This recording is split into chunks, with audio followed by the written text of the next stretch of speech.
Hello out there in Radio Land. We invite you to reminisce for a while this afternoon as we present Those Were the Days. Brought to you with fond memories by Northwest Federal Savings and Loan Association, by Nelson Hirschberg Ford, and by Eden's Plaza Shopping Center. This is Chuck Shaden with another in our series of programs designed to bridge the sound gap between yesterday and today. Today is Saturday, December 1st, 1979. And today on Those Were the Days, we present radio to plan your Christmas list by. And between now and 5 o'clock this afternoon, we've got some goodies to entertain you as you figure out who gets what on that list of yours. Our radio list features 4 more chapters, 11 through 14, of The Cinnamon Bear, an all-star 90-minute Christmas party featuring a galaxy of greats including Paul Whiteman, Walter Winchell, Bing Crosby, Henry Morgan, Basil Rathbone, Kenny Baker, Don McNeill, Lum and Abner, and many others, plus a Christmas challenge of the Yukon with Sergeant Preston and his wonder dog, Yukon King. We have lots of good holiday entertainment again today, gang, so stick around and don't touch that dial. And we're going to begin things with 2 very special guests in our studio right after this word for Northwest Federal Savings. It's Northwest Federal Savings time. We've got more time for you. At Northwest Federal, we have more ways for you to save. If you'd like to invest but not speculate, a Northwest Federal Savings Certificate is the perfect solution. An insured, guaranteed savings certificate from Northwest Federal lets you take advantage of top interest rates when you invest a required amount of savings for a specified period of time. Annual interest rates range to 8%, and you can earn even more when you have a T-Market certificate account. Federal regulations require a substantial interest penalty for early withdrawal. Remember, no other bank or savings and loan offers you a higher interest rate than Northwest Federal. Stop by any Northwest Federal Savings Center for complete details on all our savings plans. It's just one more example of how Northwest Federal does more for you. It's Northwest Federal Savings time. We've got more time for you. And you're in store for a good time tonight at Northwest Federal Savings as our memory movie season comes to a conclusion with an exciting 1941 Technicolor extravaganza from 20th Century Fox, Weekend in Havana, starring Alice Faye, Carmen Miranda, John Payne, Cesar Romero, Cabina Wright Jr., Sheldon Leonard, and Billy Gilbert. It's a great film. It's long on Technicolor and music, and it's short on story, but what else is new from the 40s musicals? You'll love it, and I hope you can join us tonight at Northwest Federal's Irving Park Community Center Auditorium, 4901 Irving Park Road in Chicago. Donation is $1.25 per person, with all proceeds going to recognized charities. Now, if you're not coming to the movie tonight at Northwest Federal, you're probably on your way out to Elmwood Park, actually out to River Forest, where the Elmwood Park Arts and Humanities Commission is presenting this evening an enchanted evening with Earl Wrightson and Lois Hunt. Program is at 8 o'clock in the Rosary College Auditorium at 7900 Division in River Forest. Admission is $5. Now, why are we telling you this? Well, we're telling you that because it's a good show and you need to know about it. We're also telling you this because our guests in our studio here at our new studio in our Metro-Goldwyn Memory Shop in Morton Grove, our guests are Earl Wrightson and Lois Hunt, and they are here to visit for a few minutes and to talk about Earl Wrightson and Lois Hunt. Welcome to Those Were the Days. Live, that's right. Still. Live radio. You folks have been together for how long? Oh, off and on for about 25 years, but since 1963, pretty much to the exclusion of anything else. Mm-hmm. But, of course, I'm a lot older than Lois, so I go back a lot further. and very gallant. Yes. And you were mentioning earlier the Paul Whiteman, Yes.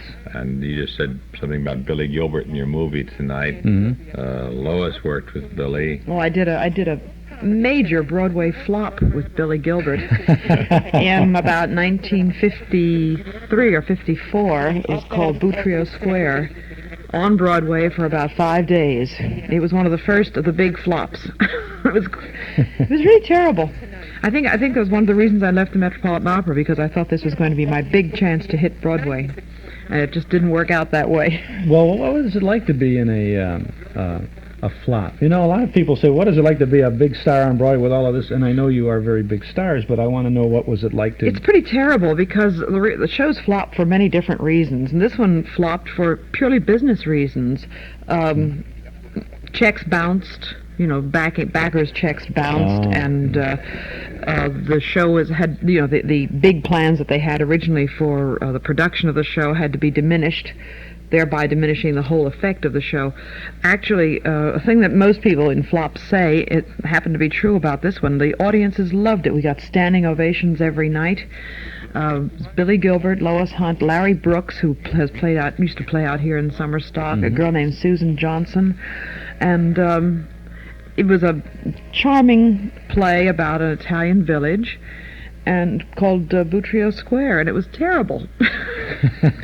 I've never heard anybody talk so long about a flop in all my life. Chuck asked me. All I have to do is ask. I go off. Well, Earl, as your champ, have you ever been in a flop? Sure, I was 6-week flop by Kurt Weill, $360,000, none of the checks bounced, called Firebrand of Florence. I played Benvenuto Cellini. We had great reviews, but... and the audience loved it. The audience loved it, standing ovations. Right. We played the Alvin Theater uptown in those days, 1945. If you didn't have 100% reviews, you didn't get any overspill from the other theaters downtown. Oh. But from that, I got the Prudential Family Hour. The Prudential people came over and saw the show, and I got hired. Then I had 3 years with Eileen Farrell and Patrice Bunsell on CBS as a result of that.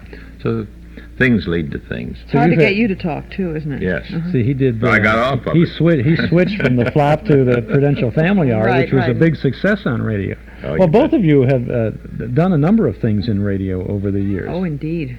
I was brought up on it. I started in 37 out of Baltimore on CBS. Came to New York as a page boy at NBC for 2 years, and then gradually I hung around the studios, and they'd stick me on the air, and I wound up with 5 shows a week with the concert orchestra before I went overseas in the war and came back, picked up the show with Percy Faith and Eleanor Stieber for Coca-Cola one summer, and then right after that went on to the thing I just mentioned, and then Prudential. And City Service, you name it. Lois did Voice of Firestone. Oh, I did lots of other things before I even knew you. I used to do opera concerts on WOR in New York. That was in the days, as Earl said earlier, that when every radio station had its own full concert orchestra. We did opera concerts on Sunday night, and I had a daily show with Jimmy Carroll and Nat Brandywine on WOR. And then went into the Voice of Firestone and the Bell Telephone Hour and things like that. And those are really fine programs. Oh, they were great. That was when before Voice of Firestone went on television, whoever was the voice of the week did the whole half hour, and that was very exciting. I can imagine. Did you ever work the Chicago Theater of the Air? No, I know the one you're talking about. It was on Saturday nights, and it was put on... Colonel McCormick in the Tribune? Colonel McCormick used to come on, and, well, he's passed on, so I can tell you about this. Alec Templeton, remember Alec Templeton, the blind pianist and humorist, who was a very dear friend of mine, and the Colonel used to make a speech every Saturday night, usually on patriotic subjects. Do you recall this? Yes, indeed. And you could get the text if you mailed in for it. So Alec Templeton and I would mail in and get these things, and Alec could do voices, and he would do all the voices on the Chicago Theater of the Air.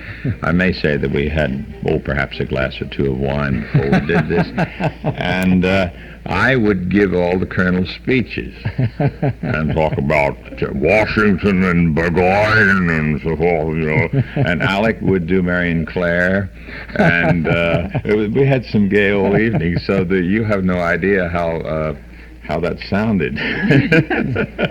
Well, radio provided a lot of fun if you were working in or listening to it, and it still does. But most singers came out and did that show. It's one of the few radio shows I didn't do, because they did operettas every night. They had actors to do the speaking roles, and the singers just sang. That's before singers could act. And always from Chicago. Yes. Now, what brings you to Chicago now? Well, we're singing a concert. Go good, Lois. My turn. Yeah. We're going to do You can say He the asked words. knowingly, but asking you a to whole talk evening about of it. Broadway music, some operetta coming all the way up to date as far as Little Night Music and Fiddler on the Roof, and full of things like Camelot and Guys and Dolls and songs of that sort. Kind of the concert that we've carried all around the country for many, many years. We're doing it tonight with a trio, and our pianist this evening will be Bert Farber, who played at the Drake Hotel for several years after they stopped having stars. They had kind of a disco group, and just last week played for a week at the Holiday Inn on Lakeshore Drive. Bert comes out of radio very, very from very long ago. He used to conduct the Woolworth Hour, and he conducted for the original Arthur Godfrey show for several years, and the Arthur Godfrey Talent Scouts. He's a brilliant pianist and a fine conductor. We're doing this concert this evening at the Rosary College Auditorium under the auspices of the Elmwood Park Arts and Humanities Commission. That's 7900 West Division Street. These people Very are really, good. you're really very good because you... In River Forest. In River Forest. That's Al Fang pulling the strings over there. Yes, I'm used to having a prompter. They used to have them in my day at the opera. Did you ever need a prompter when you were in the opera? Oh no, I didn't come out of opera originally. I came from wanting to sing concerts when I was very, very young. I wanted to do all art music, and I always knew everything cold. I knew by the time I left the Met, I knew 64 rolls, and I was appalled by the fact that people actually looked at the conductor for cues or looked at the prompter for cues. Well, there's a very good reason for the prompter, not only to prompt singers who sing so many, many roles every week, and really they need it in a repertory company like the Met. But there's also the fact that if you get a bum conductor, and let's face it, we do. I used to sing a great deal of opera. And Jan Pierce and Robert Weedy and I would maybe be in the cast, and we knew we had a bad conductor. Therefore, we would hire a Angelo Conaruto, who was one of the best prompters. He's long since gone. And Angelo would really run the performance. The conductor didn't know it, but he was following the prompter. He couldn't see the prompter, but we followed Angelo, because if you followed that crazy Hungarian in the pit, you'd be... What companies? This was largely... never mind. Well, we were. I don't know what the limitation of The statute? on the laws of libel are.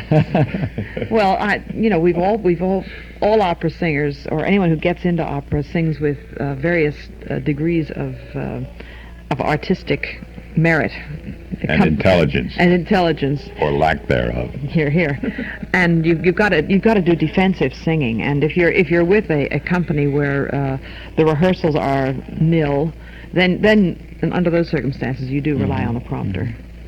I remember doing many performances where I hadn't met anybody else who was in the cast.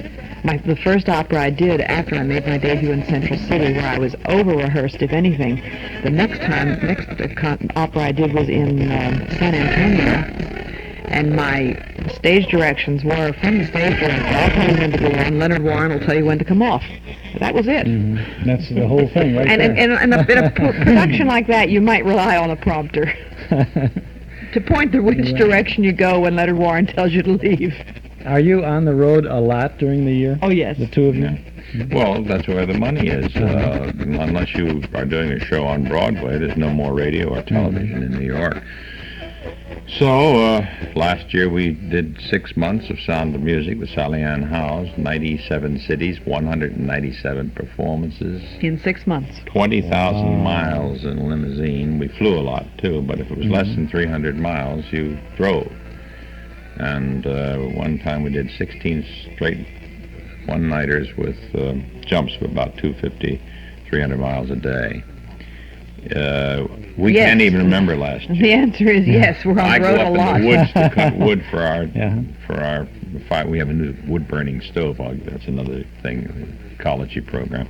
And I said, gee, this wood is well seasoned. It only came down last year. Wrong. It came down year before last. We were gone last year. We've lost a whole year out of our lives. And at my age, I can't afford it. It's like the black hole in space. That whole year didn't exist. Well, you both seem to have made time stand still because you're both very young looking and very young appearing and young speaking, and the only thing that makes you transport us into a different time is when you talk about the radio days. You should and keep your mouth all shut, of that Earl. stuff. Nobody would ever know. We also take a lot of vitamins. Well, that's good too. See, that's good. People will see. One thing that's really nice for the ego is when someone says, "Well, how could you possibly have done that? You don't look old enough to have done that." Don't you feel great when you hear something like that? Yeah, I'm always very careful when I tell my age because and make sure that I have that at the time I'm well dressed and have got the haircut and have stood up straight. And have stood up straight and whatnot. Because sometimes you say I'm so and so, and somebody will say yeah, and you don't get that compliment. Well, we're not going to ask your age. We're just going to ask our listeners to pay a visit to the Rosary College Auditorium tonight at 8 o'clock. That's when the curtain goes up on an enchanted evening with Earl Wrightson and Lois Hunt. Tickets are $5 at the door. Al, tickets available at the door. And records available in the lobby. Records available in the lobby. Now, that's a bargain that you can't miss. A 2-for-1, a 4-for-1. Right. Earl Wrightson and Lois Hunt, and a double album. And Percy Faith and Frank Duvall. On the album. Not on the stage. Not on the stage. On the stage tonight, we have your conductor, Bert Farber. Right. Well, it's been an enchanted few minutes for you to stop by with us at our studio here, and we're going to let you go out singing. And we'll use that album that you brought. Thanks very much for coming by. Thank you very much.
Starship Tuesday, December 4th, 7:30, Milwaukee Auditorium.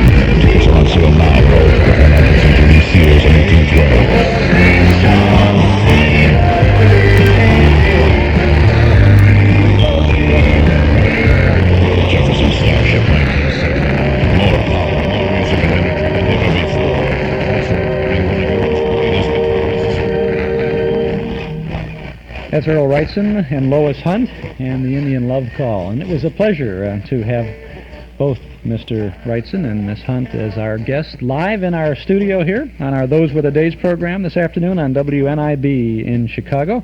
Radio to plan your Christmas list by, and a nice early Christmas gift might be to treat your favorite person to the concert tonight out at Rosary College at 7900 Division in River Forest. It's at 8 o'clock, sponsored by the Elmwood Park Arts and Humanities Commission.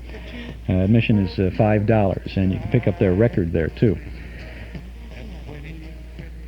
Before we begin our Cinnamon Bear episodes for this afternoon, we're going to be tuning into chapters 11 and 12 in just a couple of minutes, and then 13 and 14 at the end of the show, and then all of the Paul Whiteman Christmas Party and the Challenge of the Yukon and some other little goodies for you this afternoon. I have a special announcement for reel-to-reel tape users. Now, you may remember, if you're a regular listener to this program, a couple of months ago, maybe longer than that now, we had a special offer on reel-to-reel tape. And everyone said, gee, I wonder if you could ever find that again. Well, we weren't able to find that again, but something very interesting has happened in the last week or so. The MGM shop has made a special purchase of very good to excellent quality reel-to-reel tape that has been used just once. Now, I won't tell you that this was used by a school teacher who only listened to her tape recorder on Sunday mornings, but, and this is the truth now, it's a really interesting story. The tape was formerly the property of a movie fan, a fellow who liked movies and who used the tape just once. He bought the new tape and he used it once to record the soundtrack of hundreds of movies on television. And he would sit by the TV set and he would record the soundtrack and he would edit out all the TV commercials and all of that stuff so that he had an almost perfectly matched tape of the movie that he was watching. Well, guess what? Now he has purchased a videotape recorder and he is videotaping all the movies off television for himself. And as long as he's recording the pictures along with the sound, he doesn't need the audio tapes that he had been recording on. And he has given up about 800 of his reels of magnetic audio tape to the MGM shops. We've split them between the store at Irving Park in Austin and our store here in Morton Grove, just north of Dempster. You will find 600-foot, 1,200-foot, 1,800, and 2,400-foot reel-to-reel tapes. You'll find Shamrock, Concert, Melody, Sony, Scotch, Ampex, BASF, and other brands, all used just once, and all, as a matter of fact, still containing the soundtracks from the old movies shown on TV. Well, if you use reel-to-reel tape to record the old radio shows, or for whatever, I think you'll find this to be a real value, because you can buy these tapes at the MGM shops for as little as $1 per reel, and no more than $4 per reel. Now, some examples of it. We've kind of separated this a little bit because there's all kinds of tape in here and all kinds of styles. We're offering 2,400-foot Sony tape for $4 a reel, used once. 1,800-foot Sony and BASF tape for $3. And almost everything else is just $2. And the 600-foot reels, those are little 5-inch reels, they go for $1 each. Altogether, as I say, we have about 800 reels of this tape right now, today, at our MGM shops. There are about 400 reels at the Chicago store at 5941 West Irving Park Road, just east of Austin. There are about 400 reels at our Morton Grove shop at 9004 Waukegan Road, 2 blocks north of Dempster. You'll have to hurry in to make your selection. We cannot accept phone orders on this. You have to come in person. It's the only way we can be fair. No phone orders. You can come in, mix and match. These used one-time only tapes prices are from $1 to $4. And if you buy 10 reels, you can get one more reel free, and your free reel will be the same as the majority of the reels in your purchase. Now, this is a special offer. These tapes are available right now at both of our Metro Golden Memories shops, and they're here as long as they last. So it's a first come, first serve. We won't hold any for anyone over the telephone, so please don't call us on this. It's the only way that we can be fair about it. So if you're interested in these tapes, and they're good tapes, used once, and they've got all those old movies on them too, stop in at either of our 2 Metro Golden Memory shops. 5941 West Irving Park Road, just east of Austin in Chicago. 9004 Waukegan Road, 2 blocks north of Dempster. in Morton Grove. Something different from the MGM shops.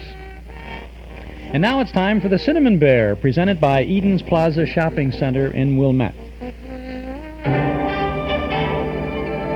Eden's Plaza Shopping Center, where Eden's Expressway, Skokie Boulevard, and Lake Avenue meet at Wilmette. Eden's Plaza Shopping Center, where you'll find quality merchandise for the entire family. Eden's Plaza Shopping Center, easy to reach, easy to park, easy to shop. Christmas shopping value 7 days a week at Eden's Plaza Shopping Center in Wilmette.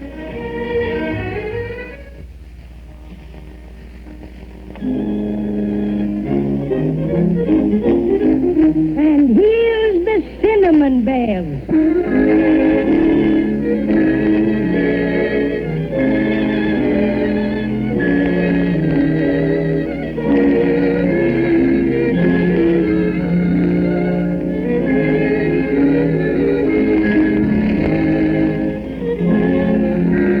Yes, it's time for the Cinnamon Bear, brought to you by Eden's Plaza Shopping Center in Wilmette. And now we present the continuing adventures of Judy and Jimmy Barton and their friend Paddy O'Cinnamon as they travel to Maybeland in search of the silver star for their Christmas tree. Coming up now, Chapter 11 of the Cinnamon Bear.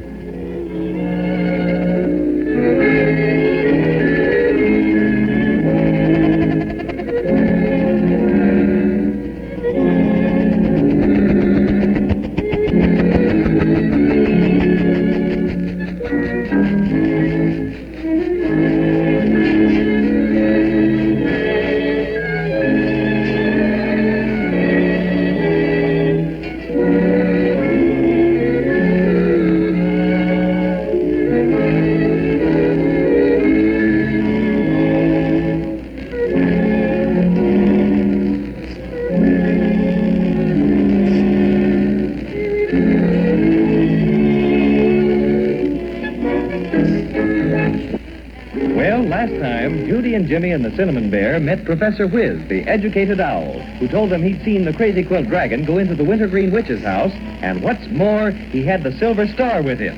But when they entered the house, there wasn't a sign of Crazy Quilt. At one end of the room was a huge picture of a forest. At least they thought it was a picture until they discovered it was a real forest. So in they went and met Fraidy Cat, who was frightened to death of a giant. And right now, the giant is coming closer and closer. Gee, we're in for it all right. Come on, let's hurry. Do you think the giant can see us? I'm not sure. He's awful big. Maybe if we keep in the underbrush, he won't. I'm so unlucky. Everything happens to me. We're all scared of the crazy cat. We're going to try to escape the giant just the same. We'll never be able to go faster than he does. He's coming closer and closer. Yeah, what do we do? Step on it. The giant leaves. Look out.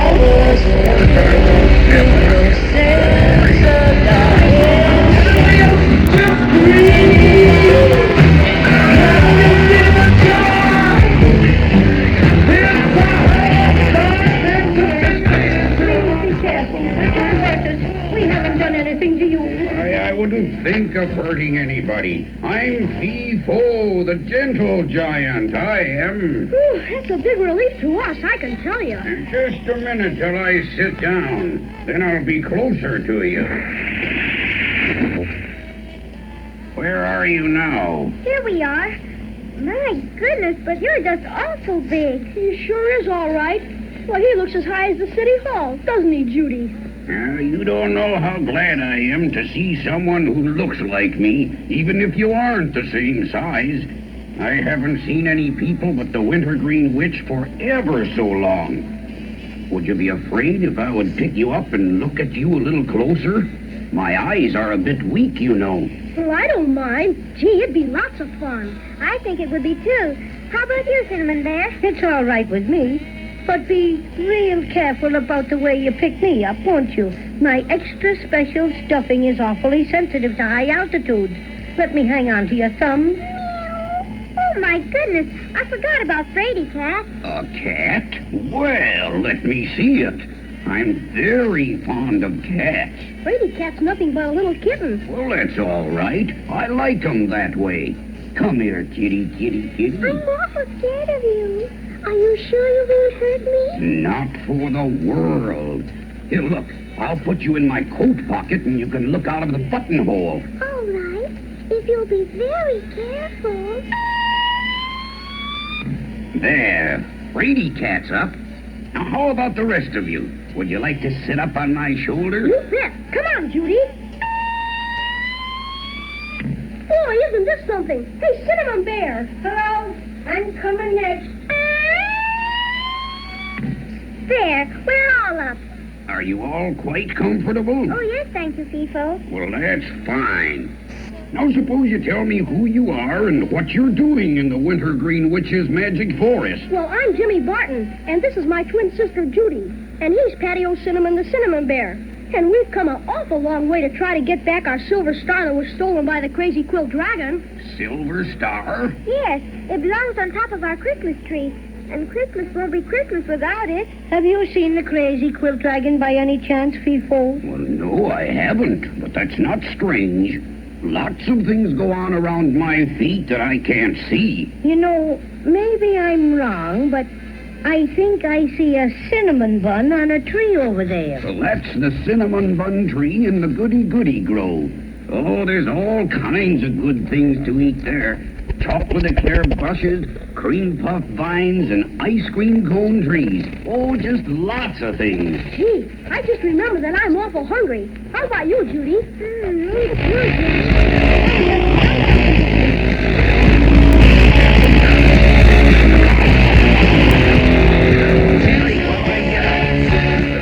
Here we are, and here we go.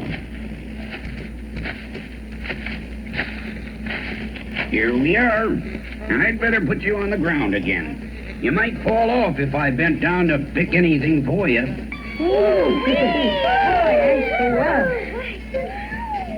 forgot all about me. Is there anything for me to eat? Well, I didn't mean to overlook you, little fraidy cat. Yeah, there's a milkweed tree that has very delicious milk. I'll pick a pot of that for you. Oh, thank you, FIFO. You're awfully good to me. And I was so scared when I first saw you. Well, you don't have to be scared of me anymore. In fact, if you'd keep me company, I'd be very grateful. You know, I get very lonesome sometimes. I'd like to stay with you. You wouldn't let anything hurt you, would you? I should say not. How's the milk? Very nice.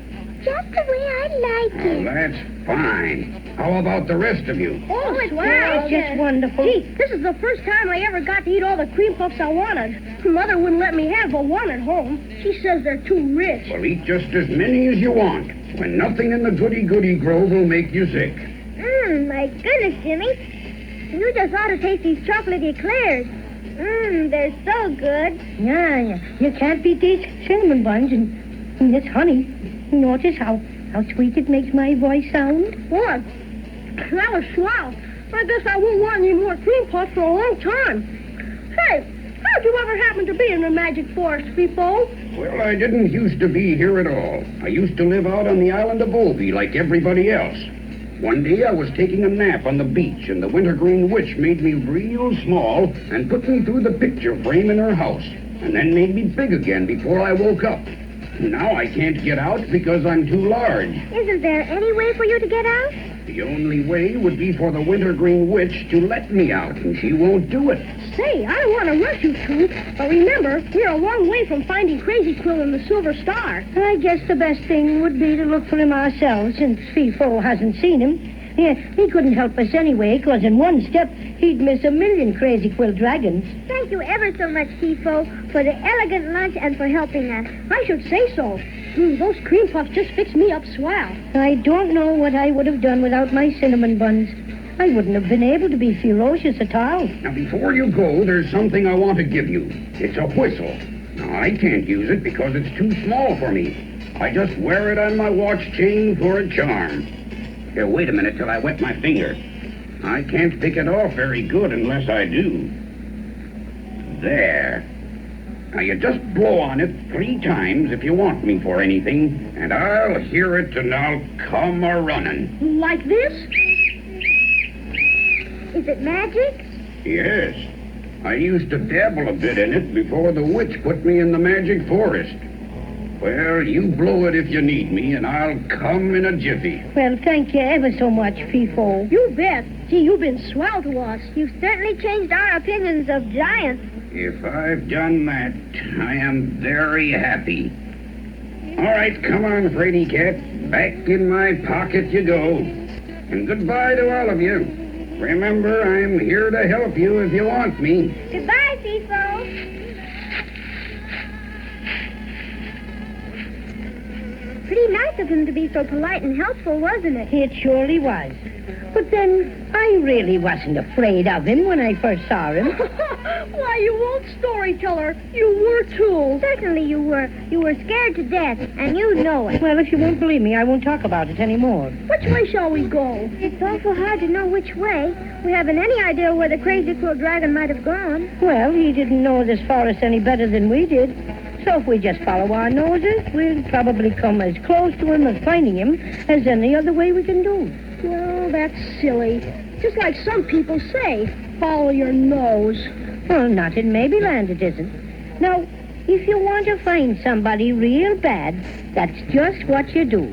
Follow your nose. And eventually you find him. Is that some more magic? Well, I don't know if it's magic, but it generally works. All right. Guess we'll try it. Say, which way are our noses pointed?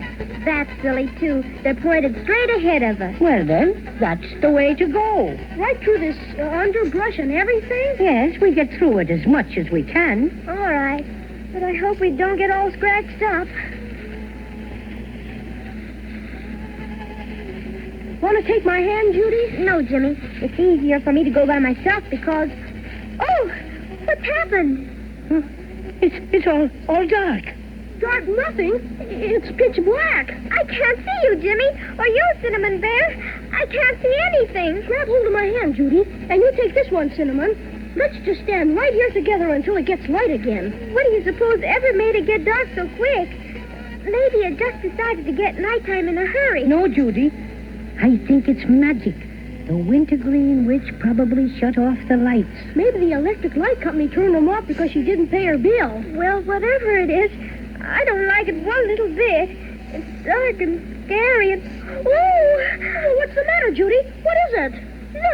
Look, over there. Heavenly days. Two yellow lights like eyes, a-flashing in the dark.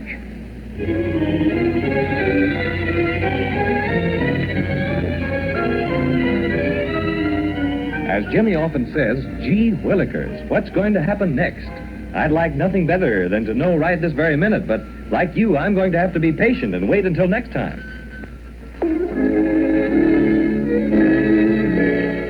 And that was Chapter 11 of The Cinnamon Bear, brought to you by Eden's Plaza Shopping Center in Wilmette. Now, we're going to have Chapter 12 in just a few minutes right here on WNIB in Chicago at FM 97. This is Chuck Shaden, broadcasting from our new studio in our second Metro-Goldwyn Memory Shop at 9004 Waukegan Road, just north of Dempster in Morton Grove. If you'd like to have a cassette tape copy of The Cinnamon Bear, all 26 chapters on a set of 6 cassette tapes, well, they can be yours for just $29.95 from the Hall Closet, Box 421, Morton Grove, 60053, or at either of our Metro-Goldwyn Memory Shops in Chicago on Irving Park Road, in Morton Grove on Waukegan Road, just north of Dempster.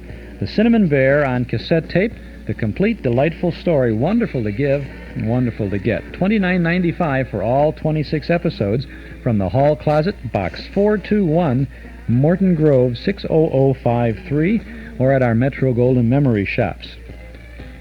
For Frigidaire appliances, it's Townhouse TV and Appliances, 7243 West Touhy Avenue. For Sony Trinitron Color TV, it's Townhouse. And for the new Betamax videotape system, of course, it's Townhouse TV and Appliances.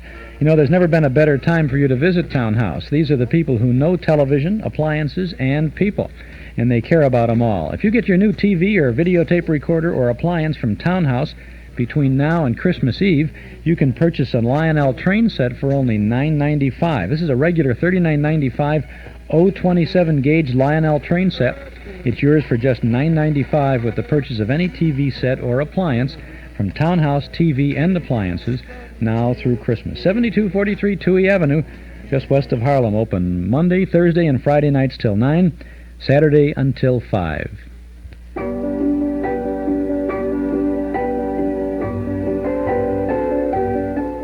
We have a pair of Lucky Strike Extras for cassette tape collectors this holiday season. This month, in addition to our regular Hall Closet tape offers, we present 2 more classic Christmas-time radio programs at special prices. The most beloved Christmas story of all time is Charles Dickens' A Christmas Carol, and we have the complete 1939 Christmas Eve broadcast of the Campbell Playhouse production, narrated by Orson Welles and starring Lionel Barrymore as Ebenezer Scrooge.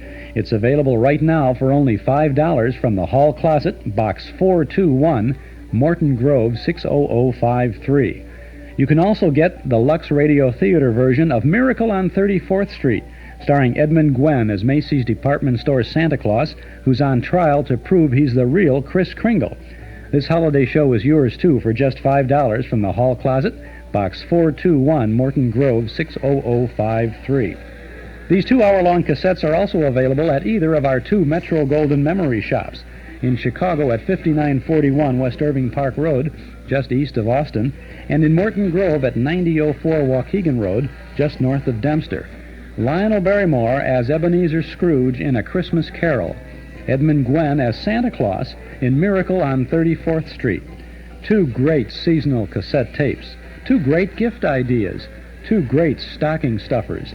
At the 2 great MGM shops, or from the Hall Closet, Box 421, Morton Grove 60053. $5 each, $10 for both. Get them now and have a Merry Christmas this year and for many years to come. And now it's time for Chapter 12 of The Cinnamon Bear, presented by Eden's Plaza Shopping Center in Wilmette. Now let's see about Judy and Jimmy and the Cinnamon Bear. We left them in the magic forest, which they got into by walking through a big picture in the Wintergreen Witch's house. Remember how frightened they were when they met Fifo the Giant? And remember how nice he turned out to be, and how he took them to the Goody Goody Grove for an elegant banquet? But they still had to overtake the Crazy Quilt Dragon, who had stolen the Silver Star again. So they left Fifo and plunged into the forest. And then, all of a sudden, it got pitch dark, and they saw 2 yellow lights like eyes flashing in the inky blackness. Do you suppose it's the witch? Maybe it's some terrible monster. Oh, it's so dark. And those awful yellow eyes. Oh, don't be scared, Judy. I'll take care of you. What was that? Gee, I wish I knew. It's so creepy. It's some awful monster. That's his breathing. Look, it's getting light again. Sure enough. It must have been magic. And there's my monster. Why, it's the Crazy Quilt Dragon. Can you beat that? And here we were scared like everything. Looks like he's fainted or something. He's all in a heap. Yes, but his eyes are wide open. That's what we saw in the dark. Hey, Crazy Quilt, wake up and hear the birdies. Here, let me try. I'll tweak his nose for him. Where am I? Never mind where you are. Where's our Silver Star? Up to your old tricks again, huh, Crazy Is this a Quilt? dream? Oh. Now, don't try and pull that stuff. Come on, talk fast. Where's the star? Star? Oh, I'm so bewildered, Oh, now it all comes back to me. Judy, Jimmy, and Paddy O'Cinnamon, at long last, an end to this nightmare. Is it really you, my friends, or am I still dreaming? Of course it's us. Who else would it be? I didn't know. I thought it might be more of the Wintergreen Witch's magic. Magic? Yes, you'll never know what I've been through. Oh, the shame of it all. Oh, agony. Why don't you stop your infernal moaning and tell us what happened? Well, to make a short story long, after those pirates sailed away with you, I dashed hither and thither like a mad thing in search of enough corks to make me watertight so I could swim after you. Did you find them? Luckily, yes. I stumbled on the requisite 4 barrels of corks, swallowed them hastily, and in I plunged. And you swam after us all the way? All the way. A mere nothing, though. By the by, I was backstroke champion last year, you know, and I also hold medals for freestyle swimming, the root beer crawl. Oh, quit bragging, Crazy Quilt, and get on with your story. Far be it from me to enumerate my aquatic achievements to an unappreciative audience. Well, anyway, I swam like 10,000 dragons and arrived at the island of Obi in remarkably good time. But when I attempted to land, I was stopped by a wave which I couldn't get through. Sure, that was the magic wave. Decidedly. It occupied a great deal of my time, but finally I managed to dive under it and proceeded to the shore. there, to my delight, I saw the silver star reposing on the bosom of a roly-poly policeman. And then you talked him into giving it to you. I didn't either. I was just about to engage him in casual conversation when, wham, something indescribable overcame me. Yeah, you just couldn't resist the star. It was so bright and shiny. Oh, it was terrible. I wasn't myself at all. Some powerful and evil influence seemed to guide me. A voice kept repeating and repeating in my left ear. That's the blue and orange one, you know. Get the star. Come this way. And so, although I wanted to wait for you, in agony I fought to wait for you. This diabolical force kept pulling me. Sure, just itchy claws. That's all, itchy claws. Don't interrupt him, Cinnamon Bear. And to my utter shame, I succumbed to the voice, got the star by pretending you'd sent me after it, and was drawn like steel to a magnet, up the beach, into a house, through the picture frame, into this magic forest, right to the spot where you found me just now. And then... Oh, I shudder to think of it. Well, what happened? The wintergreen witch appeared. Applesauce. The educated owl said she went to the witches' convention. A trick, a hoax.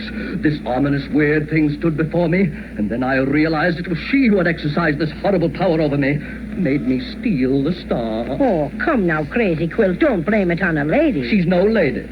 And she made me hand over the precious star, and then I think she must have put me in a short trance. Because that's all I remember. Oh, agony. Jiminy crickets. Poor old Crazy Quilt. Sounds fishy to me. That's what it does. Well, you believe me, don't you, Judy? Of course I do. Didn't you save us from the Inkaboon? Sure he did. Say, what did the witch look like, Crazy Quilt? Oh, hideous, horrible, terrifying. She changed colors all the time. Ugly green, then purple, then blood red. And that nightmare of a face. Great rolling eyes. 3 fangs peering through an ugly slit of a mouth and... Stop. I don't think I want to hear any more. Oh, Judy, if you get scared just by hearing Crazy Quilt talk about that old witch, how are you going to be when we meet her face to face? I don't want to meet her face to face at all. Well, that's just what we're going to have to do if we want to get our silver star back. Sure. Gotta meet her face to face. Gotta be very brave. That's what I say, though somewhat reluctantly. I guess I can be as brave as the rest of you. But how are we going to find our way back to the place where we came through the picture frame? Gee willikers, I hadn't thought about that. These woods all look the same. Do you know which way to go, Crazy Quilt? Oh, I'm dreadfully sorry, or maybe dreadfully happy, that I haven't the slightest idea which way to reach the Wintergreen Witch's house. Remember, I've been in a trance or something. We should go back into your trance and shut the door after you. Well, children, I guess there's nothing left to do but follow our noses. Hope we'll find the place where we came in. Come on, let's go. Looky! Look what just popped up on the other side of that bush. Why, it's a yellow rabbit, and he's grinning from ear to ear. Very friendly looking, too. Perhaps he can direct us. I shall accost him in my best dragonian manner. Greetings, my little woodland wayfarer, my little relative of the blessed Easter bunnikin. Won't you join us? Oh, look at him hop right over to us. And now, who might you be? I'm called the Rhyming Rabbit, because rhyming is my habit. Listen to him, Jimmy. He talks just like a poem sounds. Intriguing no end. Tell me, Rhyming Rabbit, what makes you talk in poetry? I ate a rhyming dictionary, which made me very literary. I rhyme from break of day till sunset because of all the rhymes I once had. This is all very interesting, but it doesn't help us find our way out of here. If you're so good at rhyming, Mr. Rabbit, perhaps you can tell us how to get to the Wintergreen Witches? You want to know which way's the witches? It's hard to tell just way which is. Oh, come, my little poet laureate. You either know or you don't. That's what I say. Can you show us how to get back to the picture frame? I'd be most happy to oblige you. Just follow me and I will guide you. That's grand, Mr. Rabbit. Come on, everybody. Yeah, one moment, please. Is that a beautiful beehive over there, or am I dreaming? It's a beehive, all right. Why? Next to cinnamon buns, there's nothing like honey. Oh, come on, Paddy O'Cinnamon. I thought you were in a hurry. Oh, it won't take a minute for a snack. What's that? If I'm not mistaken, it's a bumblebee, and he's guarding the hive. Oh, what's a bumblebee? Out of my way, ruffian. You better mind your own business. I am. Honey is my business. Excuse me for the slight intrusion. You'd better mind your P's and Q's and stay away from bumblebees and listen to a bit of reason. No mere bee's going to stop me. Honey, here I come. got me. That's right, laugh. Oh, somebody get me a mud puddle quick. And as for you, you rhyming rabbit, don't stand there grinning. I suppose you're going to say I told you so. Well, what do you got to say for yourself, Smarty? You should always let the bumblebee be. You'll never win his friendship, no siree. You may hobnob with a gadfly, though he's more or less a bad fly, but you'd better let the bumblebee be. You can dawdle with a doodlebug or flea. A katydid is charming company. You can visit with a cricket or a cockroach in a thicket, but you'd better let the bumblebee be. Just take a bit of sound advice from me and keep away from his vicinity. You may think you'd have a keen time, but he'd sting you in the meantime, so you'd better let the bumblebee be. Ouch! You better let the bumblebee be. What a shame. That bumblebee stung the rabbit, and he wasn't doing a thing either. Water, pour on water. He got me where he hadn't oughter. Never trust a bumblebee, 'cause he'll sting you like he stung me. He's running away. It serves him right. He laughed when I got stung, didn't he? But he was going to show us how to get back through the picture frame. What to do now? What to do? I know. The whistle. The one the giant gave me. Giant? Oh, I don't like that one little bit. Sounds bad. Oh, but Fifo's a gentle giant, and he was very nice to us. Sure, and he gave me this little whistle and said if we ever needed help, just to blow on it 3 times, and he'd come a-running. I'm sure Fifo can help us. Blow the whistle quick, Jimmy. Okay. Oh, goodness, Jimmy. That's not loud enough for anyone to hear. Better let me try it. I'm good at wood instruments, you know. Played the tuba in college. All right, Crazy Quilt. Here it is. Ah, now watch the old maestro. I place the instrument thus. Inhale. And... What happened? Gee willikers. He swallowed the whistle.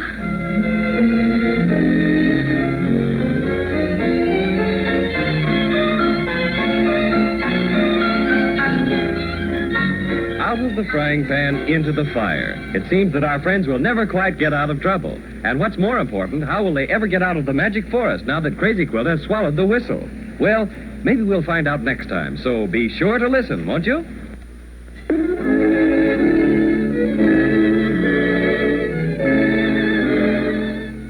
And that was Chapter 12 of The Cinnamon Bear, brought to you by Eden's Plaza Shopping Center in Wilmette.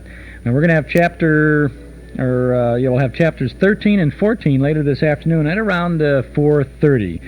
I'd like to remind you that reproduction copies of the famous Cinnamon Bear picture coloring book are now available. This is an authentic reproduction of the coloring book that the kids used to color as they listened faithfully to the adventures of Paddy O'Cinnamon and his friends every day after school between Thanksgiving and Christmas in the 1930s and 40s. It's available for just $1 per copy at either of our Metro Golden Memory shops in Chicago or Morton Grove, or when you send $1 to Cinnamon Bear, Box 421, Morton Grove, 60053. Dandy little coloring book. Its 12 pages will bring back years of memories for new and old Cinnamon Bear fans. It's about the size of our Nostalgia newsletter, and this Cinnamon Bear coloring book is an authentic reproduction of the original. Send $1 for each copy you want to Cinnamon Bear, Box 421, Morton Grove, 60053. And be sure to join us later in the show for more adventures of Paddy O'Cinnamon, brought to you by Eden's Plaza Shopping Center in Wilmette. Eden's Plaza Shopping Center, where you can shop with confidence for all the family.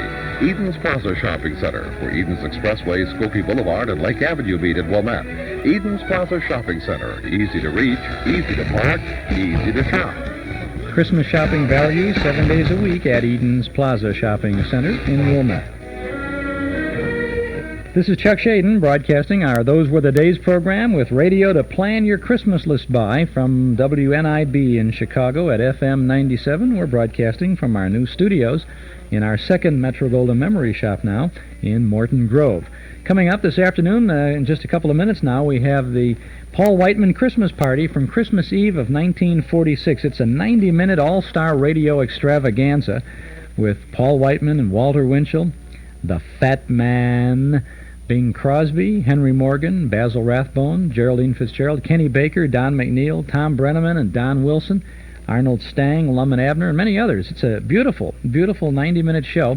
I think you'll really enjoy, especially the tapeworms out there. You'll want to get a hold of this one. We also have The Man with the Red Coat, a Sergeant Preston of the Yukon Christmas show. And then, of course, the 2 more chapters of The Cinnamon Bear. Radio to plan your Christmas list by this afternoon on Those Were the Days. Next Saturday, as we get closer and closer to Christmas, we'll have radio to address Christmas cards by. Hope you're on the schedule, huh? We have next week, Fibber McGee and Molly, Suspense. Story on Suspense is called Back for Christmas. Then we have a Christmas Seal campaign show from 1948 with Eddie Cantor, and a 45-minute Jack Benny Special Armed Forces Radio Christmas show. Really a fantastic show. On the 15th of December, we have a radio to wrap and bake and decorate by, with more of the Cinnamon Bear, Jimmy Durante and Gary Moore, Stan Freeberg, The Adventures of Ozzie and Harriet, Charlie McCarthy, The Lone Wolf, and lots of other little goodies. And on the Saturday before Christmas, the 22nd of December, we'll offer radio to trim the tree by, with the Cresta Blanca Players presenting all through the night, an all-star program with Janet Leigh, Gregory Peck, Joseph Cotton, John Garfield, and Gene Kelly. We'll have an Amos and Andy Christmas broadcast from 1941, Greer Garson with The Night Before Christmas on Suspense, Basil Rathbone in A Christmas Carol, Bing Crosby for Christmas Seals. And, of course, we'll wrap up on that Saturday, The Adventures of the Cinnamon Bear.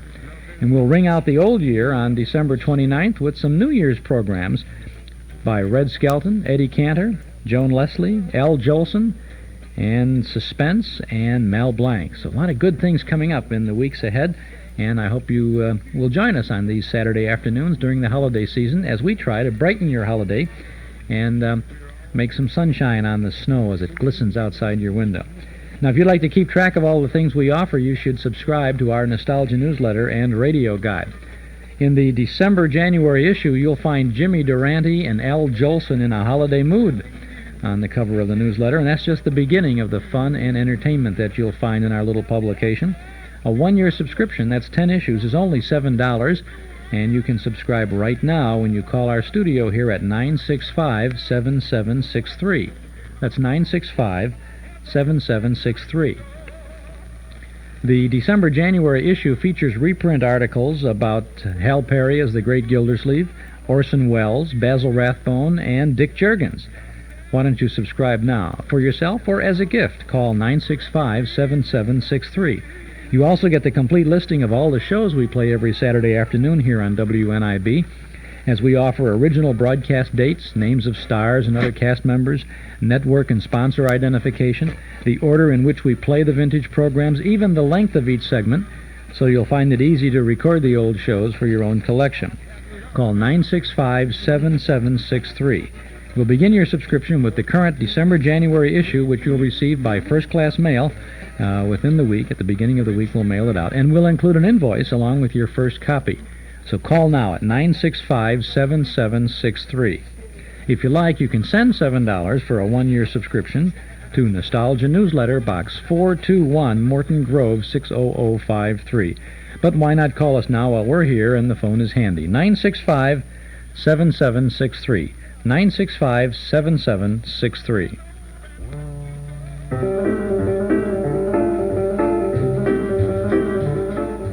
You can win a men's 10-speed bicycle just in time for Christmas. That's just one of the many prizes Magicist, Chicagoland's professional carpet, rug, furniture, and drapery cleaners, are offering in their holiday bicycle sweepstakes.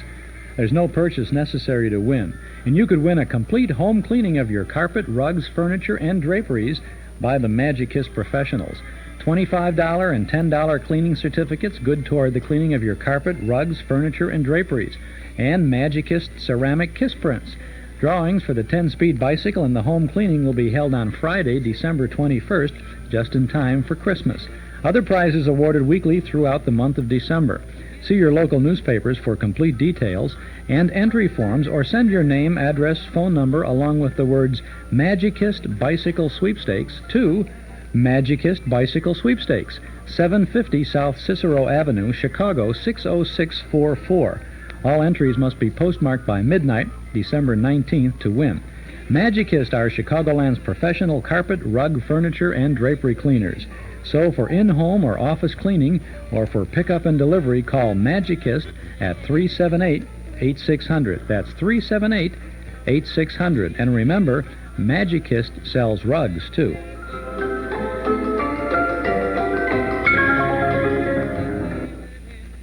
You're tuned to WNIB in Chicago, FM 97. Chuck Shaden with you on our Those Were the Days program, Saturday afternoons from 1 to 5 on WNIB. Well, we've got a good Christmas show for you now. This is a 90-minute program. We have it for you in, about 7 parts this afternoon.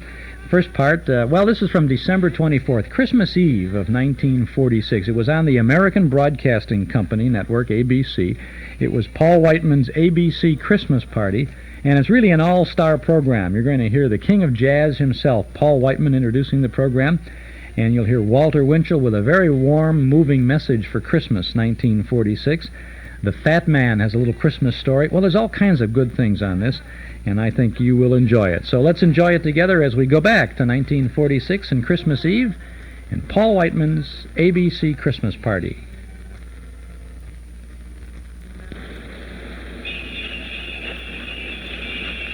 A full 90 minutes of Christmas Eve fun at Paul Whiteman's ABC Christmas Party.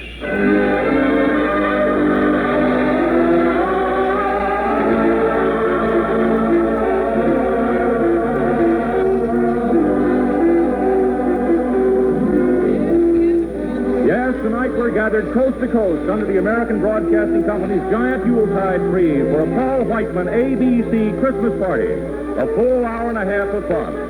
So hang your stockings by your loudspeaker and get ready to receive such presents from your favorite ABC stars, such as from Hollywood, Bing Crosby, Don Wilson, Kenny Baker, Don McNeill, Tom Brennaman, and Lemon Abner. From Miami, Walter Winchell. From New York, Henry Morgan, Basil Rathbone, Gegraldine Fitzgerald, Patrice Munsell, the Fat Man, Eugenie Baird, the Whiteman Orchestra, and Chorus. And here's our host, music director of the American Broadcasting Company and Dean of Modern American Music, Santa Claus in person, Paul Whiteman.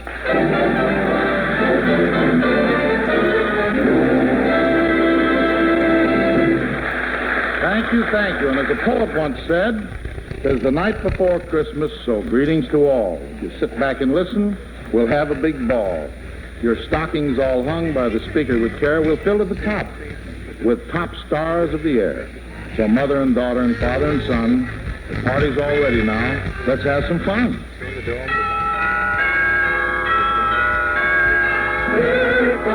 With Mama Holly, tis the season to be jolly, Run me now a gay carol, for the ancient Yuletide carol,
Ladies and gentlemen, that's only the beginning. As we go along, we mean to fill your stockings with stars.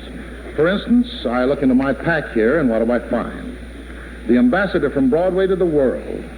And we know you'll want to hear the special Christmas editorial that could be delivered only by the editor of the Juergens Journal, Walter Winchell. So come in, Miami, and Walter Winchell. Good evening, Mr. and Mrs. Everybody. This is your New York correspondent's report on Christmas 1946. The holiday glow warms our land. Our cities, towns, villages, and whistle stops are alive with good cheer.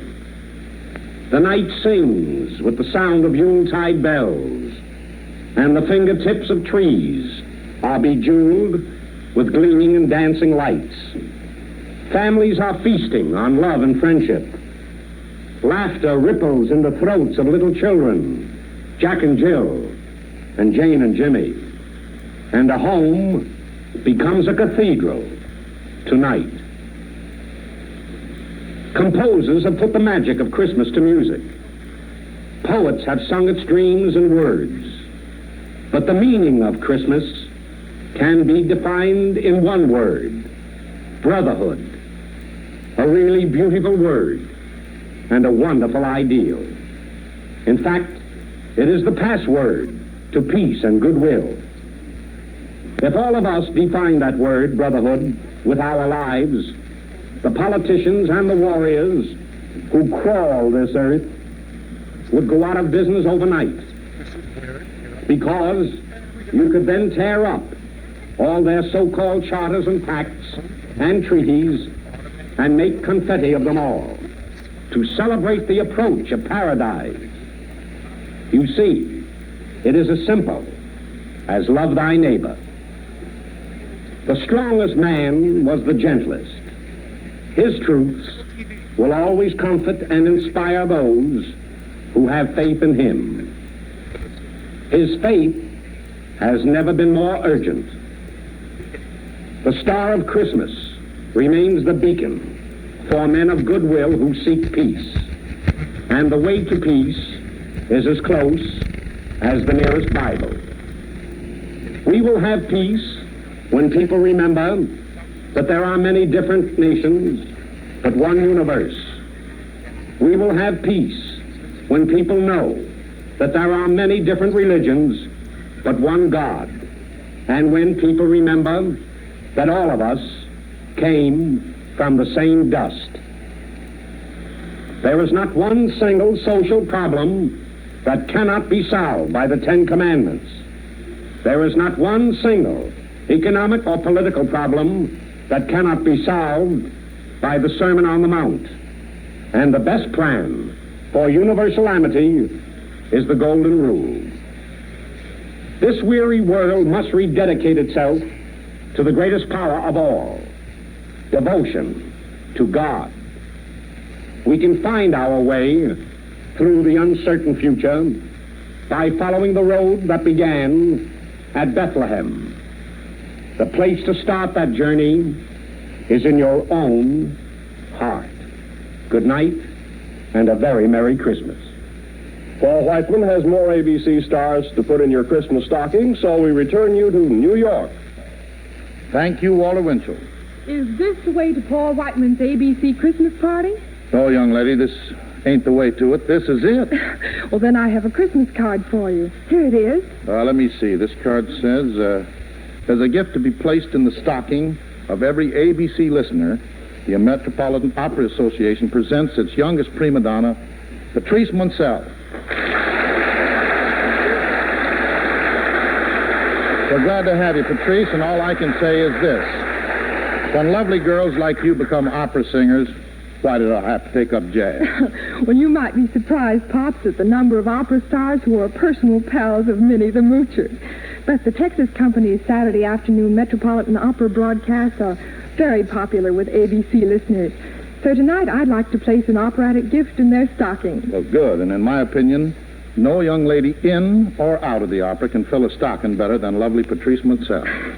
But you tell us about your gift, Patrice. Well, I think one of the most popular of all coloratura arias is the Polonaise from the Opera Mignon.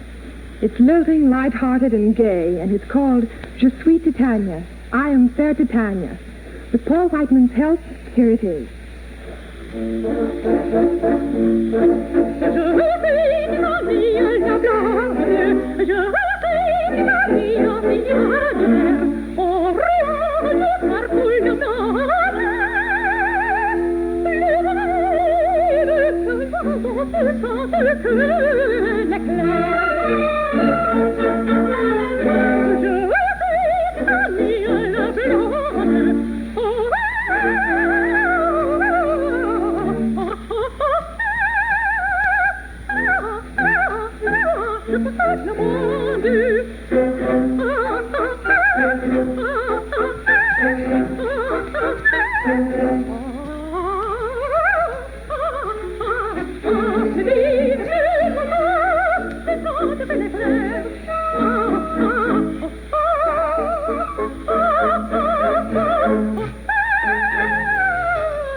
Thank you, Patrice Munsell, and may all your Christmases be bright. A rather youthful Patrice Munsell there back in 1946 on Paul Whiteman's ABC Christmas Party from Christmas Eve of that year, not so long ago. This is Chuck Shaden with our Saturday, December 1st Radio to Plan Your Christmas List By program on Those Were the Days from WNIB in Chicago at FM 97.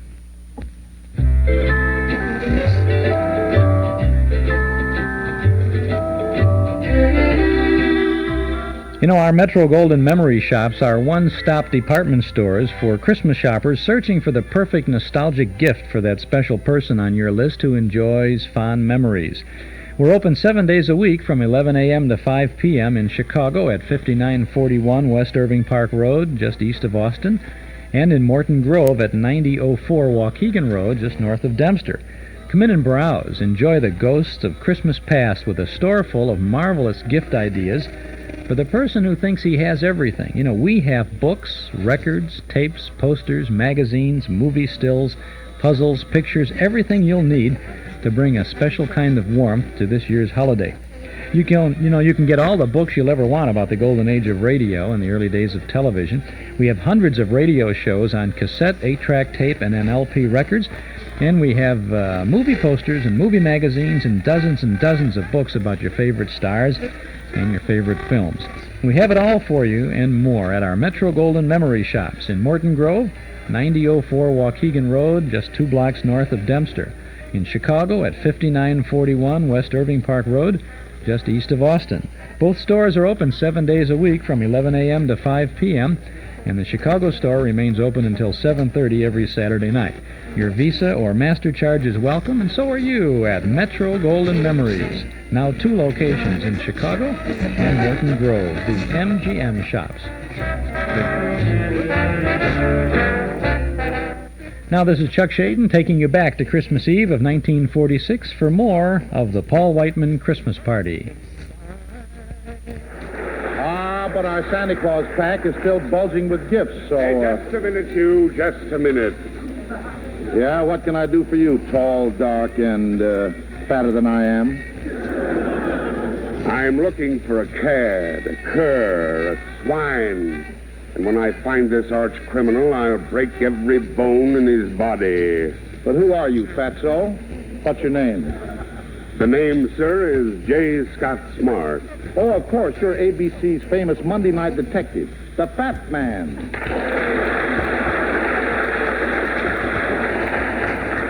Yes, Paul, that's right. But when paunchy Pop Whiteman calls the Fat Man fat, that's a case of the Pop calling the kettle black. Hey, Fatso? Just so, Fatso, but about this criminal you're trailing. Are you serious about that? Deadly serious, Paul. And this is the way it all came about.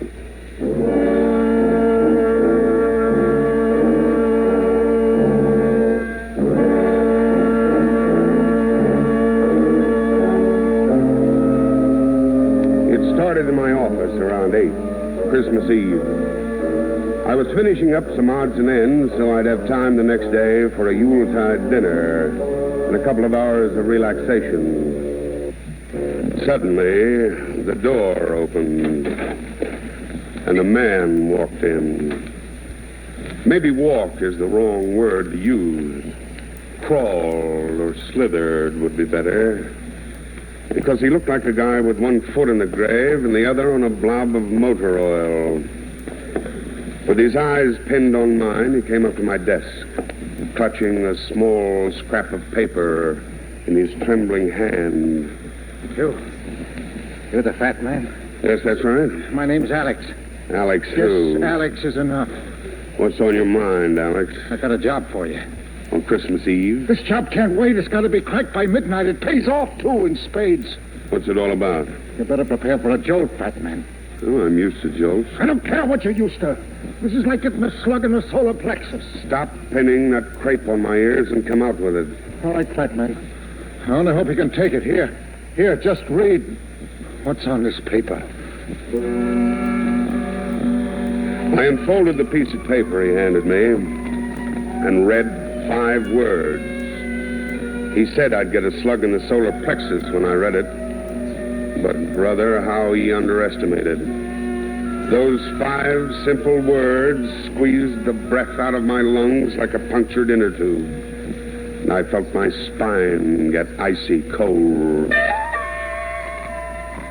Who wrote this? I don't know. That's why I'm here. You're the guy who's got to find out. Does anyone else know? I don't think so, not yet. The papers would be full of it by now. But you got to get the guy who wrote that, fat man. You got to nab him fast. Don't you see what this means? Don't you understand? Do you think I'm an idiot? Of course I understand. I've got an idea who's behind it, too. Yeah? There's only one man I know of who'd be tough enough and mean enough for a job like this. Bug-Eye Louie. Bug-Eye? You've heard of him? I guess everybody's heard of Bug-Eye. Sure. His reputation's lower than a sewer. He'd stick a knife in his grandmother for a plug nickel. He'd set fire to a hospital for a 10-cent cigar. You got nerve enough to see him, Runyon? He doesn't scare me. But first, I'm doing a little checking up. The Missing Persons Bureau, the morgue, and every flop house in the city. Then I'm having myself a talk with Bug-Eye.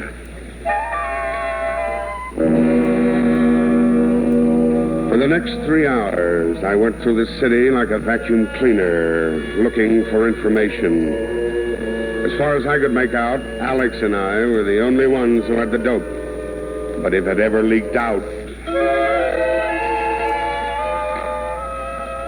A little before midnight, I dropped into the Fallen Angel.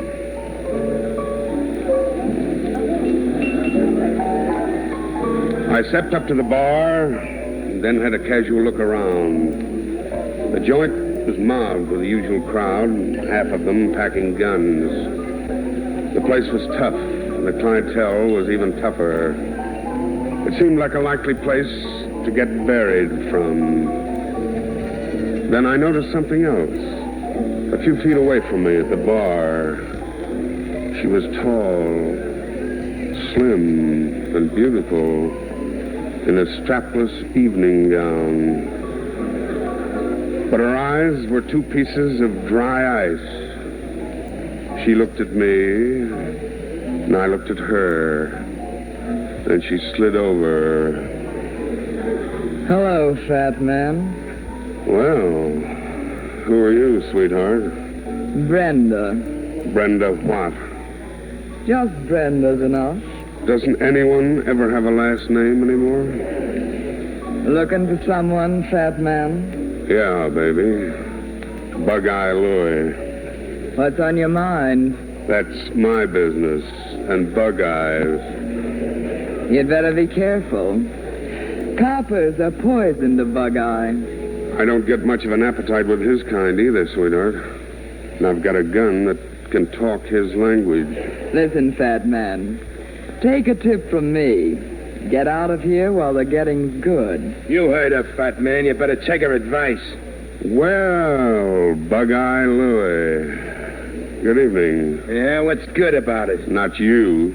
I was hoping I'd meet up with you one day. The feeling was mutual. Don't start anything, honey. Nothing here. You keep quiet. That's not a nice way to talk to a lady. Well, you find out how I talk to a gent. Don't reach for your gun, Bug-Eye. What are you doing here, fat man? What do you want? An explanation. For what? For this.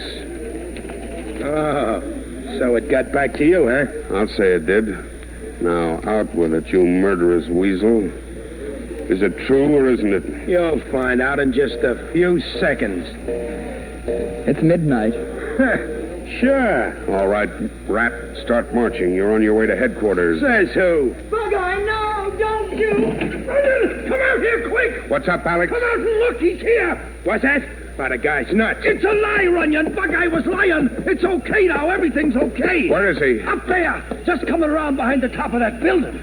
Why, of all the double-crossing... It's a good thing for you, my flat-headed friend, that you did get a double cross. It's a good thing for you the 5 words on this paper weren't true. What 5 words? What does that paper say? There ain't no Santa Claus.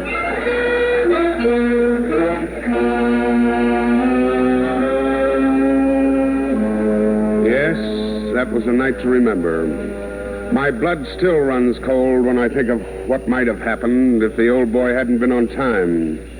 We all stared up into that sky with a feeling of relief and joy. Even Bug Eye seemed to soften, and his face took on a funny smile. As I turned and started walking slowly back to my apartment for a good night's rest, I heard his grating, pebbly voice behind me as he called out, "Merry Christmas, fat man!"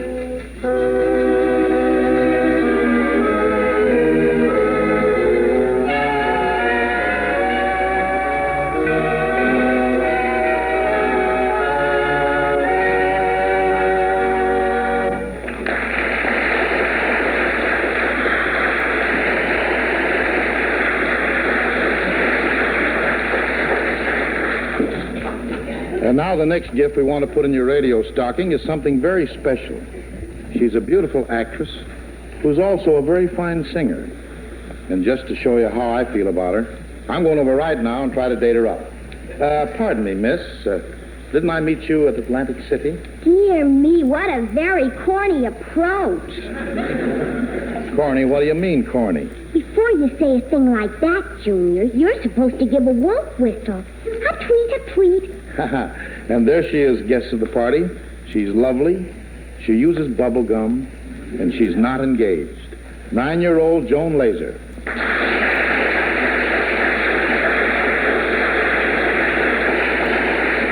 And now, Joan, suppose you tell us about your Christmas gift to our ABC listeners. It's Ken Darby's very special musical setting of the grand old poem, "'Twas the Night Before Christmas," as only Pops Whiteman can present it. And right now, starring our nomination for Miss America of 1956, Joan Laser.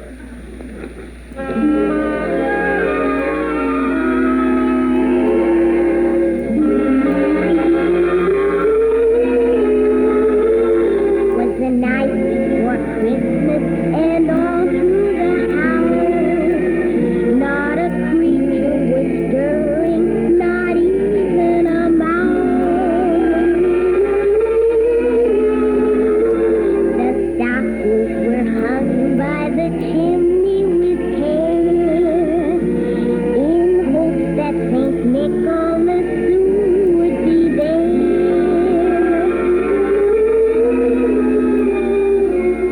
The children were nestled all snug in their wee little beds, while visions of sugar plums danced in their wee little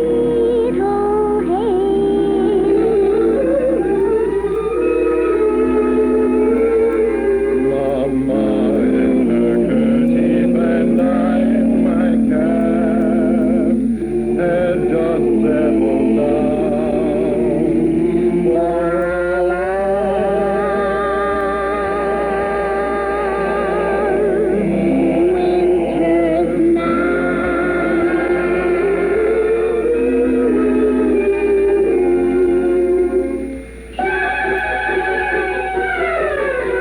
When out on the lawn there arose such a clatter, I sprang from my bed to see what was the matter. Away to the window I flew like a flash, tore open the shutters, threw open the sash. Then, what to my wondering eyes should appear but a miniature sleigh and a tiny reindeer with a little old driver so lively and quick that I knew right away that it must be St. Nick. More rapid than eagles, his horses they came, and he whistled and shouted and called them by name. Now Dasher, now Dancer, now Prancer, now Vixen, on Comet, on Cupid, on Donner and Blitzen. To the top of the porch, to the top of the wall, dash away, dash away, dash away, dash away, oh. So up to the housetop the coursers they flew with a sleigh full of toys and St. Nicholas too. And then in a twinkling I heard on the roof all the clattering noise of each galloping hoof. A bundle and from his head to his foot, old Basil was covered with ashes and soot. My jewel in my head and was turning around when down the chimney he came with a bang.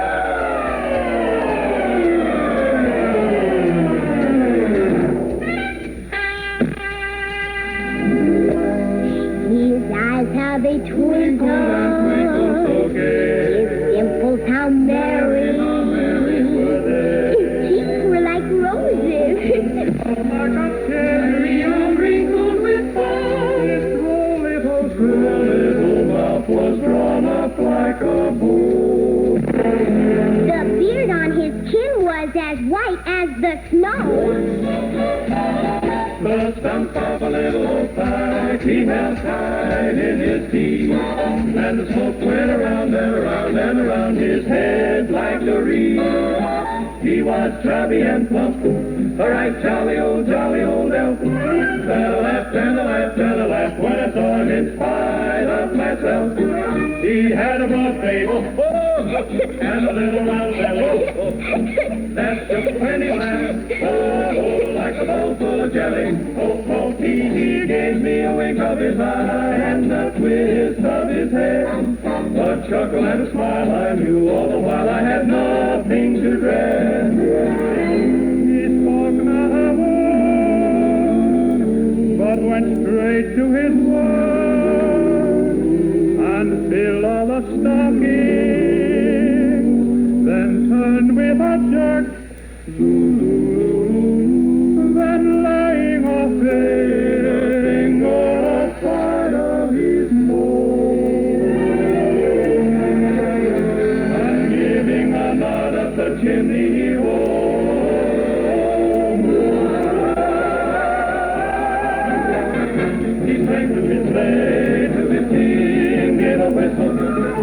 and away they all flew like the down of a pistol. But I heard him exclaim ere he drove out of sight. Merry Christmas to all and to all. Good night.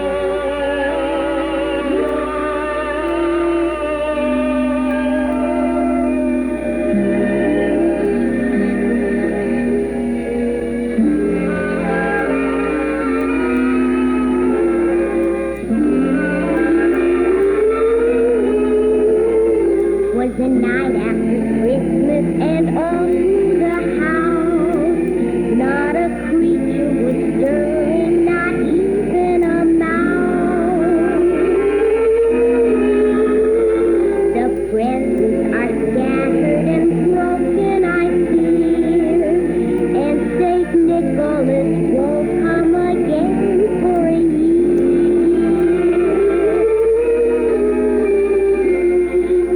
Children are nestled all snug in their wee little beds, while visions of sugar plums dance in their wee little heads.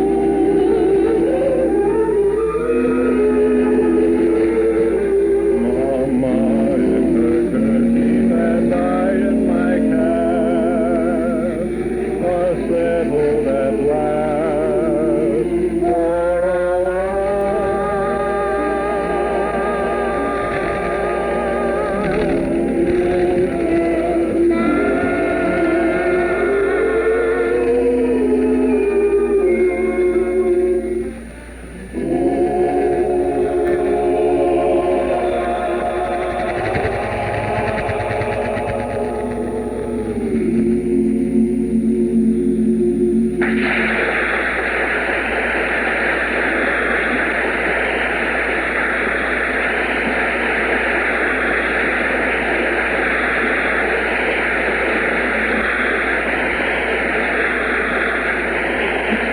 Johnny, that was wonderful, wonderful.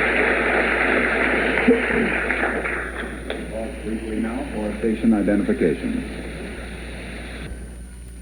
Oh, they didn't have the microphone of the announcer open when he paused briefly for station identification there, did they? Well, ABC was a relatively new network back in 1946. This is a Christmas Eve broadcast, Paul Whiteman's ABC Christmas Party, and you're listening to it a few years later this afternoon on our Those Were the Days program from WNIB in Chicago at FM 97. I'm Chuck Shaden, and we've got some radio to plan your Christmas list by this afternoon as we broadcast once more from our new studio in our second Metro Golden Memory Shop at 9004 Waukegan Road, just north of Dempster in Morton Grove.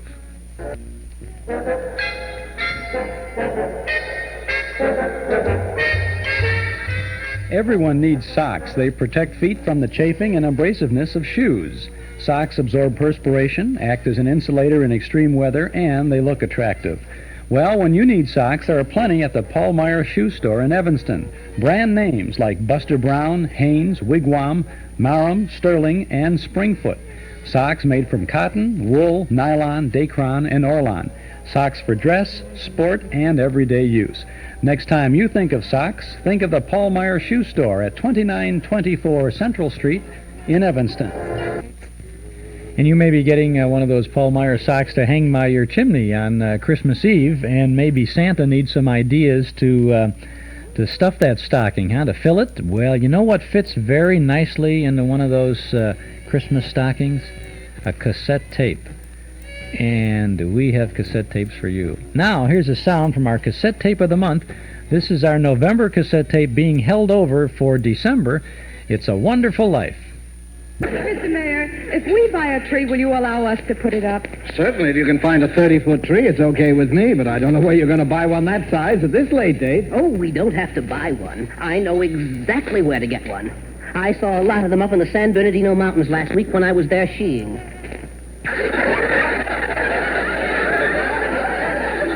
I'll leave it to him to pronounce it that way.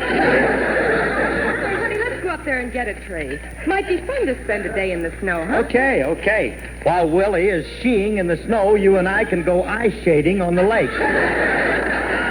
I love to ice shade. Let's do it. We can get Julius's delivery truck to bring the tree back.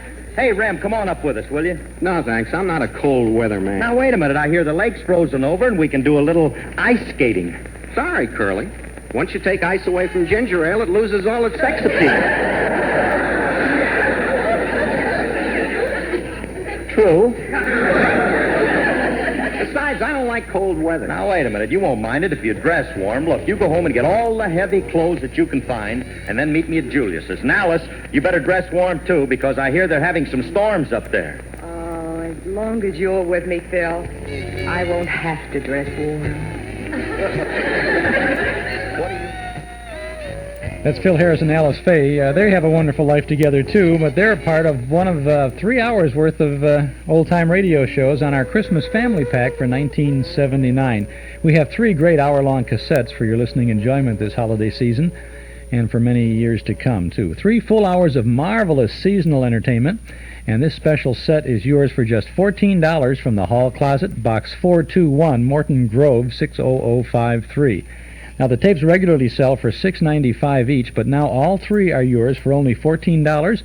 You can pick them up at any office of Northwest Federal Savings or when you visit our Metro Golden Memory shops in Chicago or Morton Grove. Now, besides this Phil Harris, Alice Faye show, you'll get warm-hearted fun and entertainment from Jack Benny, Margaret O'Brien, Thomas Mitchell, Spencer Tracy with the story of The Small One, Orson Welles and Bing Crosby with the story of The Happy Prince, Lum and Abner's traditional Christmas show, and the visit with Bing Crosby and his first family, Gary, Dennis, Philip, and Lindsay. Oh, and Dixie Lee is there, too. Gathered round the Christmas tree, and you'll gather around your tree as you enjoy these fine old radio shows for the holiday season. Set of 3 tapes, $14 from the Hall Closet, Box 421, Morton Grove, 60053. And then don't forget about the regular cassette tape of the month. We are holding It's a Wonderful Life over into December. It's a 1947 Lux Radio Theater production of the fine Frank Capra film that was on television at Channel 11 just this last week. Jimmy Stewart and Donna Reed, and Victor Moore plays the little angel in this film. It's available in this radio show, I should say. It's available this month for only $5 from the Hall Closet at any Northwest Federal or at our Metro Golden Memory shops. Now, if you want us to send you both the December tape, It's a Wonderful Life, plus the 3-tape Christmas Family Pack, then just send $19 to the Hall Closet, Box 421, Morton Grove, 60053. Now, we continue on WNIB in Chicago with our Those Were the Days program of radio to plan your Christmas list by, as we continue with Paul Whiteman's ABC Christmas Party. Friends, tonight the American Broadcasting Company is filling your stocking with stars as you listen to Paul Whiteman's ABC Christmas Party. Now here's Paul Whiteman himself to tell you about the presents still in his Santa Claus pack. That's right, men and women of goodwill. And we hope there's still room in your radio stocking for such stars as Bing Crosby, Henry Morgan, Basil Rathbone, Gegraldine Fitzgerald, Don Wilson, Tom Brennaman, Don McNeill, Kenny Baker, and Lum and Edner. And right now, it's Eugenie Baird and Paul Whiteman and his orchestra and chorus in Jingle Bells.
O'er the fields we go, laughing all the way. Bells on bobtail ring, making spirits bright. What fun it is to ride and sing a sleighing song tonight. Jingle bells, jingle all the way. Oh, what fun it is to ride in a one-horse open sleigh. Jingle bells, jingle all the way. Oh, what fun it is to ride in a one-horse open sleigh. Say or two ago, I thought I'd take a ride. Miss Fanny Bright, seated by my side. The horse was lean and light, the horse in the sun. She got into a drifted bank and we got a fight. Jingle bells, jingle all the way. Oh, what fun it is to ride in a one-horse open sleigh. Jingle bells, jingle all the way. Oh, what fun it is to ride in a one-horse open sleigh.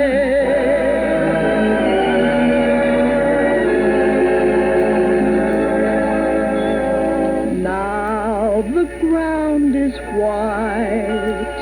Go it while you're young. Take the girls tonight and sing this sleighing song. Just get a bobtail nag, 240 for his speed. Then hitch him to an open sleigh and crack, you'll take the lead.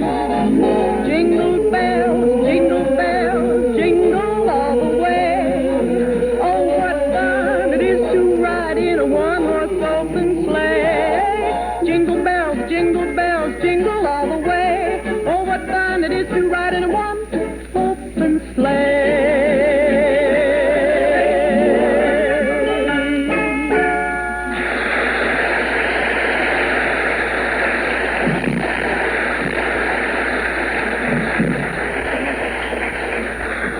Christmas Eve is traditional for good little children, but right now, digging down in the bottom of our pack, we come upon a bad little boy named Henry Morgan. Here at ABC, we've done our best with Henry, but you know how those things are. Just the other day, he offered to give his listeners radio vice presidents, the thin ones for bookmarks and the fat ones for doorstops. So as you can see, there's nothing to say about Henry except that...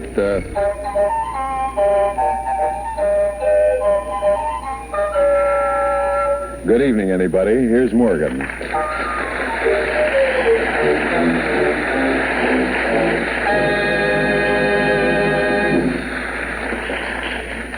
Christmas Eve seems like a pretty good time to look back for a moment and see what it was that brought me and the Ever-Sharp Schick Company together. I want to wish you and them the best of everything tonight, but somehow I'll never forget the day I finally got in to see the vice president of the company. who was very anxious to sponsor this program that he'd heard about. He had this big, impressive office, see, with a lot of books and pictures. And when I came in, he said, "How do you do? What's your name? Look, what kind of program is this here program of yours like anyways, huh?" "Well, it's... I tell you what we need here. You see, now, what we need here is a good bloody detective show, you know what I mean? Yes. Perhaps you mean something like this? Now you got me backed in this corner, mushhead Maloney, with a door locked and no windows and 100 feet off the ground and soundproof walls, and you got a gun and I ain't, and we're 12 miles from town and I'm bleeding to death." Well, what will happen now? Will Sam Shovel be able to get out of this? Will a mysterious stranger return? And what of little Murgatroyd? Who is Sylvia?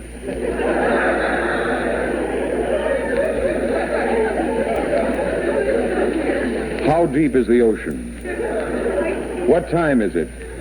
Who won the 4th at Hialeah? Is that sort of what you had in mind? Not exactly, no. You see, what we really need is more of the audience participation type show, you know what I mean? Where the people say them funny answers. Oh, maybe you mean something like this. Hey, what's your name, sir? Smith, eh? Well, that's wonderful. Simply great. And how long you been married, Mr. Smith? Oh, I see. Got a divorce yesterday, huh? Fine. Give him a little hand, folks. And here you are, sir, for being a brilliant guy and a wonderful sport and a great little guy and a brilliant guy. Here's a case of scotch, a new Cadillac, and a posted chair, a deck of marked cards, and all the land west of the Mississippi River.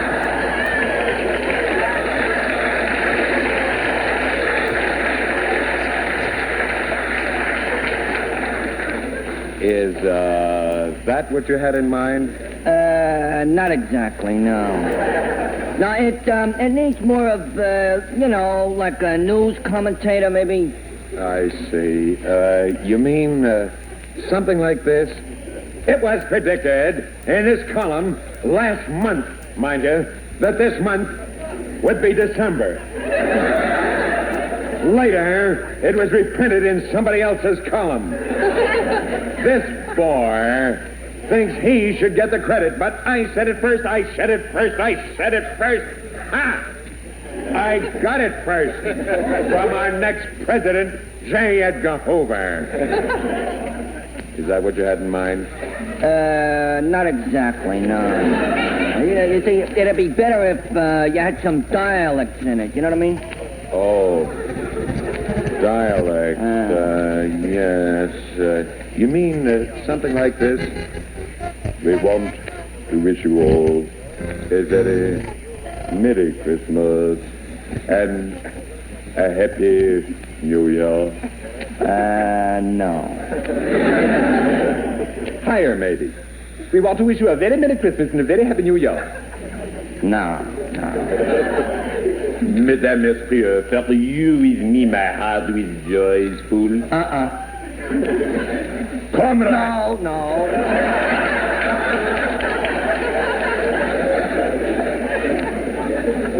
Ladies and gentlemen. Nope. Hey, Pat, did you hear the one about the two Irishmen? No, can't say that I have. Well, that's us. Is that what you mean? Yes. Except that it should have an orchestra and some jokes, you know what I mean? Well, to tell you the truth, I'm afraid I don't get it. What is it that you really want? Well, I want to wish you a Merry Christmas and a very Happy New Year.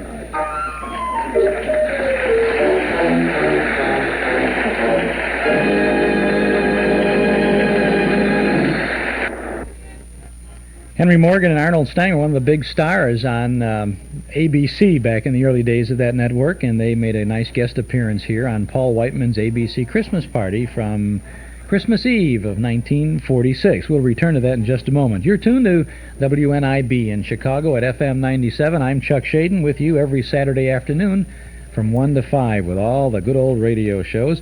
This week, radio to plan your Christmas list by. For Frigidaire Appliances, it's Townhouse TV and Appliances, 7243 West Touhy Avenue. For Sony Trinitron Color Television, it's Townhouse. And for the new Betamax videotape recorder, of course, it's Townhouse TV and Appliances. You know, there's never been a better time for you to visit Townhouse because these are the people who know television, they know appliances, and they know people, and they care about them all. If you get your new TV or videotape recorder or appliance from Townhouse between now and Christmas Eve, you can purchase a Lionel train set for only $9.95. This is a regular $39.95 027 gauge Lionel train set, and it's yours for just $9.95 with the purchase of any television set or appliance from Townhouse TV and Appliances, 7243 Touhy Avenue, just west of Harlem. Open Monday, Thursday, and Friday nights till 9, Saturday until 5. It's Northwest Federal Savings Time. We've got more time for you.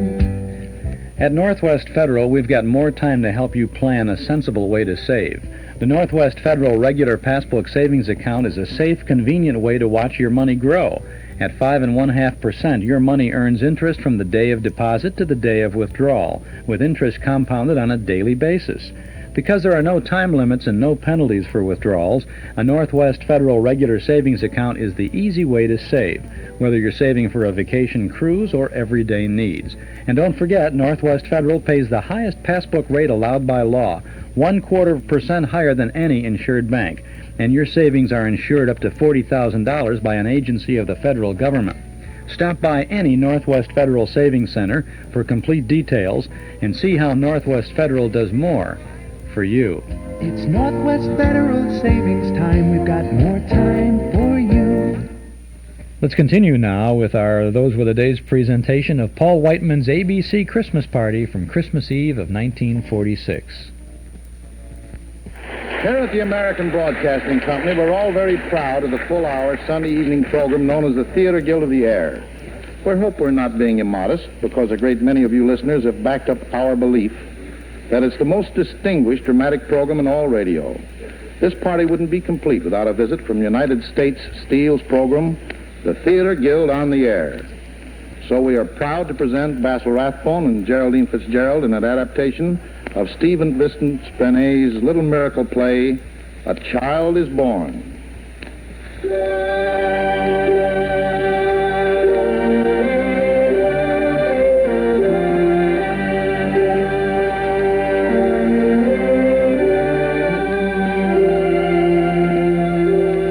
There is a town where men and women live their lives as people do in troubled times when the world is shaken. There is an inn. A woman sings there in the early morning.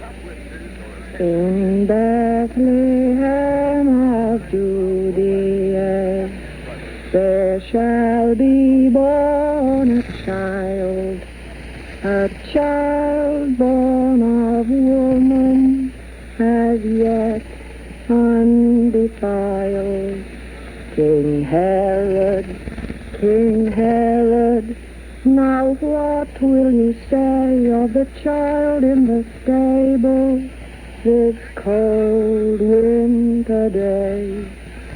I hear the wind blow. Singing again? I told you not to sing. I'm sorry, I forgot. Forgot, that's fine. That's wonderful. That answers everything. The times are hard enough and bad enough for anyone who tries to keep an inn and get enough bread to stick in his own mouth and keep things going somehow in his town. The country's occupied. We have no country. You've heard of that, perhaps? You've seen their soldiers, haven't you? You know just what can happen to our sort of people once there's a little trouble. Answer me. I'm sorry, I forgot. Sorry, forgot. You're always saying that. Is your business what King Herod does? Is your place to sing against King Herod? I think that he must be a wicked man, a very wicked man. Oh, la, la, la. Sometimes I think your ways will drive me mad. Are you a statesman or a general? Do you pretend to know the ins and outs of politics and why the great folk do the things they do and why we have to bear them? Because it's we. We who have to bear them, first and last and always, in every country and every time. They grind us like dry wheat between the stones. Don't you know that? I know that somehow kings should not be wicked and grind down the people. I know that kings like Herod should not be. Still, there he is. He's king. Now, will it help if I go out and write on someone's wall, "Down with King Herod"? What's it worth? A cross to me, the whipping post for you, the inns burned down, the village fined for treason just because one man didn't like King Herod. Well, that's the way things are. Something must come. Oh, believe it if you choose. But meanwhile, if we are clever, we can live and even thrive a little. Clever wheat that slips between the grinding stones and grown in little green blade sprinkles on the ground. At least if you'll not sing subversive songs to other people but your poor old husband. Come, wife, I've got some news. The prefect comes to dinner here tonight with all his officers. Oh, yes, I know the enemy, of course, the enemy, but someone has to feed them.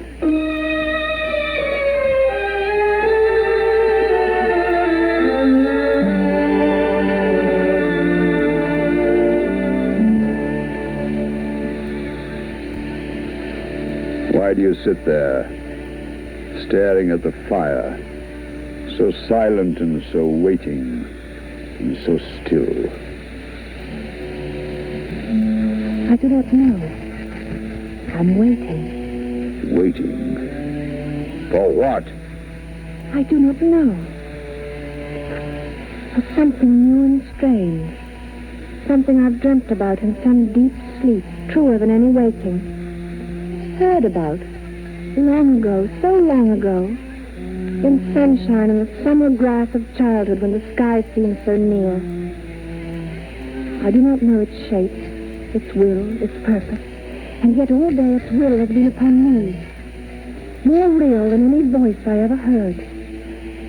More real than yours or mine, or our dead child's. More real than all the voices there upstairs brawling above their cups. More real than light. And there is light in it. And fire and peace.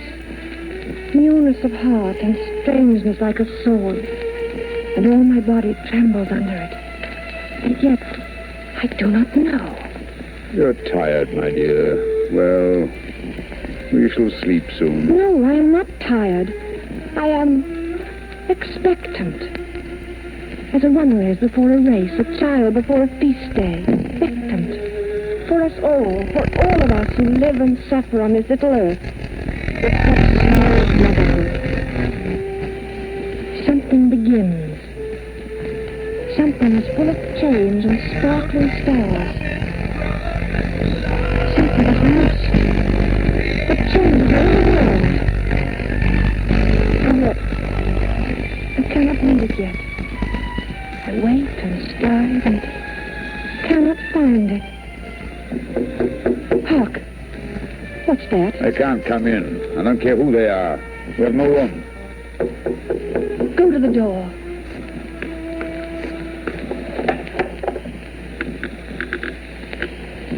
Well? Is this the inn? Sir, we are travelers, and it is late and cold. May we enter? Who is it? Just a pair of country people, a woman and a man. I'm sorry for them, but... My wife and I are weary. May we come in? I'm sorry, my good man. We have no room tonight. The prefect's orders. No room at all? No, it's not my fault. Wait. Good sir, the enemy are in our house, and we...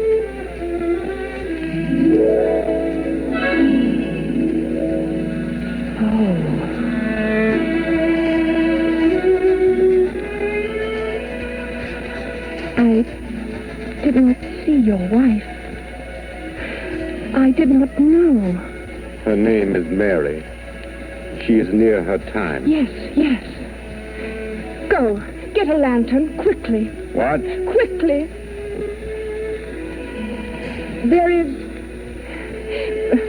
We have a stable at the inn, safe from the cold at least.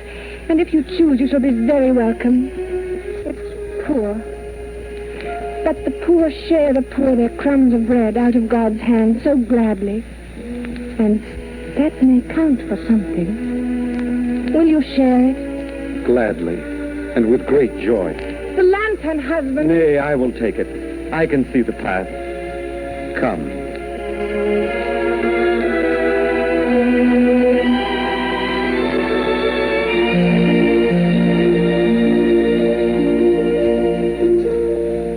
The night deepens. The stars march in the sky. The prefect's men are gone. The inn is quiet.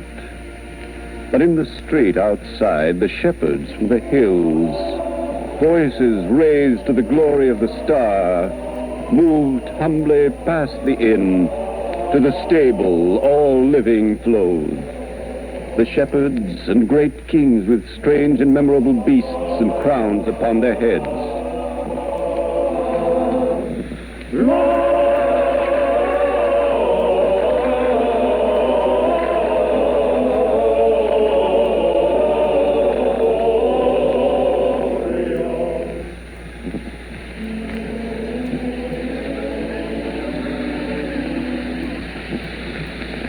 I do not understand it. They're gone. They do not even look at me or pause. Though there's no other inn. They follow the poor shepherds to the stable. They would not tarry with us. No, not one. And yet... Peace, husband. You know well enough why none would tarry with us. And so do I. I lay a while in sleep, and a voice said to me, Gloria, Gloria, Gloria in excelsis Deo. The child is born. The child is born. And yet, I did not rise up and go to him, though I had waited and expected long. For I was jealous that my child should die and her child live. And so, I have my judgment, and it is just. If there was any fault, wife, it was mine. I did not wish to turn them from my door, and yet I know I love the chink of money, love it too well, the good, sound, thumping coin, love it. Oh, God, since I'm speaking truth, it's better than wife or fire or chick or child, better than country, better than good fame, would sell my people for it in the street. Oh, for a price, but sell them. And there are many like me, and God pity us. God pity us, indeed. For we are human and do not always see the vision when it comes, the shining change. Or if we see it, do not follow it, because it is too hard, too strange, too new, too unbelievable, too difficult, warring too much with common easy ways. And now I know this, standing in this light. Life is not lost by dying. Life is lost minute by minute, day by dragging day, in all the thousand small, uncaring ways, the smooth, appeasing compromises of time, which are King Herod and King Herod's men always and always. You who love money, you who love yourself, you who love bitterness, and I, who loved and lost and thought I could not love again, and all the people of this little town, rise up. The loves we had were not enough. Something is loose to change the shaken world, and with it, we must change. Now, that's well said. Who speaks there? Who are you? Who? Oh, my name is Business. I'm a thief. You know, the starved, flea-bitten sort of boy who haunts dark alleyways in any town, sleeps on a fruit sack, runs from the police, begs what he can, and borrows what he must. That's me. What have you taken? Nothing. I tried the stable first, and then your cellar. Slipped in, crept up, rolled underneath a bench, while all your honest backs were turned. And then... And then? Well, something happened. I don't know what. I didn't see your shepherds or your kings, but in the stable I did see the child, just through a crack in the boards. One moment's space. That's all that I can tell you. Is he for me as well? Is he for me? For you as well. Has he come to all of us, or just to you? To every man alive. If it were true, If he had really come to all of us, I say to all of us, then honest man or thief, I'd hang upon a cross for him. Would you? I see that I've said something you don't like. Something uncouth and bold and terrifying. And yet I'll tell you this. It won't be till each one of us is willing, not you, not me, but every one of us, to hang upon a cross for every man who suffers, starves, and dies. Fight his sore battles as they were our own, and help him from the darkness and the mire, that there will be no crosses and no tyrants, no Herods and no slaves. Well, it was pleasant thinking things might be so. And so I'll say farewell. I've taken nothing. And he was a fair child to look on. Wait. Why? What is it you see there by the window? The dawn. The common day. The ordinary, poor, and mortal day. The shepherds and the kings have gone away. The great angelic visitors are gone. He is alone. He must not be alone. I do not understand you, wife. Nor I. Do you not see? Because I see at last. Dismas the thief is right. He comes to all of us, or comes to none. Do you not see he must not be alone? I think that I begin to see. And yet... We are the earth his word must sow like wheat. And if it finds no earth, it cannot grow. We are his earth. The mortal and the dying, led by no star. The sullen and the slut. The thief, the selfish man, the barren woman. Who have betrayed him once and will betray him. Forget his words. Be great a moment's space under the strokes of chance, and then sink back into our small affairs.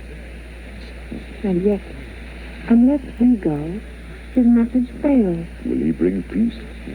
Will he bring brotherhood? He will bring peace. He will bring brotherhood. And yet, he will be mocked at in the street. Will he slay King Herod and rule us all? He will not slay King Herod. He will die. There will be other Herods, other tyrants, great wars and ceaseless struggles to be free, not always won. These are sad tidings, are they? No, no. They are glad tidings of great joy, because he brings man's freedom in his hands. And though he die, his word shall grow like wheat.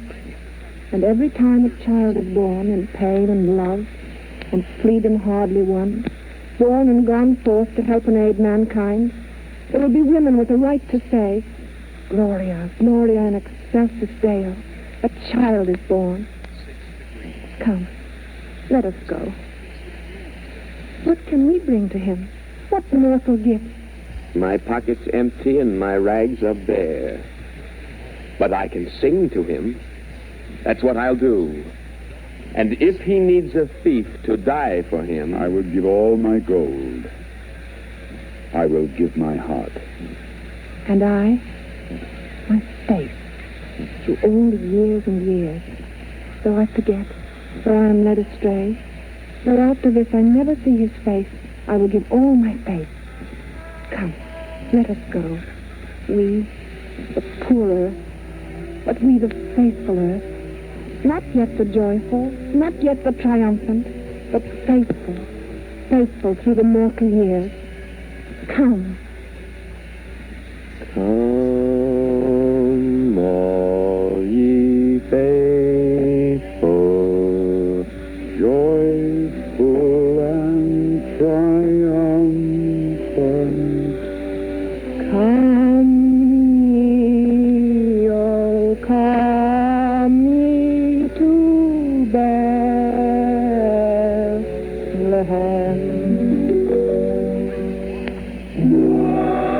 Let me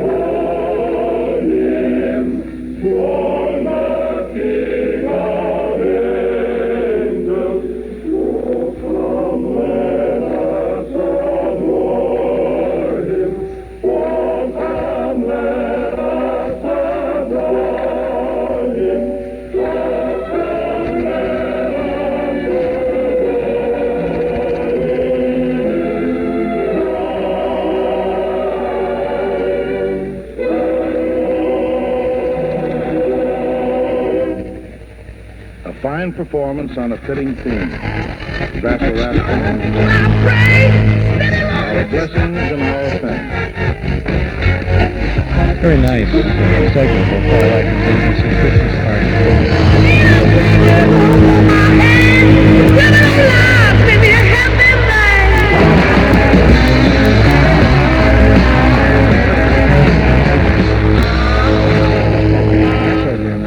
Those were the days from WNIB in Chicago at FM 97. I'm Chuck Shaden with radio to plan your Christmas list by.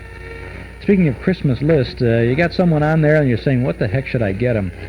Is it someone maybe who shares your interest in these old-time radio shows and the nostalgic things that we do?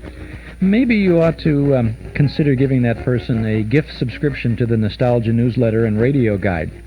It's real easy to do, and you can solve that gift right on the spot, right now, if you like. A one-year gift subscription, now that's 10 issues, is only $7. This is a gift, of course, that keeps on giving all year round. If you would like to give a gift subscription to the Nostalgia newsletter, or if you'd like one for yourself, why don't you give us a call right now at 965-7763. That's our studio out here in Morton Grove. We'll begin the gift subscription with the December issue, and before Christmas we'll include a little note telling of your thoughtfulness, and then we'll bill you for the subscription. So why don't you call us now at 965-7763 and mark off another gift on your Christmas shopping list. The Nostalgia newsletter contains articles from and about the past, plus the complete listing of our Saturday afternoon Those Were the Days program schedule, as well as information about special events at Northwest Federal, and other good old things that I know that you want to know about. A one-year subscription as a gift or for yourself is just $7. So why don't you subscribe now? Call 965-7763. Jimmy Durante and Al Jolson are in a holiday mood on the cover of our Nostalgia newsletter for December, January. And we have articles about the great Gildersleeve, Orson Welles, Basil Rathbone, and Dick Juergens. 965-7763. If you like, you can send $7 to Nostalgia Newsletter, Box 421, Morton Grove, 60053. But why don't you give us a call right now as you're thinking about it? The snow is flying outside and you're cozy at home by the radio. Give us a buzz, 965-7763.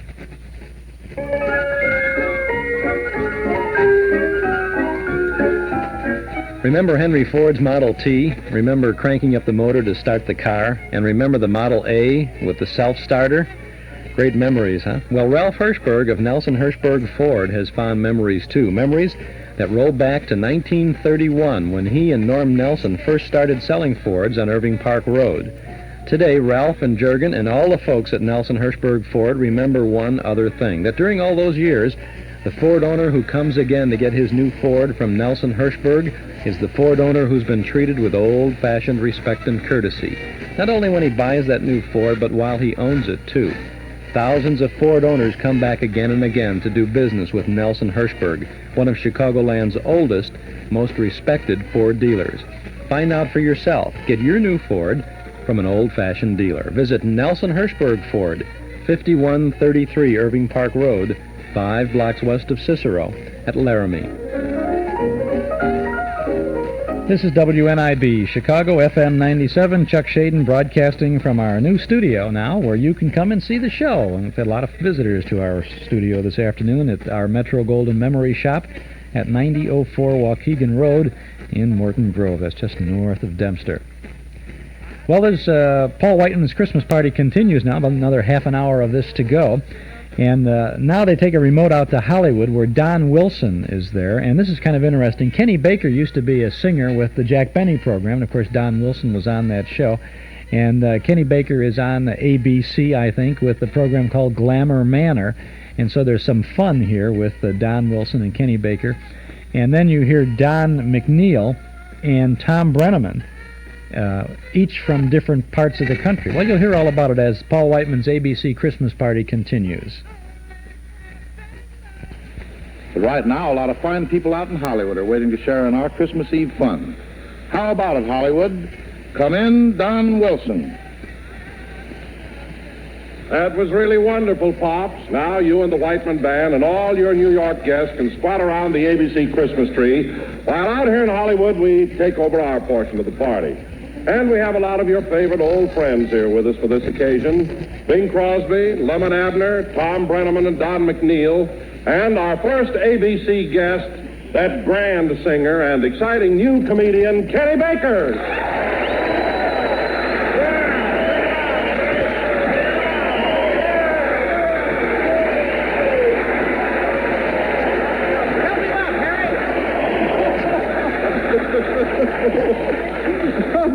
Oh, thanks, Don Wilson, and thank you, everybody. But, Don, I'm afraid I haven't too much time to spend with you this evening. You see, I've got to get back to Glamour Manor and get ready for my own Christmas party. Well, that's all right, Kenny. We were sort of expecting a song, but if you're in a hurry, I'll sing. Yeah.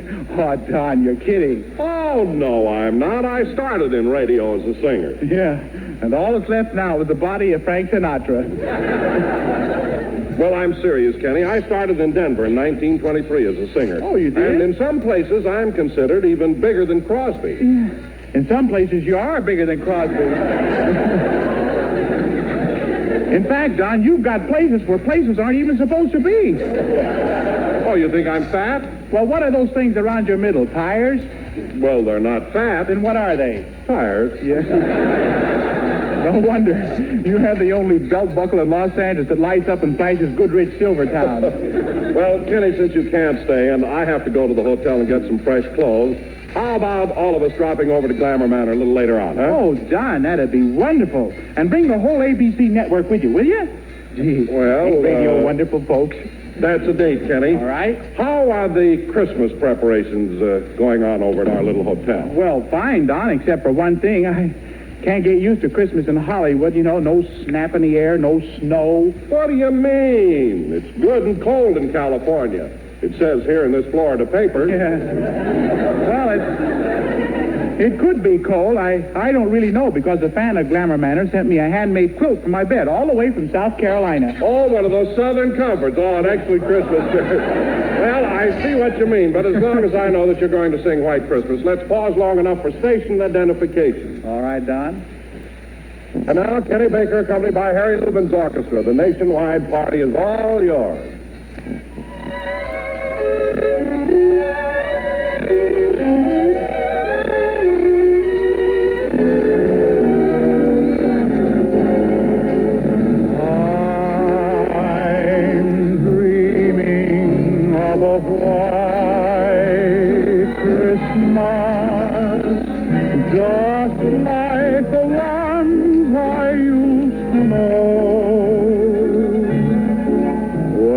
Treetops glisten and children listen to hear sleigh bells in the snow.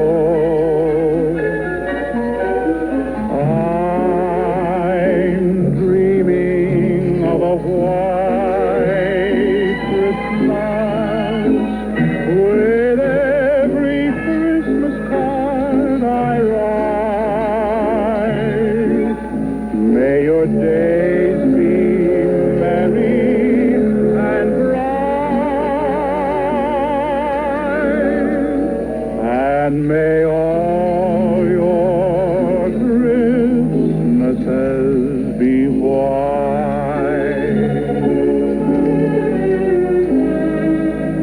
The sun is shining, the grass is green, the orange and palm trees sway.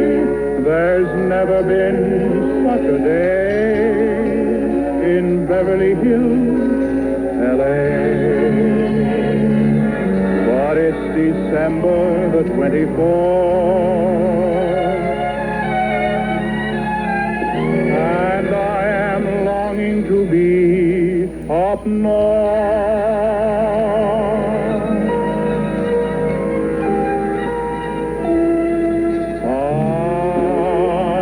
I'm dreaming of a white Christmas with every Christmas card I write.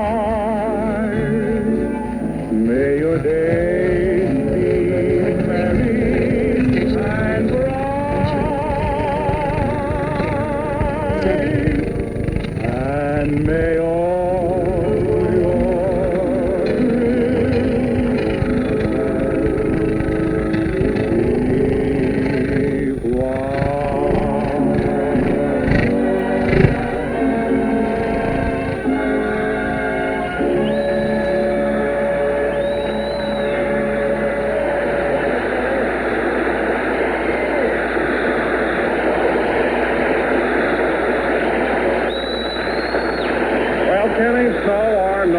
you certainly brought a breath of Christmas to all of us. And we'll be seeing you just a little later when we drop in on you at Glamour Man. Well, so long, Don, and don't forget, that's a date. Okay.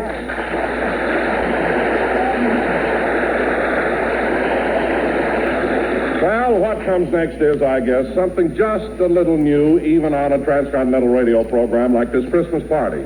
Because Tom Brennaman in Hollywood and Don McNeill in Chicago both have to be up with Santa Claus reindeer in the morning to do their own two shows, and they're not with us this evening in the studio. But instead, we've run special lines into the living room of Tom Brennaman's house out here and to Don McNeill's family, gathering two-thirds of the way across the country. Not only so they can talk to each other and to you, but so they can both be with their families this Christmas Eve. So now that I've explained it, there's nothing left to do but just have our engineer throw the switch, which takes us to Tom Brennaman's home at Encino, California. Thank you, Don. Thanks, Don. Yeah, well, as Don just told you, there's someone else to make this a joint party. So I'll say hello to Don McNeill in the living room of his joint in Winnetka, Illinois. Hello, Tom Brennaman. Merry Christmas from the Don McNeill family gathered here at home in our living room. But, you know, Tom, calling this home, I've worked so hard for a joint. That wasn't the kindest introduction I've ever had. Oh, wait a minute. Don't take it that way, Don. After all, it was only a joke in the spirit of the Christmas party. Yeah, what a joke. I guess if that joke showed up as a guest on your program, you'd have to give it 2 orchids, huh? Merry Christmas, Tom. Oh, thanks. Thank you very much, Don. But at least on my program, we don't have to march the audience around to wake them up again. Again, that is. It's Merry Christmas, Don. Thank you, Tom. Well, I just bet you're a scream there tonight in your own home wearing funny-looking hats to make your family roar. I can just see you. I don't have to wear anything. You said what? I don't have to wear anything. Oh, is it a little chilly that way in Chicago now? Yes, it is, Tom. Next month we pay the gas bill. You don't sound so hot yourself. Merry Christmas. Oh, thank you, Don. Thank you very much, Ed. What do you mean, not so hot? Huh? I'm a movie star. My picture, Breakfast in Hollywood, was so big a success the studio wants me to do another picture. Well, you go right ahead. Don't you mind what everybody says about your last picture. I liked it. What's this one going to be? Lassie Move Over? Oh, no. You know, Don. Yeah? You must show me the room where you age your old jokes. Oh, seriously, Tom, you know, it's too doggone bad we don't have a chance to really visit in each other's homes, but this is the next best thing. Swell talking to you. Neighbors, may this Christmas be the best one ever, and may the new year bring you all the things you want most for yourselves. Well, thank you very much, Don. You know, it was great chatting with you on this Christmas Eve. And before you go, I've got a few in my family that I'd like to talk to a few in your family, huh? Oh, great. Put them on, Tom. Well, first, I want you to meet my wife. You've already met Billy. And where's Kay? Hello, Billy. Hello, Kay. How are you? Oh, I'm fine. How are you? Oh, I'm just fine. Back here. Oh, how do you like that? We don't get a chance, do we? Well, no, we don't. It seems wonderful to hear your lovely laugh again. Well, thank you. And it's very nice talking to you, too. Well, thank you, Billy. That'll be all. Goodbye. Merry Christmas to you, and to Don, and the children. Merry Christmas to you also, all of you. Thank you. Aren't you the boss in your house? Make your wife keep still, Tom. Oh, he's not the boss. Are you kidding? No. Say, Don. Yeah? How's the weather back there? Oh, it's fine. Nice and brisk and cold. How's it out there, Tom? Oh, it's lovely. It's now about, it's almost 5 minutes after 8, and it's raining cats and dogs. No fooling. Yes. Only we don't have dogs. Don. Yeah? Here's the member of my family you have met, my charming daughter, Gloria. How do you do, Miss? How do you do, Mr. McNeill? How do you do, Mr. McNeill? Yes, you can call me Mr. McNeill. That's all right. How are you, Gloria? Well, I'm just fine. Good. I'd like you to meet some of the younger members of this American Broadcasting Company Christmas party. Of my family. Ladies and gentlemen, they're great. Really Hi, great Gloria. families. I'm Tom If McNeill. we let them, they'd go right on talking until New Year's Eve. Everybody, I'm Bobby You say that we fade them out and as they go on doing what comes naturally, and we return to the ABC studios here in Hollywood.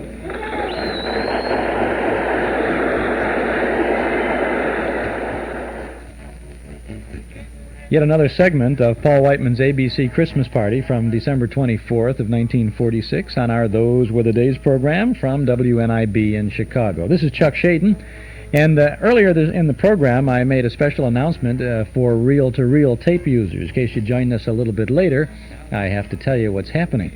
The MGM shop has made a special purchase of very good to excellent quality reel-to-reel tape that has been used just once. Now, this tape is only used once, okay? It was formerly the property of a movie fan who used it just once to record the soundtracks off hundreds of movies on television. He liked the movies, and he wanted to have something that he could listen to anytime he wanted to hear it. And what he did was he recorded the soundtrack of the movie. Now, many of us have done that from time to time. But now, he bought himself a videotape recorder. Must have heard our townhouse commercials.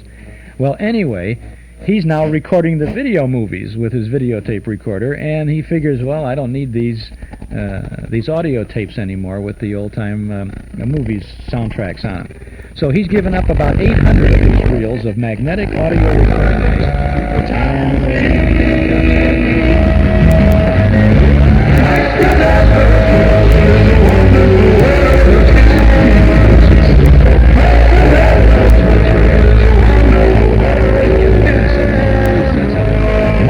Camera Centers, 74th and Greenfield, Mayfair, Southgate, downtown, 34th. Or even 1,800-foot tape, which would give you some 6 hours of recording if you're doing a 4-track mono. 1,200-foot tape, 600-foot tape. We have Sony, Scotch, Ampex, BASF, and there's Shamrock and Concert and Melody, all other brands too, many other brands. All this tape is used just once, and it all still contains the soundtracks from the old movies that were shown on TV. And in many cases, he wrote the material about the movie on the box, and there's a cutout from a TV Guide or TV Week. It's pasted on there a little bit about the movie. Well, we're not selling the movies, but we are selling the tape itself. Used once, and if you use reel-to-reel tape to record the old radio shows or for whatever, I think maybe you'll find this to be a real value, because you can buy these tapes at the MGM shops for as little as $1 per reel and no more than $4 per reel. Now, we offer 2,400-foot Sony tape, really good stuff, for $4 a reel. 1,800-foot Sony and BASF tape. BASF is the tape that comes in that plastic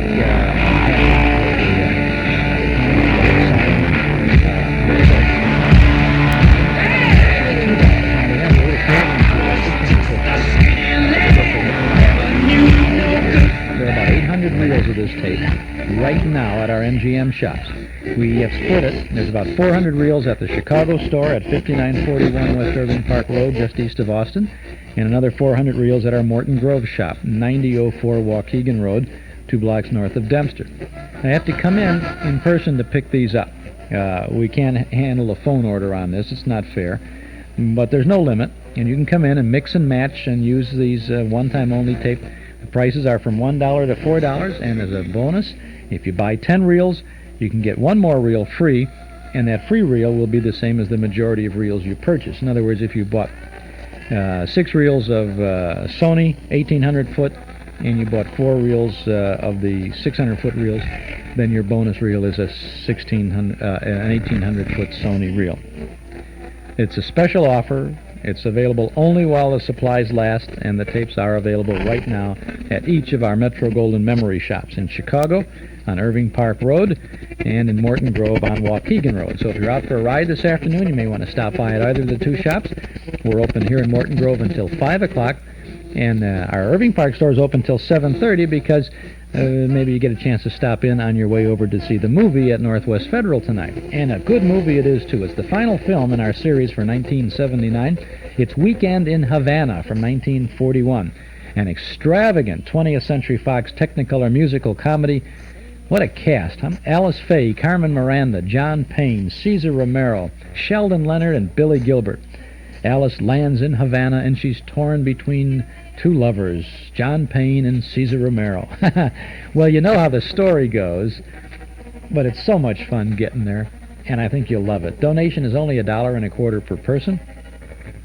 And we'll be there tonight to see Weekend in Havana, and we hope that you'll join us for a good movie, musical, holiday treat to wrap up the season of memory movies. And we'll start those again in January, and we'll be telling you more about that. At Northwest Federal's Irving Park Community Center Auditorium at 4901 West Irving Park Road in Chicago.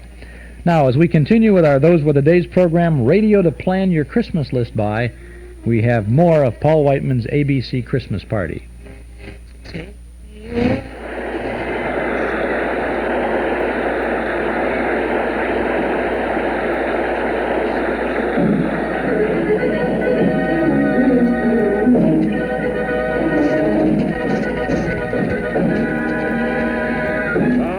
Lubin's orchestra setting the pace with a topical, tuneful, and timely toy trumpet.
Kenny Baker at Glamour Manor, the heartbreaking, half-baked hostelry he operates on the outskirts of Hollywood. Outskirts of Hollywood? Sorry, that must be a typographical error. In Hollywood, it's got to be out slacks. Well, with a little help from Harry Lubin in the orchestra, we're on our way now to Kenny Baker and Glamour Manor.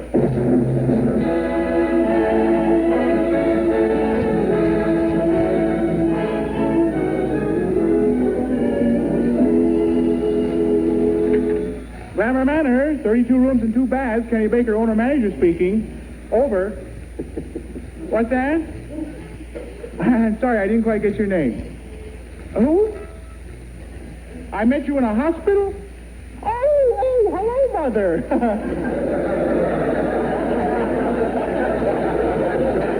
Oh, sure, you bet. Well, I wouldn't miss it. I'll be home with you tomorrow for Christmas dinner, yeah. Goodbye, dear. Well, Kenny, here I am to find out what's going on at Glamour Manor on Christmas Eve. Where's Schlepp and Miss Biddle and Barbara? Well, gosh, Don, they're all out doing their last-minute Christmas shopping. But doesn't the hotel look swell? Ah, yes, it does, Kenny. But, hey, what's that suitcase doing over there in the middle of the lobby? Oh, well, the man in 309 asked me to help him pack it, so I saved room. I packed him in it, too. Yeah, but you left one of his arms sticking out. Oh, gee, how else would he be able to carry it? Oh, excuse me, Don. Hello? Glamour Manor, rates by the day, month of the week. When it rains in Hollywood, the hotel's up the creek.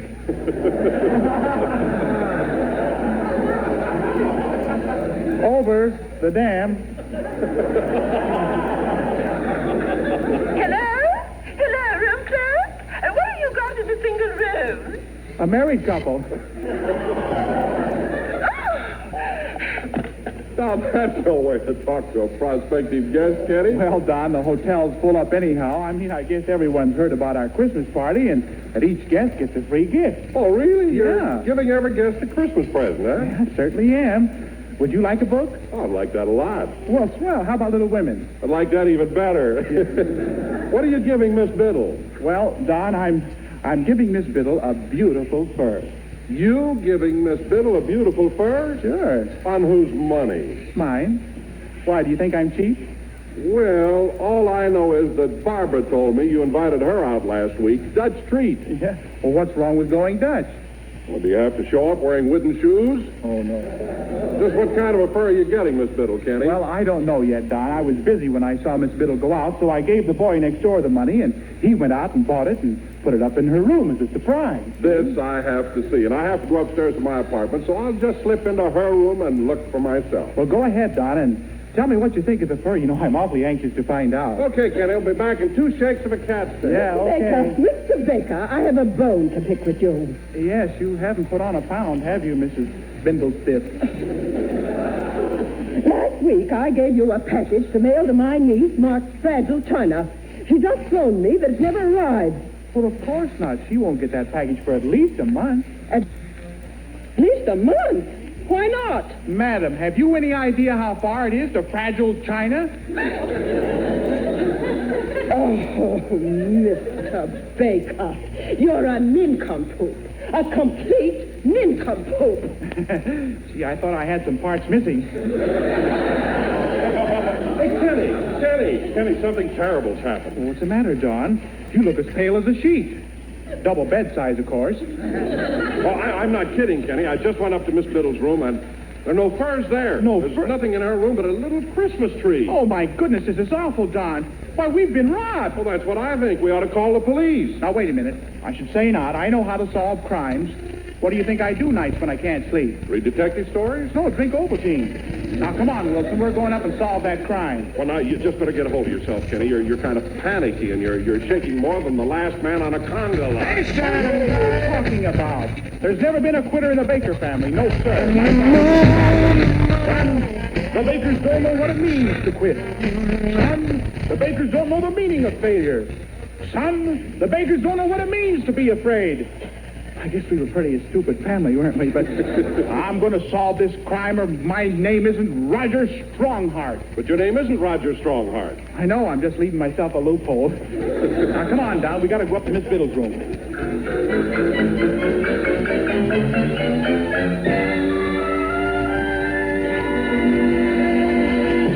Well, come on, Kenny. Open Miss Biddle's door. Well, first tell me one thing. Is there anybody in her room by the name of Ruth? Ruth? Of course not. Uh-huh. Just as I thought. Another ruthless crime. Oh, Kenny.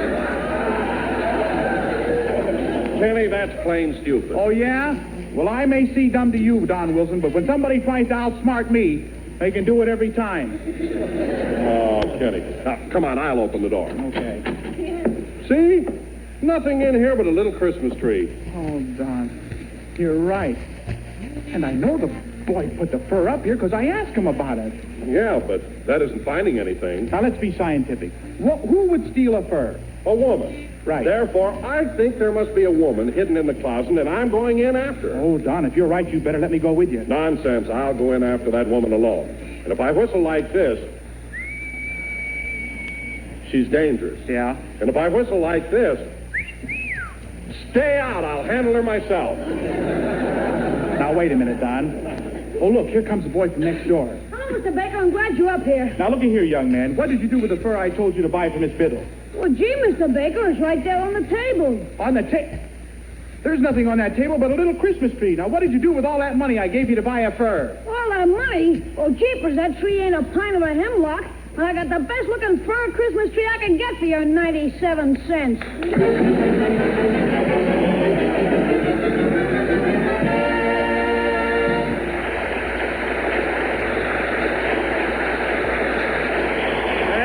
Thank you, Kenny Baker, for making my personal hotel that entertaining. I'll be seeing you every morning 5 times a week.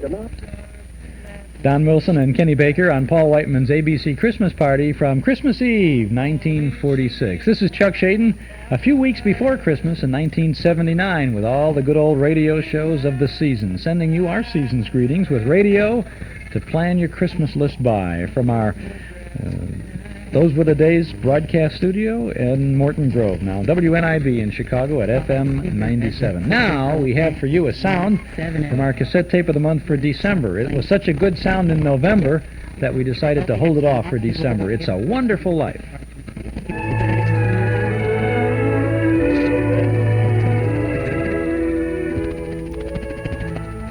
This is the story of George Bailey, citizen of Bedford Falls, New York. George Bailey, who more than anything under the sun wanted to see the world, the wonderful, exciting world that lay somewhere beyond the limits of his hometown. Oddly enough, this story does not begin in Bedford Falls. In fact, it doesn't begin anywhere in the world. It begins in heaven, where the superintendent of angels has just summoned an apprentice angel named Clarence. Oh, I'm really going down to Earth, sir? Oh, how splendid. Yes. There's a very discouraged man down there, Clarence. George Bailey. At exactly 10:45 p.m., Earth time, he'll be thinking seriously of ending his life. Oh, dear, dear, his life. Now, I want you to stop him if you can. Now, sit down. I'll give you Bailey's case history. Sir, if I should accomplish my mission, may I perhaps get my wings? I've been waiting over 200 years now, and, well, people are beginning to talk. Clarence, what's that book? The Adventures of Tom Sawyer, sir. I was reading it when you sent for me. Oh, fine book, excellent. Well, you do a good job on George Bailey, and we'll see about your wings. Oh, thank you, sir. Now, that's from the Lux Radio Theater production of It's a Wonderful Life, starring Jimmy Stewart, Donna Reed, and that angel is Victor Moore. If you saw the movie this last week on television, you know what a wonderful, marvelous picture it is. And this radio version from the Lux Radio Theater is a really good, faithful adaptation of the story. It's yours for just $5 on a cassette tape of the month for December from the Hall Closet, Box 421, Morton Grove, 60053. Warm-hearted classic radio adaptation of Frank Capra's 1946 film. It's about the man who wishes he'd never been born, George Bailey, and that angel appears from heaven to prove him wrong. A delightful story for the holiday season and all year long. It's got a marvelous Frank Capra climax on it that I have seen this story so many times. I've listened to the tape many times, and I know it by heart. And I just can't help a little tear forms in my eye when I watch this thing or hear it every year. It's beautiful. It's a Wonderful Life. A Lux Radio Theater broadcast from March 10th of 1947. It's $5 from the Hall Closet, Box 421, Morton Grove, 60053. Or you can pick up this tape at any office of Northwest Federal Savings, or when you visit our Metro Golden Memory Shops in Chicago at 5941 West Irving Park Road, just east of Austin, in Morton Grove at 9004 Waukegan Road, just 2 blocks north of Dempster. Say, don't forget about our Christmas family pack for this year, a set of 3 cassette tapes with really nice listening for your holiday enjoyment. 3 full hours of warm-hearted nostalgia and fun with Jack Benny, Phil Harris and Alice Faye, Margaret O'Brien, Thomas Mitchell, Spencer Tracy, Lemon Abner, Orson Welles, and Bing Crosby and his first family. It's marvelous Christmas time entertainment. 3 cassette tapes for only $14. Great to give and great to get.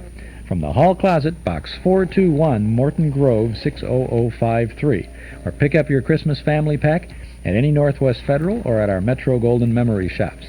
And if you'd like us to send you both the December cassette, It's a Wonderful Life, plus the Christmas family pack, send $19 to the Hall Closet, Box 421, Morton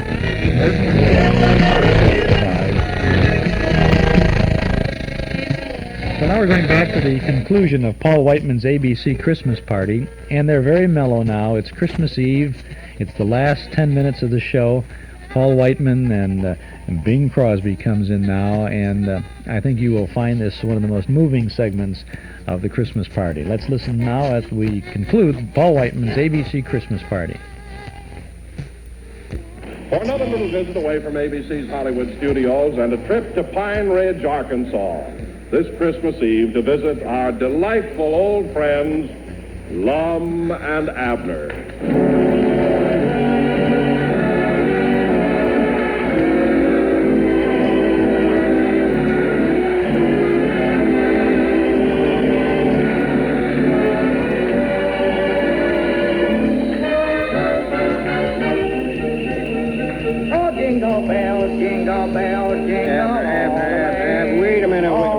Simmer down for a minute. I want you to listen while I run through this poem I'm going to recite at the young'uns' Christmas party tonight. You going to recite a poem? Yeah.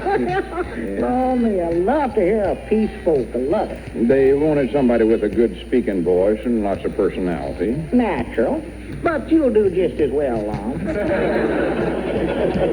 What poem are you going to recite? It's a Christmas poem. Well, sir, now you chose a good topics for this time of year. You sure did. I thought it sort of fit in good. Yes, yes. But you stand there and listen. Yeah, go ahead. I just love Christmas. Happy Yuletide. Just love it. Twas the night before Christmas. What was it, Lon? I said, 'twas the night before Christmas. Oh, I enjoy Christmas, my favorite holiday. Well, go ahead, Lon. Start your poem. I'm dying to hear it. Well, keep still then. Yeah, go ahead. 'Twas the night before Christmas. Oh, that's sweet. I just love it. And all through the house. All through whose house? Any house. And all through the house, not a creature. Oh, it's a vacant house, huh? No, there's a... No. Pastry place? Not necessary. Well, they got young ones, little Duty and Duty. Make it the Bases then. Yeah. Can't understand why it's so quiet around there, though. There's a noise, there's 2 little brats I ever know. Well, go ahead, Lon. Twas the night before Christmas, and all through the house... What's the matter now? All through the Bates' house. All right. 'Twas the night before Christmas, and all through the Bates' house, not a creature was stirring, not even a mouse. He might be caught in a trap. Keep it. A mouse. Their stockings The was... mouse is stocking? No, silly. Well, I was going to say, no wonder they couldn't hear the mice if they're running around their stocking feet. But go ahead. Their stockings was hung by the chimney with care. Oh, that's sweet. In the hopes that St. Nicholas soon would be there. Who in the world is Nick Lassoon? Who? That Nick Lassoon, you said you hoped he'd be there. I said, in the hopes that St. Nicholas soon would be there. Yeah. That's Santa Claus. Oh, I see, yeah. The children... That's the first time I ever heard him called Nick Lassoon. But it's your poem. You go ahead, do it the way you want I'm trying to. Yeah. The children were nestled all snug in their bed. That's Duty and Dulcie. Yeah, bless their hearts. While visions of sugar plums danced through their heads. Bless their lips up. Jesus. No wonder they're quiet. Them young'uns is sick. Stop interrupting, will you? Let's see, where was I at? Damn poor little varmint. Oh, yeah, dance. And Mama in her kerchief. Miss Bates dancing at that time of the night? And I in my cap. Was you over there dancing with Miss Bates? Oh, for goodness sake. Well, Lon, you ought to have taken your cap off. It ain't polite to dance with your cap off. I weren't over there dancing with Miss Bates. Who was it? I don't know. Well, I bound you, I can guess pretty close to who it was. Who? That Nick Lassoon.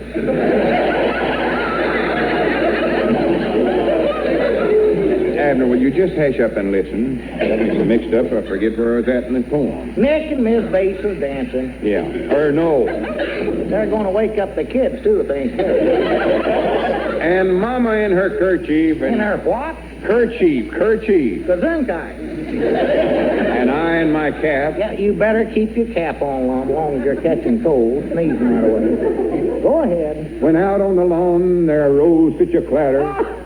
Old man Bates coming home.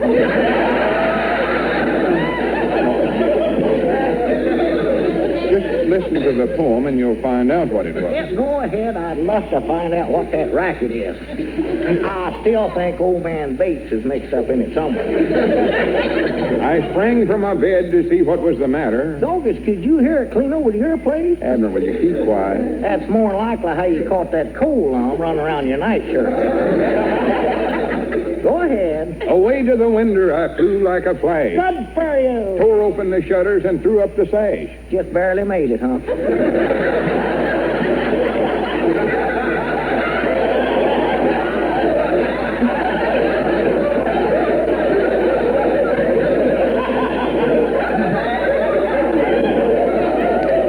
The moon on the breast of the new fallen snow gave a luster of midday to objects below. Don't change the subject. What was that racket going on out there in the yard? I'm coming to it. When what to my wondering eye should appear but a miniature sleigh and 8 tiny reindeer. 8 tiny... Lawmatters, do you actually claim you seen a herd of midget reindeers run around the Bates' yard? I told you to keep quiet. More rapid than eagles. Nice rabbits and eagles, he doesn't.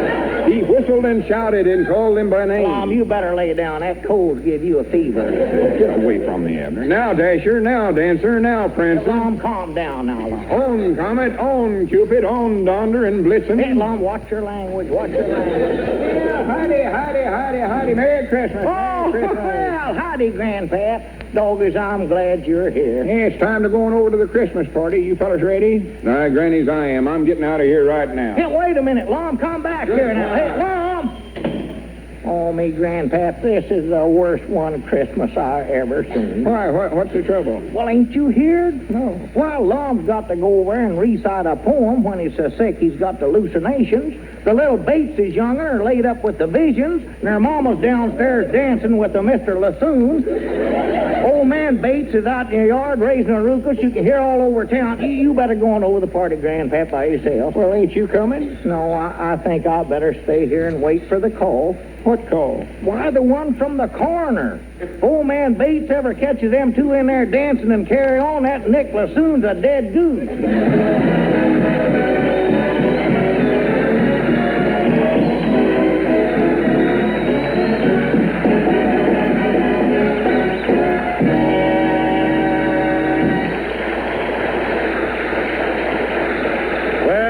You can see it's certainly a different kind of Christmas down there in Old Pine Ridge, but it sure is entertaining. But here in Hollywood, we have our own idea of Christmas entertainment, and I think it's not just our idea. It's the idea of everyone in the entire country. Bing Crosby!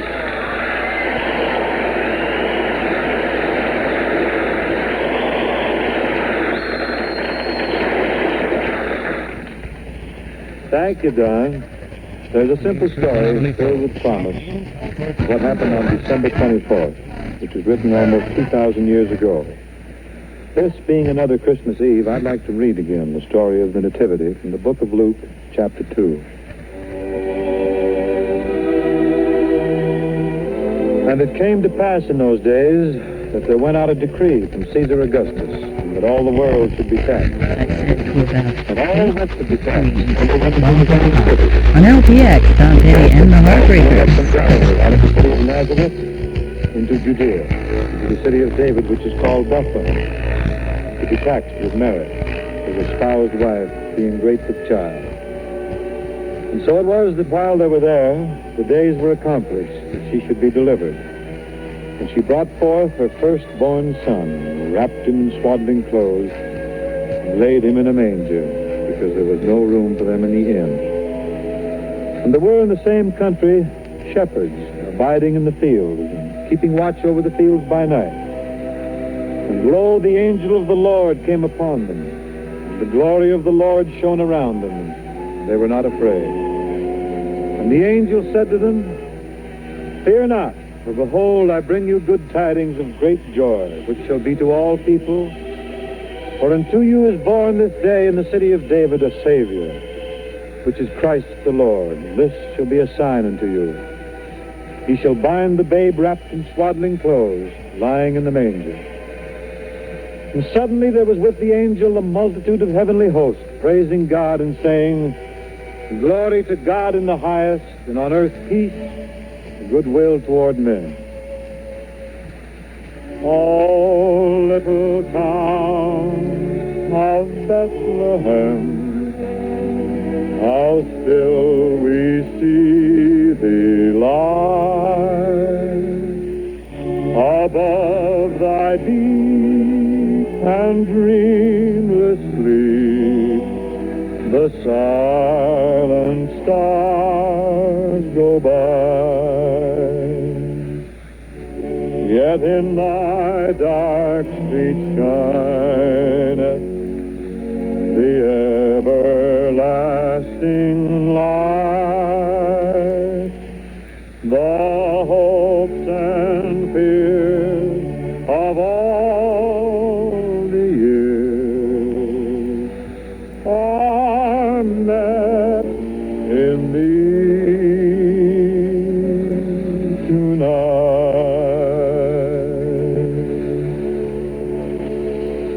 Merry Christmas, everybody, and good night.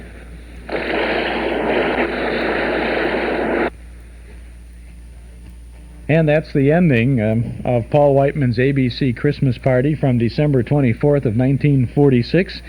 No chimes, because this was the American Broadcasting Company, not the National Broadcasting Company, and they had nothing more to say after the conclusion of Bing's song and his Christmas wish. A nice show, and it's been a 90-minute Christmas Eve extravaganza that we've shared with you this afternoon on our Those Were the Days program. Now, don't touch that dial, because you know what we've got coming up. We have Sergeant Preston of the Yukon and his wonder dog Yukon King and a Christmas story, plus 2 more chapters of the Cinnamon Bear, and who knows, maybe even a Lucky Strike Extra. I talked to you about the Nostalgia Newsletter and Radio Guide, and I want to encourage you to subscribe if you're not a subscriber. And if you are a subscriber and you know someone who might enjoy the newsletter, as you do, then it might be a good idea to give a gift subscription to the newsletter. A 1-year subscription, that's 10 issues, is only $7, and it's a gift that keeps on giving all year round. If you'd like to give a gift subscription to the newsletter, just give us a call at 965-7763. We'll begin the gift subscription with the current December issue, and just before Christmas we'll include a little note telling of your thoughtfulness, and then we'll send the bill to you for the subscription. So call us now at 965-7763 and just check off another gift on your Christmas shopping list. The Nostalgia Newsletter contains articles from and about the past, plus the complete listing of our Saturday afternoon Those Were the Days programming, as well as information about special events at Northwest Federal and other good old things that you'd like to know about. A 1-year subscription as a gift or for yourself is just $7. Why don't you subscribe right now? Call 965-7763. Our number is 965-7763, or send $7 to Nostalgia Newsletter, Box 421, Morton Grove, 60053. This is a good way to do your Christmas shopping while you listen to the radio, giving a gift subscription of a guide to the best of the past. 965-7763, the Nostalgia Newsletter, 965-7763.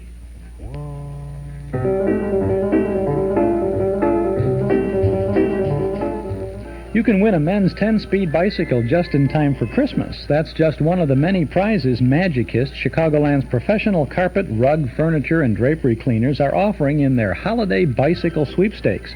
There's no purchase necessary to win, and you could win a complete home cleaning of your carpet, rugs, furniture, and draperies by the Magicist professionals. $25 and $10 cleaning certificates good toward the cleaning of your carpet, rugs, furniture, and draperies, and Magicist ceramic kiss prints.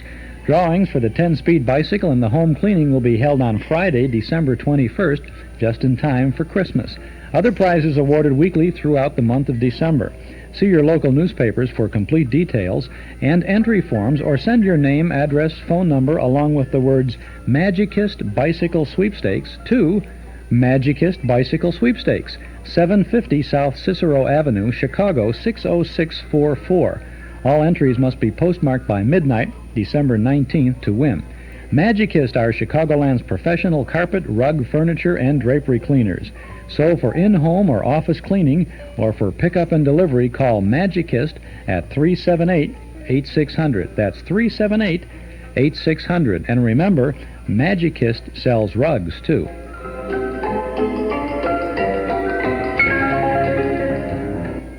You're tuned to WNIB in Chicago, FM 97. I'm Chuck Shaden with our Those Were the Days program, radio to plan your Christmas list by.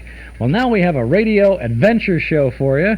This is also on ABC, the American Broadcasting Company. A couple of years later, this broadcast is from December 22nd of 1948, and this is The Challenge of the Yukon, starring Sergeant Preston and his wonder dog, the lovely Yukon King, the man with the red coat. Now, as gunshots echo across the wind-swept, snow-covered reaches of the wild Northwest, Quaker Puffed Wheat and Quaker Puffed Rice, a breakfast cereal shot from guns, present the Challenge of the Yukon. It's Yukon King, swiftest and strongest lead dog of the Northwest, blazing the trail for Sergeant Preston of the Northwest Mounted Police in his relentless pursuit of lawbreakers. On King, on, you huskies! Gold discovered in the Yukon, a stampede to the Klondike in the wild race for riches, back to the days of the gold rush, with Quaker Puffed Wheat and Quaker Puffed Rice, bringing you the adventures of Sergeant Preston and his wonder dog Yukon King as they meet the Challenge of the Yukon.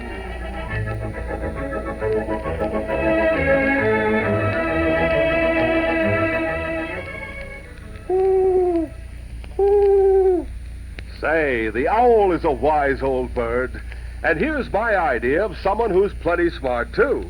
It's the fellow or girl who eats a breakfast of Quaker Puffed Rice or Quaker Puffed Wheat with milk or cream and fruit. These king-size, ready-to-serve premium grains of rice or wheat are shot from guns.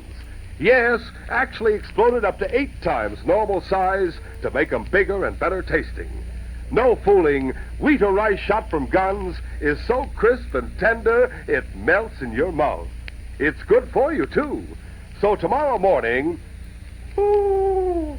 be smart.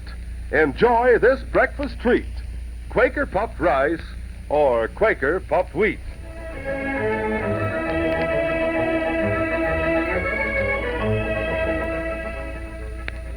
Mrs. Trent held the doll up for Jeff Morton's inspection. What do you think of her? Oh, she's beautiful, May. Mary's gonna love her.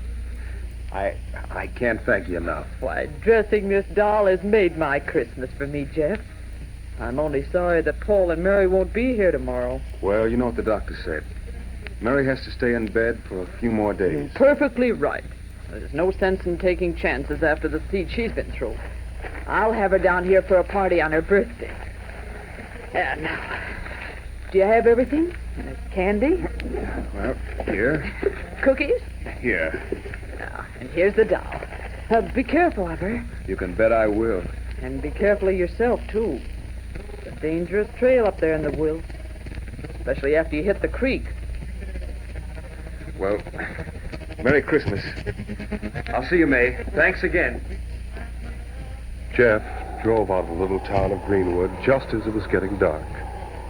He followed the Klondike in the direction of Dawson until he neared the mouth of Christmas Creek. He could see a large campfire near the edge of the woods, and thinking it might be some of his friends on their way to Dawson, he drove straight toward it.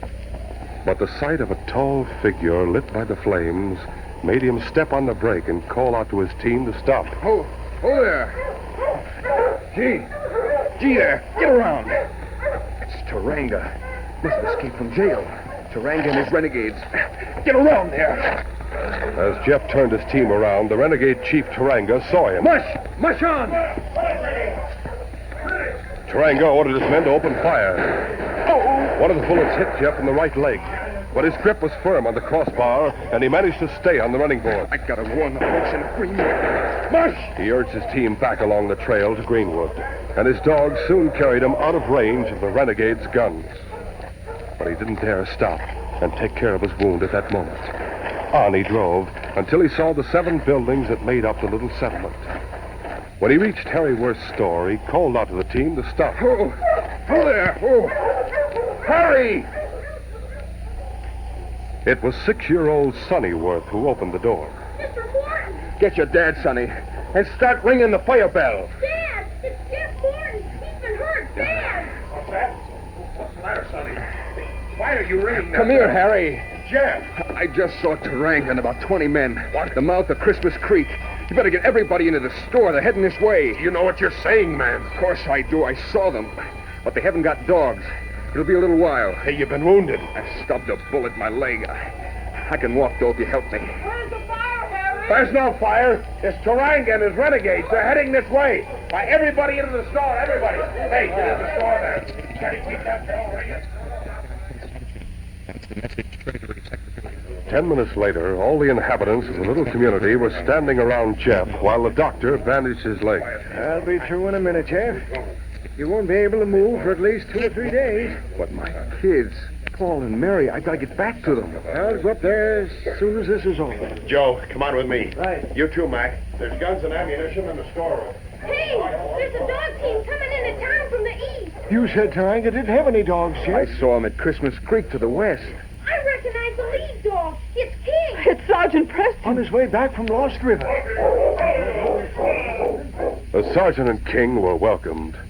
Jeff told his story, and the sergeant took charge of the preparations for the siege. Each man was at his post with an extra loaded rifle and a store of ammunition beside him. And all the lamps had been put out when the defenders heard the yells of Taranga's men. The fight began. Taranga tried to rush the building, but his first charge was driven back. Then he split up his followers. They surrounded the store and started creeping toward it. They aren't giving us much of a target now, but we can still keep them back. May Trent and Sonny Worth sat close to the wounded Jeff Morton on the floor. One of the renegade shots shattered the glass from a window, and the boy covered his head. Oh, Sonny, I'm scared. Oh, you mustn't be. What will happen if they get in here? They won't, Sonny. Do you think the sergeant would let him do that? You must be brave like him. All right, I'll try. But it's Christmas Eve and they spoiled everything. No one can spoil Christmas Eve. We're going to have a party. We were going to sing songs and play games. Well, come on, let's sing a song right now, then. Let's show Taranga he can't scare us. It came upon the midnight clear, that glorious song of old. Come on, Sonny, sing with. All right, we'll show him. It came upon the midnight clear, that glorious song of old. Holding them in. Some angels sang, I think they've had enough.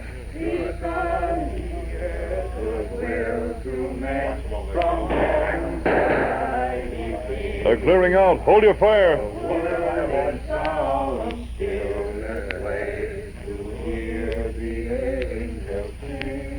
Oh, that was fun.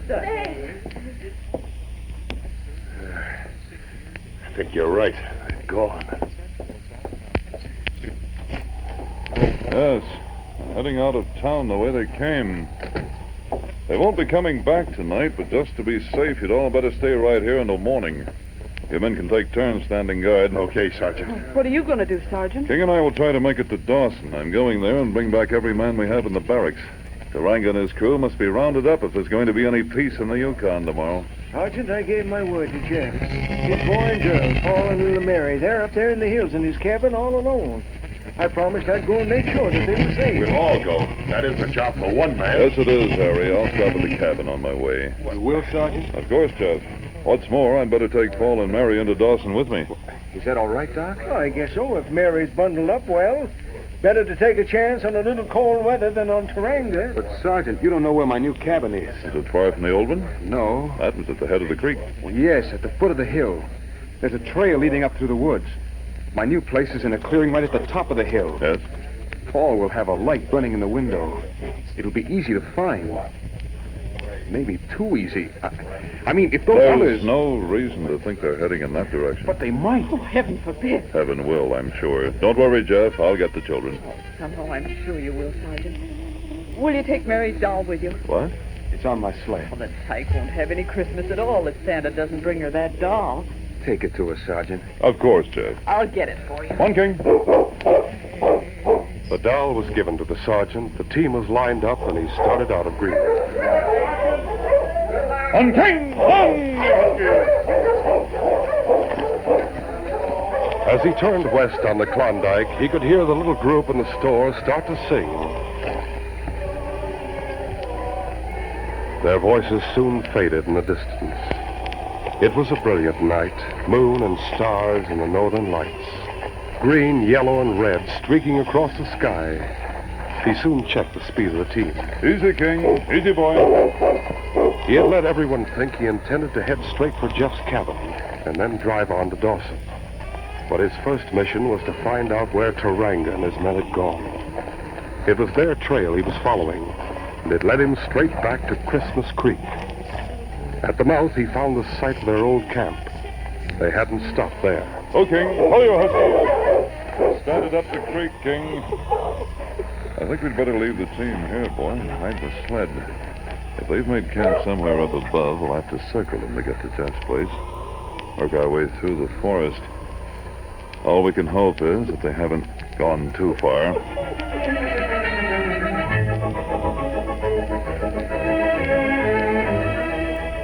We'll continue our story in just a moment.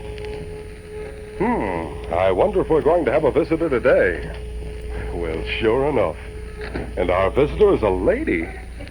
Rather elderly one.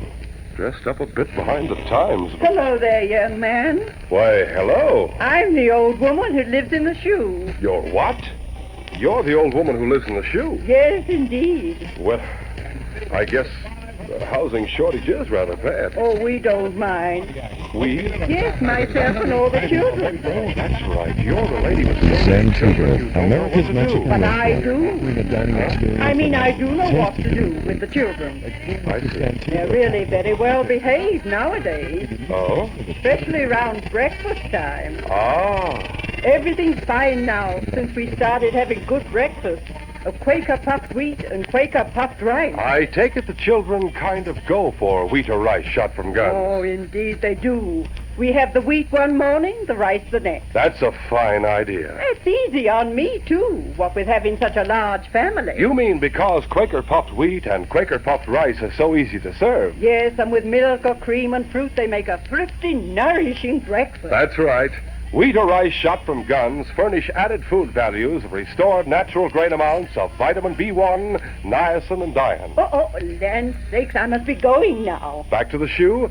I mean home? My, yes. I've got to fix everyone's supper. Supper? Gee, I don't envy you that job. There's nothing to it. The children have been so good lately, I promised them a special treat tonight. Their choice of Quaker puffed rice or Quaker puffed wheat with their favorite fruit. Well, goodbye now. Well, sir, that's a fine idea. Quaker puffed rice and Quaker puffed wheat hit the spot at supper time as well as breakfast time. These king-size kernels are shot from guns to make them bigger and better tasting. Yes, they're actually exploded up to 8 times normal size to make them crisp and tender. Don't be missing out. Make sure you get both delicious kinds, Quaker puffed wheat and Quaker puffed rice, tomorrow. That's the first half of the Challenge of the Yukon with Sergeant Preston of the Yukon. This is a story called The Man with the Red Coat from December 22nd of 1948. That old woman who lived in the shoe, she was going home, you know, where the shoe was. It was on 1 square inch of land in the Yukon Territory. that she inherited when she sent a box top in years before. Ah, those were the days. This is a product of WXYZ in Detroit, where they were making the Lone Ranger and the Green Hornet. This is Chuck Shaden on WNIB in Chicago at FM 97 with our Those Were the Days program, Saturday afternoons from 1 to 5 with all the good old radio shows, broadcasting from our studio in Morton Grove. The fine family of Paterno offers you a selection of fine wines from the vineyards of the world, from California to France, from Italy to Portugal. You'll find the Paterno wine cellar stocked with the widest selection of wines from all the best places. Paterno Foremost Liquors at 5303 Milwaukee Avenue at Central, just north of Foster, is the largest beverage store of its kind in all Chicagoland. A visit to the Paterno wine cellar is an experience you won't forget, and you'll return often to keep your own wine cellar stocked. Whether it's an intimate candlelit dinner for two or an important dinner party for quite a few, you'll find everything you need to add the word special to your next occasion.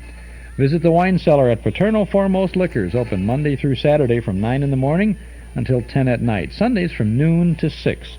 Paterno Foremost Liquors at 5303 Milwaukee Avenue at Central, just north of Foster.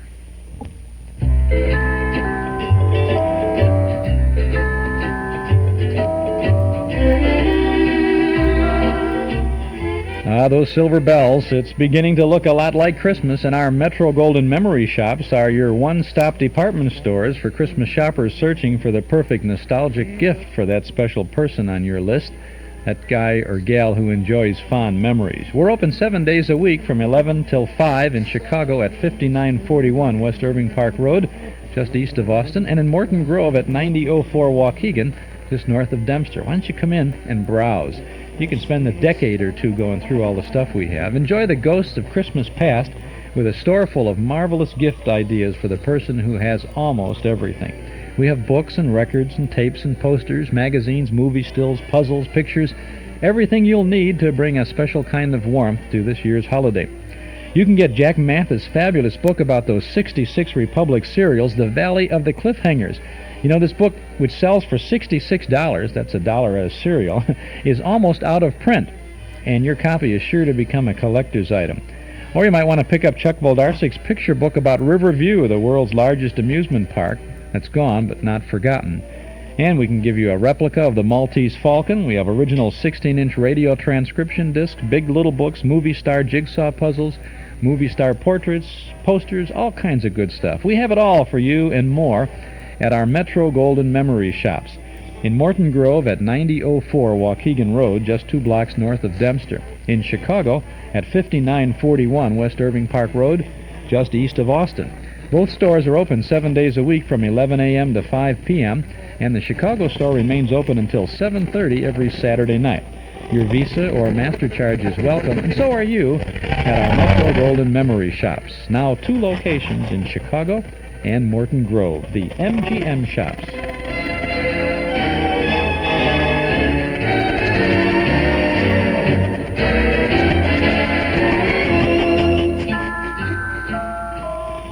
Now let's continue with the Challenge of the Yukon.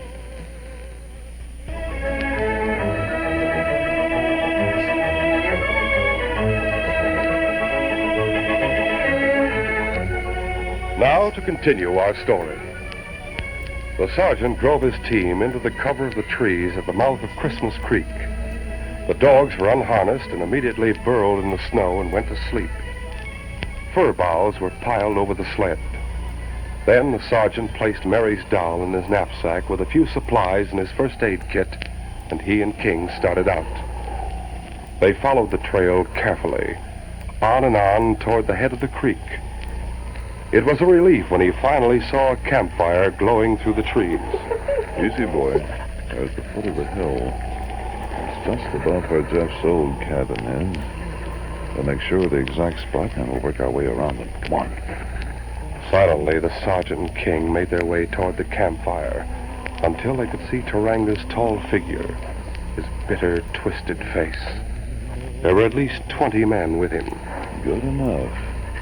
Now to get up to Jeff's cabin, King. They cut to the west for 200 yards before they started up the wooded slope. Then suddenly, King growled a warning. He and the sergeant dropped to the ground in the shadow of a low bush. They heard a branch crack to their left. Then the sound of footsteps. 2 of the renegades carrying firewood, a third with a rifle, were walking toward them.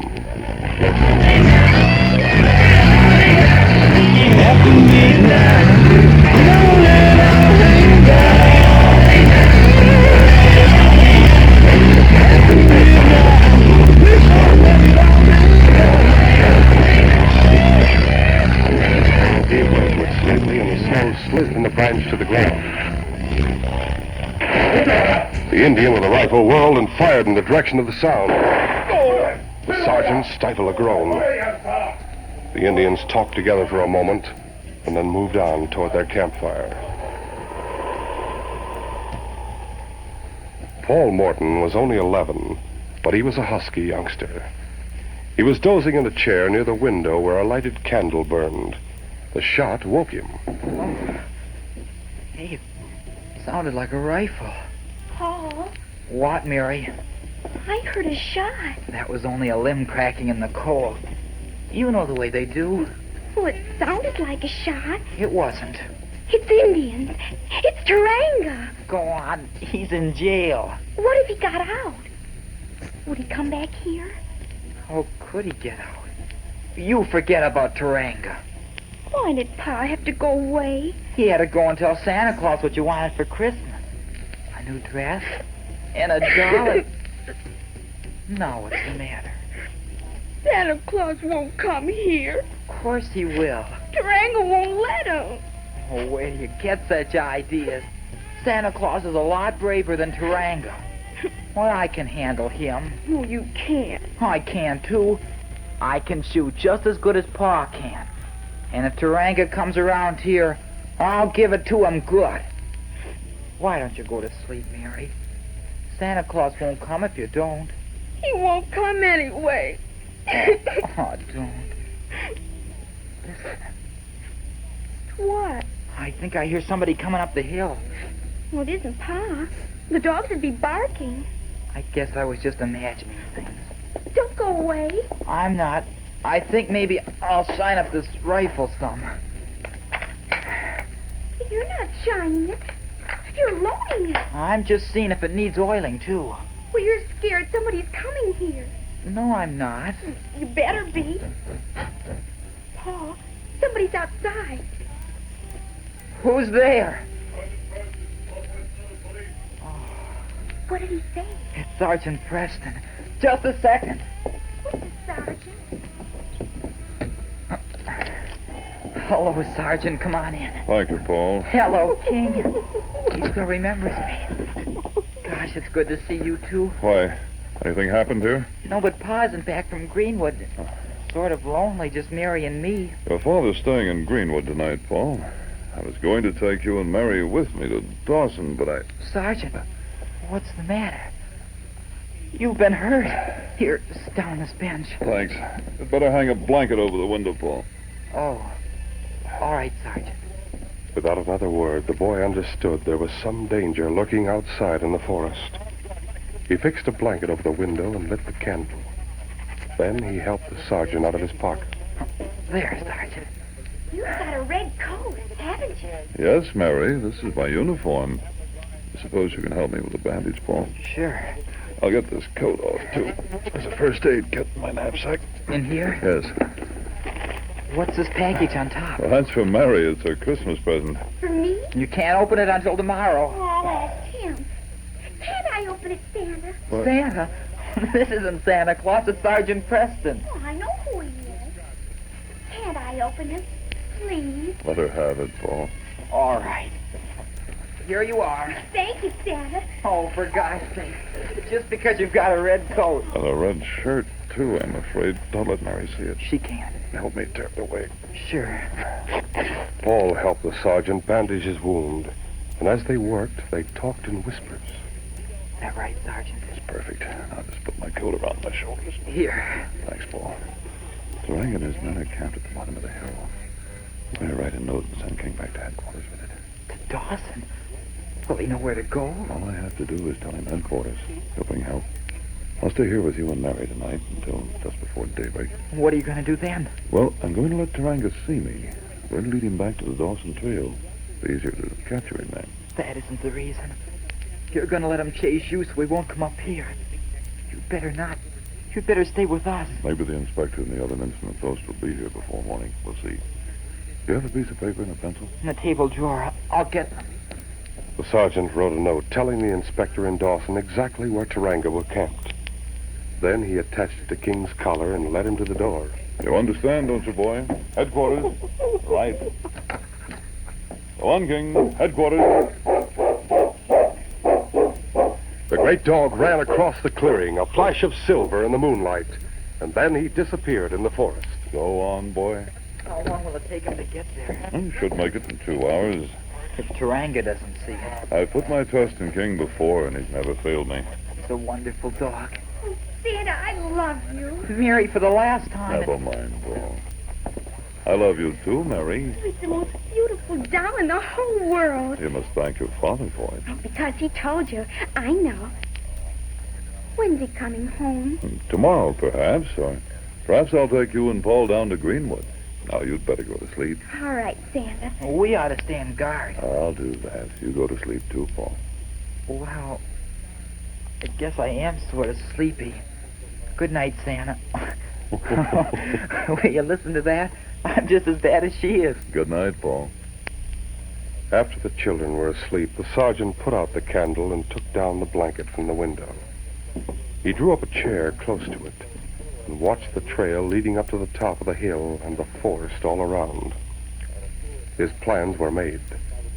When morning came, it was likely that either Taranga or one of his men would find his tracks leading up to the cabin. If help didn't arrive before daybreak, he must be down at the bottom of the hill. He must let the renegades see him. He must lead them away from Paul and Mary. Once, toward morning, he heard a yell from the bottom of the hill. It woke Mary, and she started to cry. He moved to her side and took her hand. What's it, Santa? Nothing, Mary. Oh, I'm not afraid when you're here. That's good. Now, will you go back to sleep? Oh, I can't. Tell me a story. Tell me all about Christmas. The true story? Uh-huh. That's really the best. And so, as the moon set, and the northern lights faded from the sky, and the stars shone brightly through the darkness that came just before dawn, the sergeant told the little girl the story of the first Christmas. She nodded happily at every well-remembered part. And now the wise men. Well, that night a bright star shone in the sky, and there were 3 wise men who saw it. Mm-hmm. Like the star I can see. Where? Out the window. Yes, like that, but much brighter. And the wise men decided to follow it, and it led them to the stable in Bethlehem. Where the baby was. Yes, Mary. And they brought gifts with them, and they laid them at the feet of the child. And that's why we give presents at Christmas time. That's the reason, but the presents aren't the most important thing. It's the way we feel at Christmas that matters. The warmth and kindness in our hearts. What we call the Christmas spirit. Why doesn't Taranga have it? Well, he may someday. And someday, maybe the Christmas spirit will stay with all of us through all the year.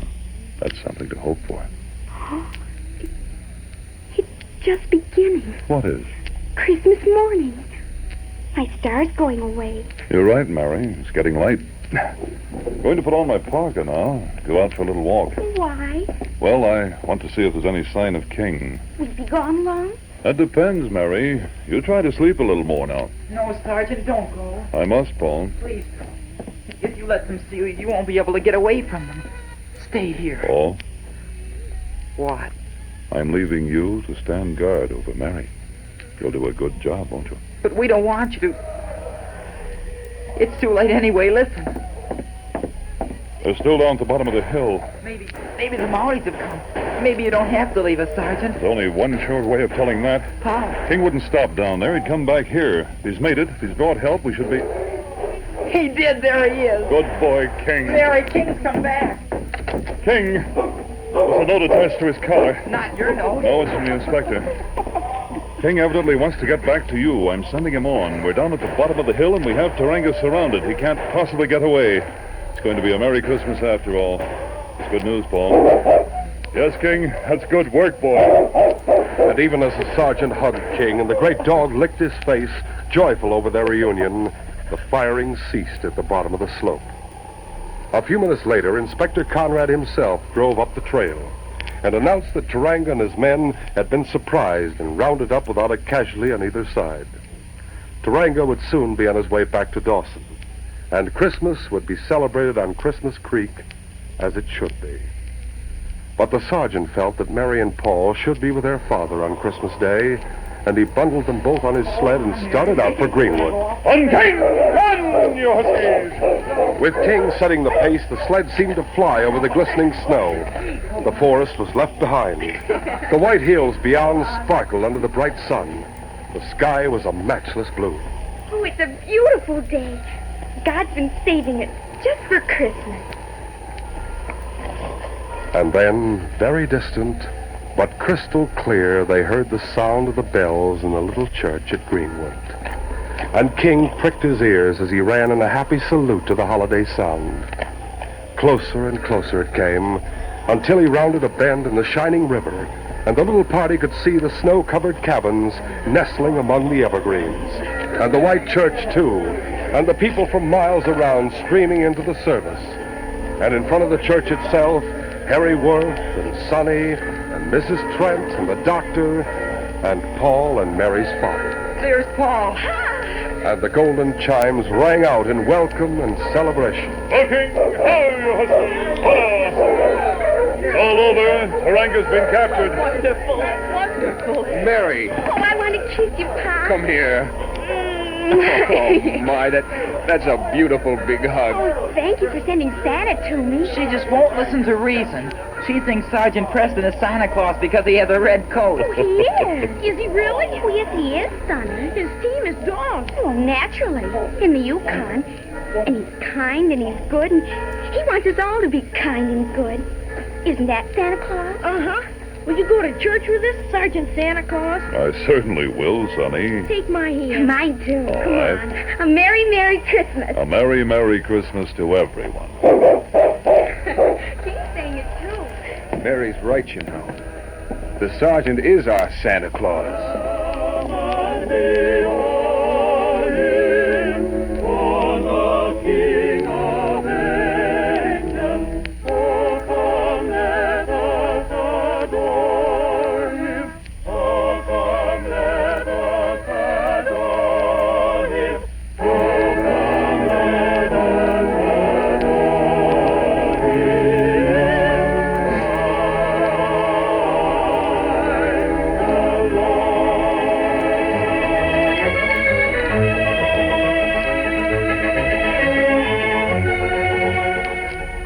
Be careful.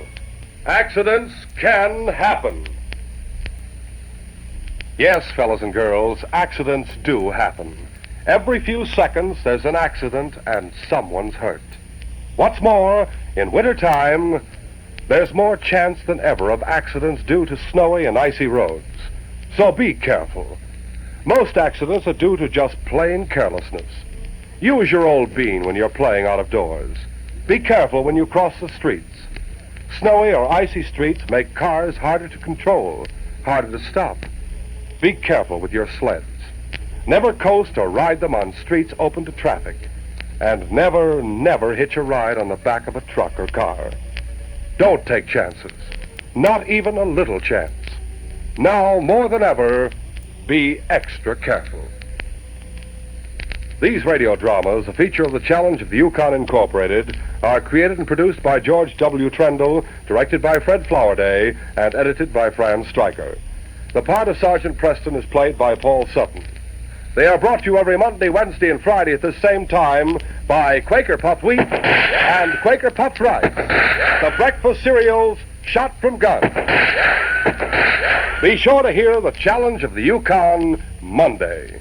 Till then, this is J. Michael wishing you goodbye, good luck, and good health from Quaker Puffed Wheat and Quaker Puffed Rice. So long.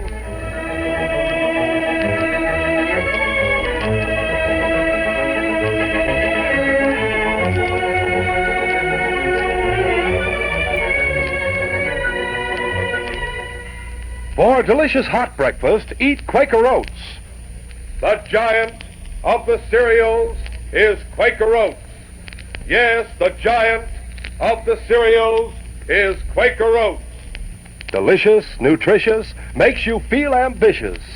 The giant of the cereals is Quaker Oats. Say, boys and girls, do you want to be a star someday in sports and activities? Then start on good Quaker Oats breakfast tomorrow. Because nourishing oatmeal gives you more growth and endurance than any other whole grain cereal. Still less than 1 penny a serving. Quaker and Mother's Oats are the same. This is ABC, the American Broadcasting Company. And that's the challenge of the Yukon, the man with the red coat. A nice Christmas story. That's a new acquisition for our hall closet collection of old-time radio shows about Christmas. So was, of course, the Paul Whiteman Christmas party. You think you've got about everything, and then more stuff comes out of the woodwork or out of other collections or from wherever it's hiding. I always say the old-time radio shows, they never die. They're just in a holding pattern someplace. They don't fade away. Well, we've got 2 more episodes of The Cinnamon Bear and a Lucky Strike Extra coming up for you, right after we listen to a sound from our 1979 Christmas Family Pack. This is Lum and Abner. This being the Christmas season, Lum and Abner and their sponsors wish that they might do something for you, their radio listeners, that would add still more pleasure and enjoyment to the occasion. With this thought in mind, your old Pine Ridge friends are repeating their traditional Christmas show. Like the narrative of the Nativity itself, Lum and Abner's Christmas story has become more beautiful and meaningful with the passing of the years. It was in 1933 that they first told this simple legend of a humble event that took place here in America, in Pine Ridge. A tale which reflects Bethlehem's wondrous miracle. And now, once more, we invite you to listen to Lum and Abner's Christmas story. As we look in on the little community of Pine Ridge today, a picture of complete peace and contentment greets our eyes. It's a clear, still evening this Christmastide night, and the whole countryside is wrapped in a clean, white blanket of snow which has fallen rather heavily all day long. Here and there on the deserted streets, we see an occasional home where the lights of a Christmas tree in the front window still twinkle in the dark of the night. And as we pass through town and come to the outskirts, we catch up with 3 old fellows trudging along through the snow on the road which leads from Pine Ridge out into the countryside. Getting closer, we see there are Lum, Abner, and Grandpappy Spears. And as we join them, we find that they're on a real Christmas mission. Listen. You're sure we're headed right now, are you, Grandpap? Yeah, I know this is the way, Abner. Doc Miller rode his horse over here. You can see his tracks there in the snow. Well, it must be the old Gaddis place, then. Yeah, that's just about where it's at, all right. There ain't nothing but the barn left over there, though. That house burnt down 2 or 3 years ago. Yeah, Doc says it's due east from that road where we turned off. Due east. Yeah, which way is east? I ain't paid no attention to the direction. Wait a minute, whereabouts is the East Star? There it is, right ahead of us. We're going right, men. Don't worry about that. Yeah, we can just follow the East Star. Yeah, that ought to lead us to it, all right. That's Lum and Abner on our cassette family pack for 1979. It's just part of all the great Christmas time radio entertainment you'll get on 3 hour-long cassette tapes. You'll enjoy it this holiday season and for many to come. 3 full hours of wonderful seasonal entertainment. Special set is yours for just $14 from the Hall Closet, Box 421, Morton Grove, 60053. You get Jack Benny, Phil Harrison, Alice Faye, Margaret O'Brien, and Thomas Mitchell, Spencer Tracy with the story of the small one, Orson Welles and Bing Crosby with The Happy Prince, a visit with Bing and his first family, too, gathered around the Christmas tree. $14, set of 3 tapes, and you can get them when you send to the Hall Closet, Box 421, Morton Grove, 60053, or at any office of Northwest Federal Savings, or at our Metro Golden Memory Shops. Now, don't forget about our regular cassette tape of the month for December. It's a 1947 Lux Radio Theater production of Frank Capra's It's a Wonderful Life, starring James Stewart, Donna Reed, and Victor Moore. Available for only $5 from the Hall Closet at any Northwest Federal or at our MGM shops. If you'd like us to send you both the December tape, It's a Wonderful Life, plus the 3-tape Christmas Family Pack, then send $19 to the Hall Closet, Box 421, Morton Grove, 60053. This is Chuck Shaden with you on our Those Were the Days program from WNIB in Chicago at FM 97. This afternoon we're offering radio to plan your Christmas list by, and we have a Lucky Strike Extra for you now. So if you're thinking of Christmas lists and Christmas gifts and what to give, I think Alan Sherman has a good suggestion with the 12 Gifts of Christmas. On the first day of Christmas, my true love gave to me a Japanese transistor radio. On the second day of Christmas, my true love gave to me green polka dot pajamas and a Japanese transistor radio. It's a Nakashima. On the third day of Christmas, my true love gave to me a calendar book with the name of my insurance man. Green polka dot pajamas and a Japanese transistor radio. It's the Mark IV model. That's the one that's discontinued. On the fourth day of Christmas, my true love gave to me a simulated alligator wallet. A calendar book with the name of my insurance man. Green polka dot pajamas and a Japanese transistor radio. And it comes in a leatherette case with holes in it, so you could listen right through the case. On the fifth day of Christmas, my true love gave to me a statue of a naked lady with a clock where her stomach ought to be. A simulated alligator wallet. A calendar book with the name of my insurance man. Green polka dot pajamas and a Japanese transistor radio. And it has a wire with a thing on one end that you could stick in your ear and a thing on the other end that you can't stick anywhere because it's bent. On the sixth day of Christmas, my true love gave to me a hammered aluminum nutcracker and all that other stuff. And a Japanese transistor radio. On the seventh day of Christmas, my true love gave to me a pink satin pillow that says San Diego with fringe all around it and all that other stuff.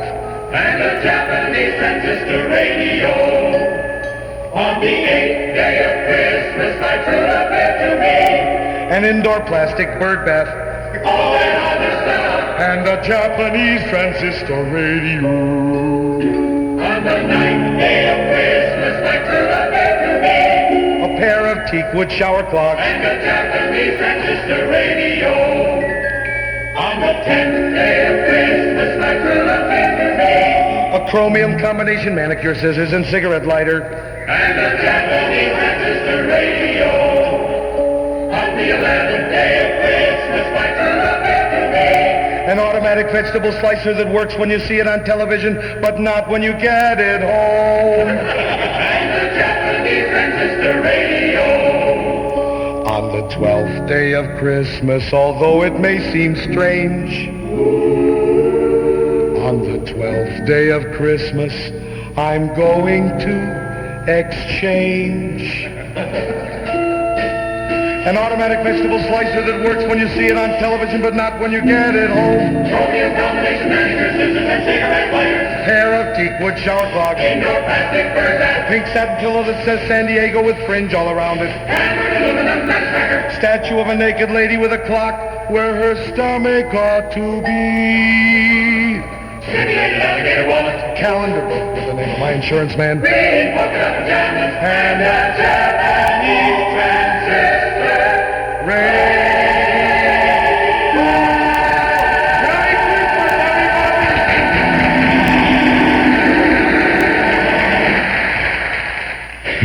That's Alan Sherman with some suggestions of maybe what not to give for Christmas this year. The 12 Gifts of Christmas. I'm Chuck Shaden. This is WNIB in Chicago, FM 97. And now it's time for the Cinnamon Bear, presented by Eden's Plaza Shopping Center in Wilmette. Eden's Plaza Shopping Center, where Eden's Expressway, Skokie Boulevard, and Lake Avenue meet at Wilmette. Eden's Plaza Shopping Center, where convenience is important, and so are you. Eden's Plaza Shopping Center. Easy to reach, easy to park, easy to shop. Christmas shopping values 7 days a week at Eden's Plaza Shopping Center in Wilmette. And now Eden's Plaza presents Chapter 13 of The Cinnamon Bear. Well, Judy and Jimmy and the Cinnamon Bear were in a pretty pickle when we saw them last. They found the Crazy Quilt Dragon all right, but he'd been thrown into a short trance, as he called it, by the Wintergreen Witch, who made off with the Silver Star. So there was nothing to do but to try and find her. But what do you think? Nobody knew how to get out of the magic forest and back into the witch's house. Then Jimmy remembered the little whistle which Fifo, the gentle giant, had given him, with instructions to blow it 3 times if help was needed. But Jimmy couldn't blow it loud enough, so Crazy Quilt volunteered for the job and took such a deep breath that he swallowed it. And as Jimmy says, "This is the limit. What'd you have to go and swallow the whistle for?" "Couldn't help it. Slip." "Oh, dear. Now we'll just have to walk, and maybe we'll never be able to get out of this old forest." "What's the matter, Crazy Quilt?" He's got the hiccups. And every time he hiccups, it blows the whistle. "Quick, Crazy Quilt, do it again." "That's swell. You blew it 3 times. "Good. Maybe Fifo will come to our rescue." Bless my stuffing, I can hear him now. "That's enough, Crazy Quilt. Fifo heard you." "Can't stop. It just keeps..." "Here I am, my little friends. Just as I said I'd be. Oh, but my gracious, you don't have to blow the whistle so many times." "We're not doing it on purpose, Fifo. The Crazy Quilt Dragon's got it caught in his throat. And every time he hiccups, it whistles." Well. I'll fix that. Just a pat on the back. There it is. Oh, what an ordeal. Why does everything happen to me? Because you're always sticking your Crazy Quilt nose in somebody else's business, that's why. So this is the Crazy Quilt Dragon you were looking for. And did he give you back your silver star? "No, he didn't, Fifo, because the Wintergreen Witch did something magic to him and made him bring it to her." Crazy Quilt says she's a terrible old witch. Does she scare you, Fifo? It all depends on what color she is. That's right. Didn't you say she changed colors, Crazy Quilt? Definitely. And you didn't believe me, Smarty. She changed from green to purple to red. Oh, that's bad. When she's all right, she stays green. But when she gets a notion to practice magic, she goes all sorts of colors. Well, no matter what color she gets, we've got to find her. "Yes, and that's why we called for you, Fifo. We thought maybe you'd be real nice and take us back to the place where we came through the picture frame. We don't know which way to go." I'd be glad to. Only I'm sorry to see you leave the magic forest. It's awful lonesome here. Maybe you can come back and see me again, huh? Willikers, I don't see how we can, Fifo, on account of we've got to get our star and get back home before Christmas. Oh, well, maybe someday you can. All right, everybody. I'll put the dragon on my left shoulder and the rest of you on my right. Up you go. We're way up in the air again. My, this is something new for me. My, you are a whopper of a giant, Fifo. Simply a whopper. Hold tight. Here we go.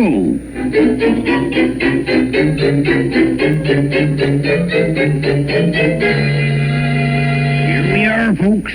End of the trip. What? So soon? Sure. Fifo's no slowpoke. Only takes a few of his big steps to get you someplace in a hurry. All right, now. Down you go. Gee, we're right where we came in, too. I can see right through the trees into the Wintergreen Witch's house. Sure enough. There's the fireplace and all the pots in front of it. Well, my friends, I wish I were small enough to go through the picture frame with you, but that's impossible. So I'll just have to say goodbye and good luck. Goodbye, Fifo. We'll never forget you. You bet. And thanks a million. Goodbye. And I hope the witch stays green. Goodbye. All right, now, steel yourselves, everybody, and through the picture frame. Okay, Cinnamon Bear. Here I go. And me. And reluctantly, I.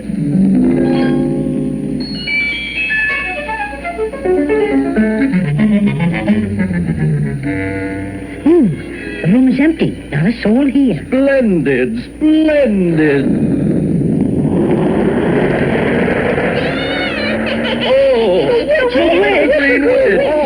Right, my pretty dears, right. Thought I wasn't here, eh? Hold my hand, Jimmy. Excuse me, but I just remembered I left the water running in the bathtub. I'll see you later. Me too. Come on, children. Out the door. It closed itself. Hurry, back through the picture frame. Oh, it's nothing but a flat painted picture now. Oh, trap, doomed. This is the end. Jiminy crickets. Look at the witch. She's changing colors. Green and blue and purple and red. Sit down, my dainties. Sit down and make yourselves comfortable, because you'll be here a long time. A long time. What are you going to do, Mrs. Witch? You'll find out. And don't call me Mrs. Witch. Please, Mrs. Wintergreen, give us our silver star and let us go. Yes, please give it back. We've come an awful long ways to get it. And after all, madam, what does a wonderful sorceress with your great power want with a paltry Christmas tree ornament? I want it for my magic forest. That's something I've never had before. I'm going to hang it in the sky over the Black Lake. Well, if we can't have the star, would you mind if we just sort of moseyed along? No, you don't. I have other plans, my pretties. Other plans. Well, I bet you can't do anything to Judy and me, because we belong to the USA. And I bet you can't magic any American citizens, so there. Besides, we don't believe in witches anyhow. They're just to scare people on Halloween. So you don't believe the Wintergreen Witch can magic things, eh? I shall demonstrate. First, I open the door. Now, see how beautiful and clear it is outside? Indeed, and how I'd like to be outside. Now I'll close the door. And mumbo, jumbo, hubba dubba,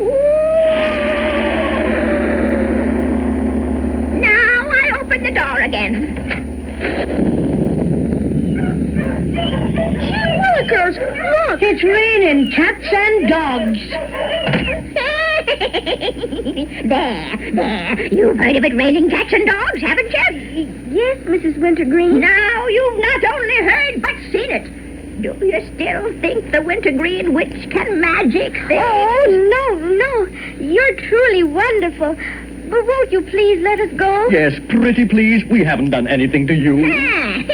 No, but I'm going to do something to you. There are several things I need around the house or in the magic forest, and you pretties have come just at the right moment. First, I think I'll change you twins into white mice. Oh, please don't. Not mice. I don't like them at all. And this crazy quilt dragon will look beautiful after I've changed him into a pincushion. Oh, agony. And as for this funny little bear, he'll make a lovely doormat with welcome on his tummy. Oh, me poor stuffing. Now be quiet while I prepare my magic.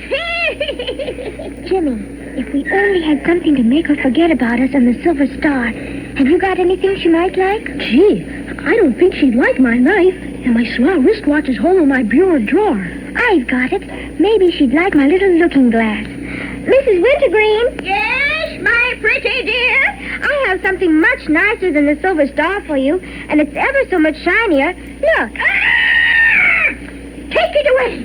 Take it away! Don't you know witches can't stand to see their own faces? Take it away! Oh, what a break! Keep on showing it to her, Judy. No.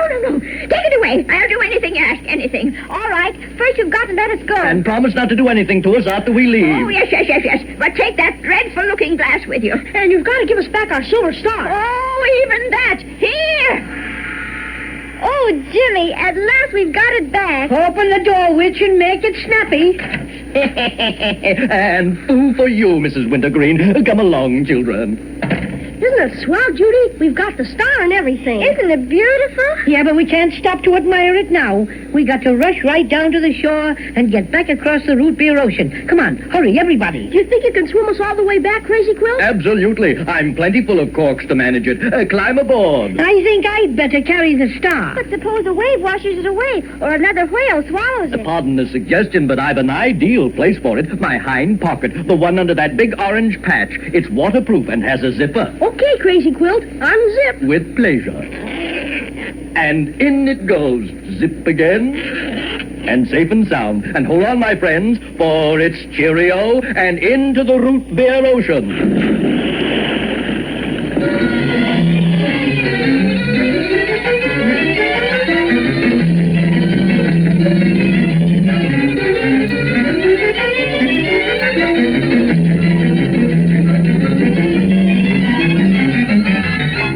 You sure made good time, Crazy Quilt. Here we are back on the Maybeland mainland. I can hardly believe it. We're ever so grateful, Crazy Quilt. Oh, not at all. But now that we're all hunky-dory, I must ask you to excuse me while I sit down and rest a bit from my strenuous swim. Sure. You got it coming to you, all right. Uh-huh.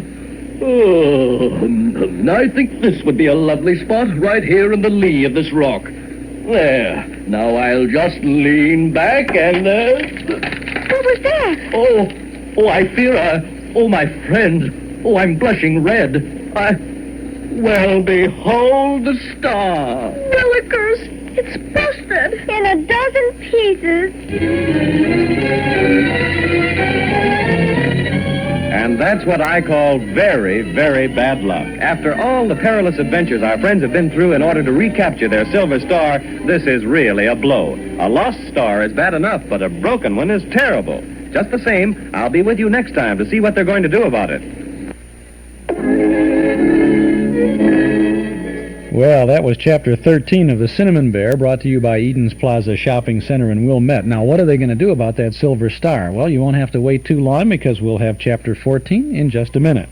If you'd like to have a cassette tape copy of The Cinnamon Bear, all 26 episodes on a set of 6 cassette tapes, well, they're yours for just $29.95 from the Hall Closet, Box 421, Morton Grove, 60053, or at either of our Metro Golden Memory shops in Chicago on Irving Park Road, or in Morton Grove on Waukegan Road. The Cinnamon Bear on cassette tape, the complete, delightful story, wonderful to give, and really fascinating to get. $29.95 for all 26 episodes from the Hall Closet, Box 421, Morton Grove, 60053, or at our Metro Golden Memory shops. I'm Chuck Shaden. This is our Those Were the Days program from WNIB in Chicago at FM 97.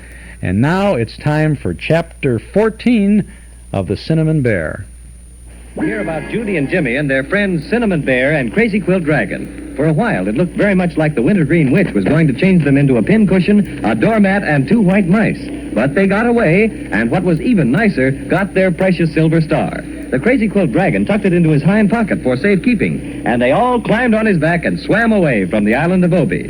But when they reached the mainland, the worst thing in the world happened. Crazy Quilt sat down to rest and broke the silver star into a dozen pieces. That's very, very bad. And you can just imagine what Judy has to say. Oh, dear. We might just as well never have found the silver star as to have it broken. Gee willikers, yes. Especially after all the things we did to get it back. If you had to sit down, Crazy Quilt, why pick a rock to sit on? Oh, I am abject. I'm speechless, but I beg you to realize that my mistake was unintentional. Well, we know you didn't mean to do it. But gee, Crazy Quilt, could you have used your head a little bit? Don't go picking on poor Crazy Quilt. Of course he didn't mean to break the star, but making him feel bad isn't going to do any good.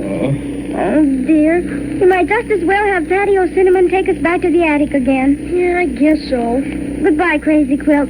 Thanks anyway for saving us from the Incaboos and carrying us across the root beer ocean. Yes, thanks for that, Crazy Quilt. You're a good dragon at heart. How are we going to get back to the attic, Cinnamon Bear? The airplane is still at the bottom of Looking Glass Valley. Maybe when Crazy Quilt has rested a little, he'll carry us a piece. Oh, gladly. Anything to help atone for my frightful carelessness. Anything to... Wait. What is it, Crazy Quilt? Have you got a pain? A pain? No, I have a plan. That's generally the same thing with you. There's something that might be done yet. Sure, and you've done everything that can be done, Crazy Quilt. You and your nonsense. Just a minute, my feisty friend in the fur pajamas. Let me say my say. Very well. What's on your alleged mind? Why don't we go and see Melissa? Splendid. Now, why didn't I think of that? Who's Melissa? Haven't you heard of her? Why, she's our queen, the ruler of Maybeland. What could she do? What can't she do, you mean? She's wonderful, so kind and generous. Everybody loves her. That's swell. But what could she do about the silver star? Anything, everything. She has wonderful powers. Nothing is impossible to her. Why, do you know once upon a time, I had the great misfortune to fall into a lemonade wishing well, and all my beautiful colors ran together. I sure like to have seen you then. I shall overlook your remark.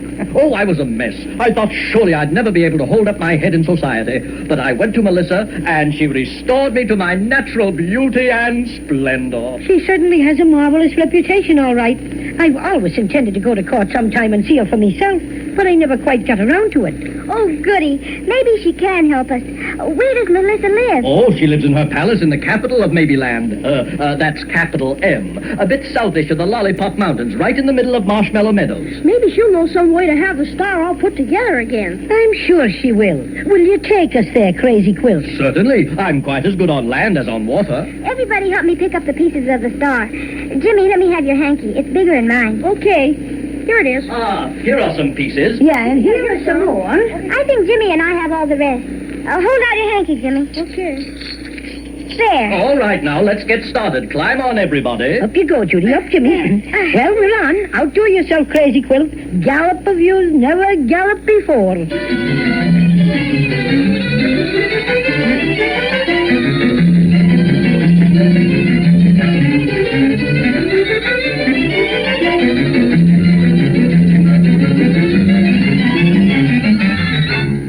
This is the anteroom to the Queen's audience chamber. We'll have to wait here until time for us to see the Grand Wonky. My goodness. How many more do we have to see before we get to see Melissa? Yes, I never saw so many, whatchamacallem? Secretaries. Yes, things like that. Oh, but you must remember, this is a royal court. You have to expect such things. After all, Melissa is the Queen, and she's much too busy to bother with people unless they have really important business with her. Who'd you say we had to see now? The Grand Wonky. He's sort of head of all the ceremonies and presents everybody to Melissa. I wish he'd hurry.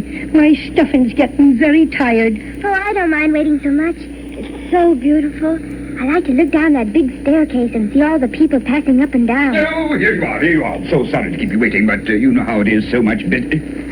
Dear. Oh, you're not in court costume. What's that? It's what you wear when you come to see Melissa. Well, never mind. It can't be helped now. I'll ask her to overlook the attire, inasmuch as you are unacquainted with court etiquette. What does he mean? He means that he's going to ask Melissa to skip it. Oh, dear. Now let's see how we'll rearrange this. You're the Crazy Quilt Dragon, are you not? I'm sure I've seen you before. I'm very good at remembering places. I mean faces. That's my job. Now, where were we? Awfully nice of you to drop in and all that. Must come again sometime. I'm Judy. I'm Jimmy. And I'm the Cinnamon Bear. That's us, and we're very anxious to see Melissa. Is there anything special we have to do? Oh, dear, yes. The bow, you know, the bow. So... I feel awfully silly doing that. You don't have to. Just be polite, and that's all that's necessary. And of course, I must announce you. Now let's see. What formation would look best? Let me see. The little girl first. Yes. Then I think the boy slightly behind her with the bear. Then the Crazy Quilt Dragon bringing up the rear guard. Bringing up what? Does he have to carry something? No. He's to stand behind you. Well, why didn't you say that in the first place? I just like hurrying you, Grand Wonky, but our time is short and our business very important. Now, you just sort of forget a few formalities and announce us to Her Majesty like a good Wonky. I think everything is in order. Do you mind if I adjust your green bow, little bear? I thank you to keep your hands off me bow, and my name is Paddy O'Cinnamon, if you please. Oh, yes, of course. I think we may enter now. It's about time. Ouvrez la porte! What's that mean? That's ouvrez. Well, what you just said. Well, that's French for open the door. Well, why did you just say open the door instead of that French stuff? Because this happens to be a French door and won't open unless you speak French. So there. Ouvrez la porte! My, those hinges need oiling dreadfully. Must make a note about that. See about oil for hinges. Now, are we all hunky-bunky? Yes, Wonky. Dudley, the fanfare.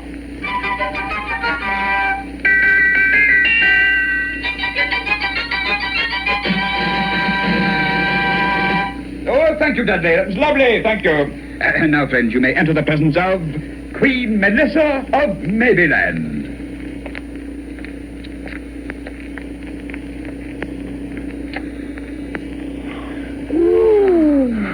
Oh, my goodness. Isn't she beautiful, Jimmy? You bet. Why, she's nearly as pretty as Mother, I'd say. Look at her throne. It's all shiny. All gold, children. 18 carats, solid gold. It looks like there's something shiny all about her, too. It must be more magic. It is. That protects her from anything touching her. Nothing could get close enough to hurt her. I sure never saw anything like this before. Will you please come closer? Her Majesty desires you to approach. Be sure you don't go too close, however. Your Majesty, may I present Miss Judy? How do you do? Fine, thanks, but we... Mr. Jimmy. I'm so happy to see you. And we're glad to see you. And this is... The crazy quilt dragon, of course. How are you? Oh, very well, Your Majesty. Thank you. And last but not least... Well, who is this fuzzy little person with the green ribbon round his neck? Who are you, little friend? I'm the cinnamon bear with the shoe button eyes, and I'm helping these children recover a prize. It's a silvery star that was fashioned, you see, for the very tip-top of a big Christmas tree. Though we've hunted low and we've hunted high, we cannot get it back, no matter how we try. Our most crazy quilt dragon made off with it first, then a whale ate it up, but that isn't the worst. Oh, it's been through 100 adventures since then. We just lose it and find it and lose it again. So we've looked and looked till we're almost through. And if you'll help us out, we're much obliged to you. So you see, Your Majesty? Call me Melissa, won't you? We're all going to be friends, and friends shouldn't be too formal. That suits me.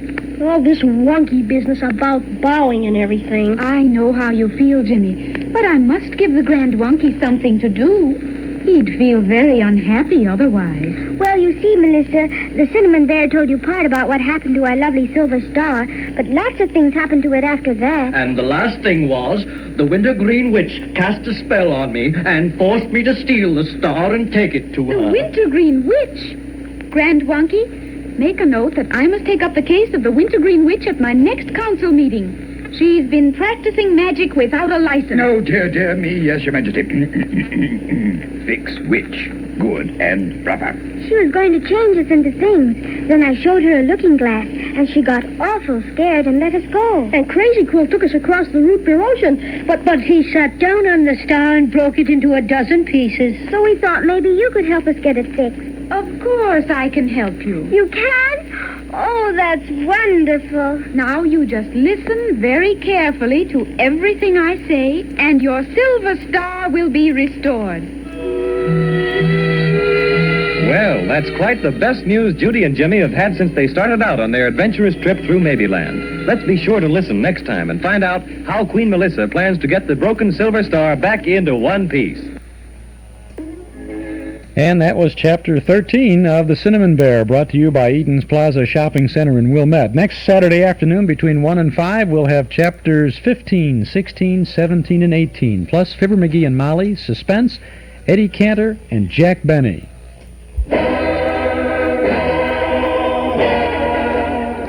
And that's it for today. The old clock up on the studio wall says it's time to go for now. We'll be back next Saturday at 1 o'clock with more nostalgic sounds. Our thanks to Mort Paradise, Dennis Boobaz, Joel Bogart, Gary Schroeder, and Carl Pearson for their help behind the scenes. To our sponsors, Northwest Federal Savings, Nelson Hirschberg Ford, and Eden's Plaza Shopping Center for making this weekly get-together possible. And to you out there in Radio Land for making it worthwhile. This is Chuck Shaden speaking. Have a nice weekend. We'll see you in the Memory Club tonight for the film Weekend in Havana in Technicolor with Carmen Miranda. Thanks for listening.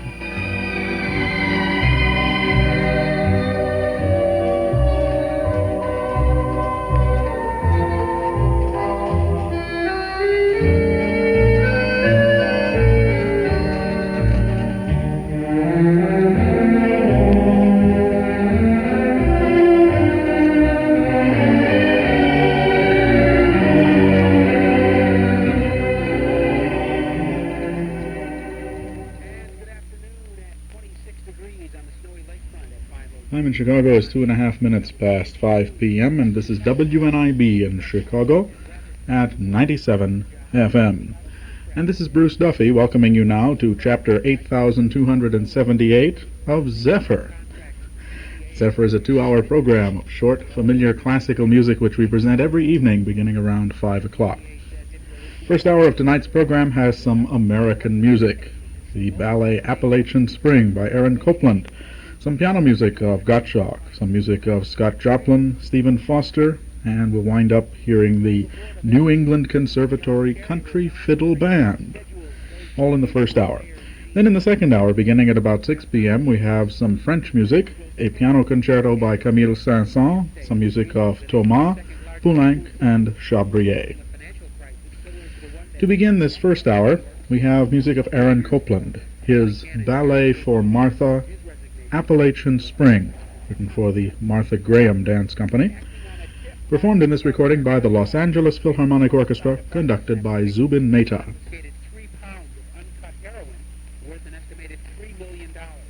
Two people were arrested in connection with the raid. They are 22-year-old Nell Rosado, 18-year-old Gloria Flores, both suspected of being linked to the heroin smuggling. Both are scheduled to appear in narcotics court January 9th. A Chicago motorist finally has the answer to the age-old question of, quote, where's a cop who needs $100 when he really needs it? The investigators say two Golden has been arrested on charges they solicited a $100 bribe from a driver they stopped going the wrong way down a one-way street. Officials say the Golden motorist went a rapid walk with the driver charges to it not complied, and he paid them $100.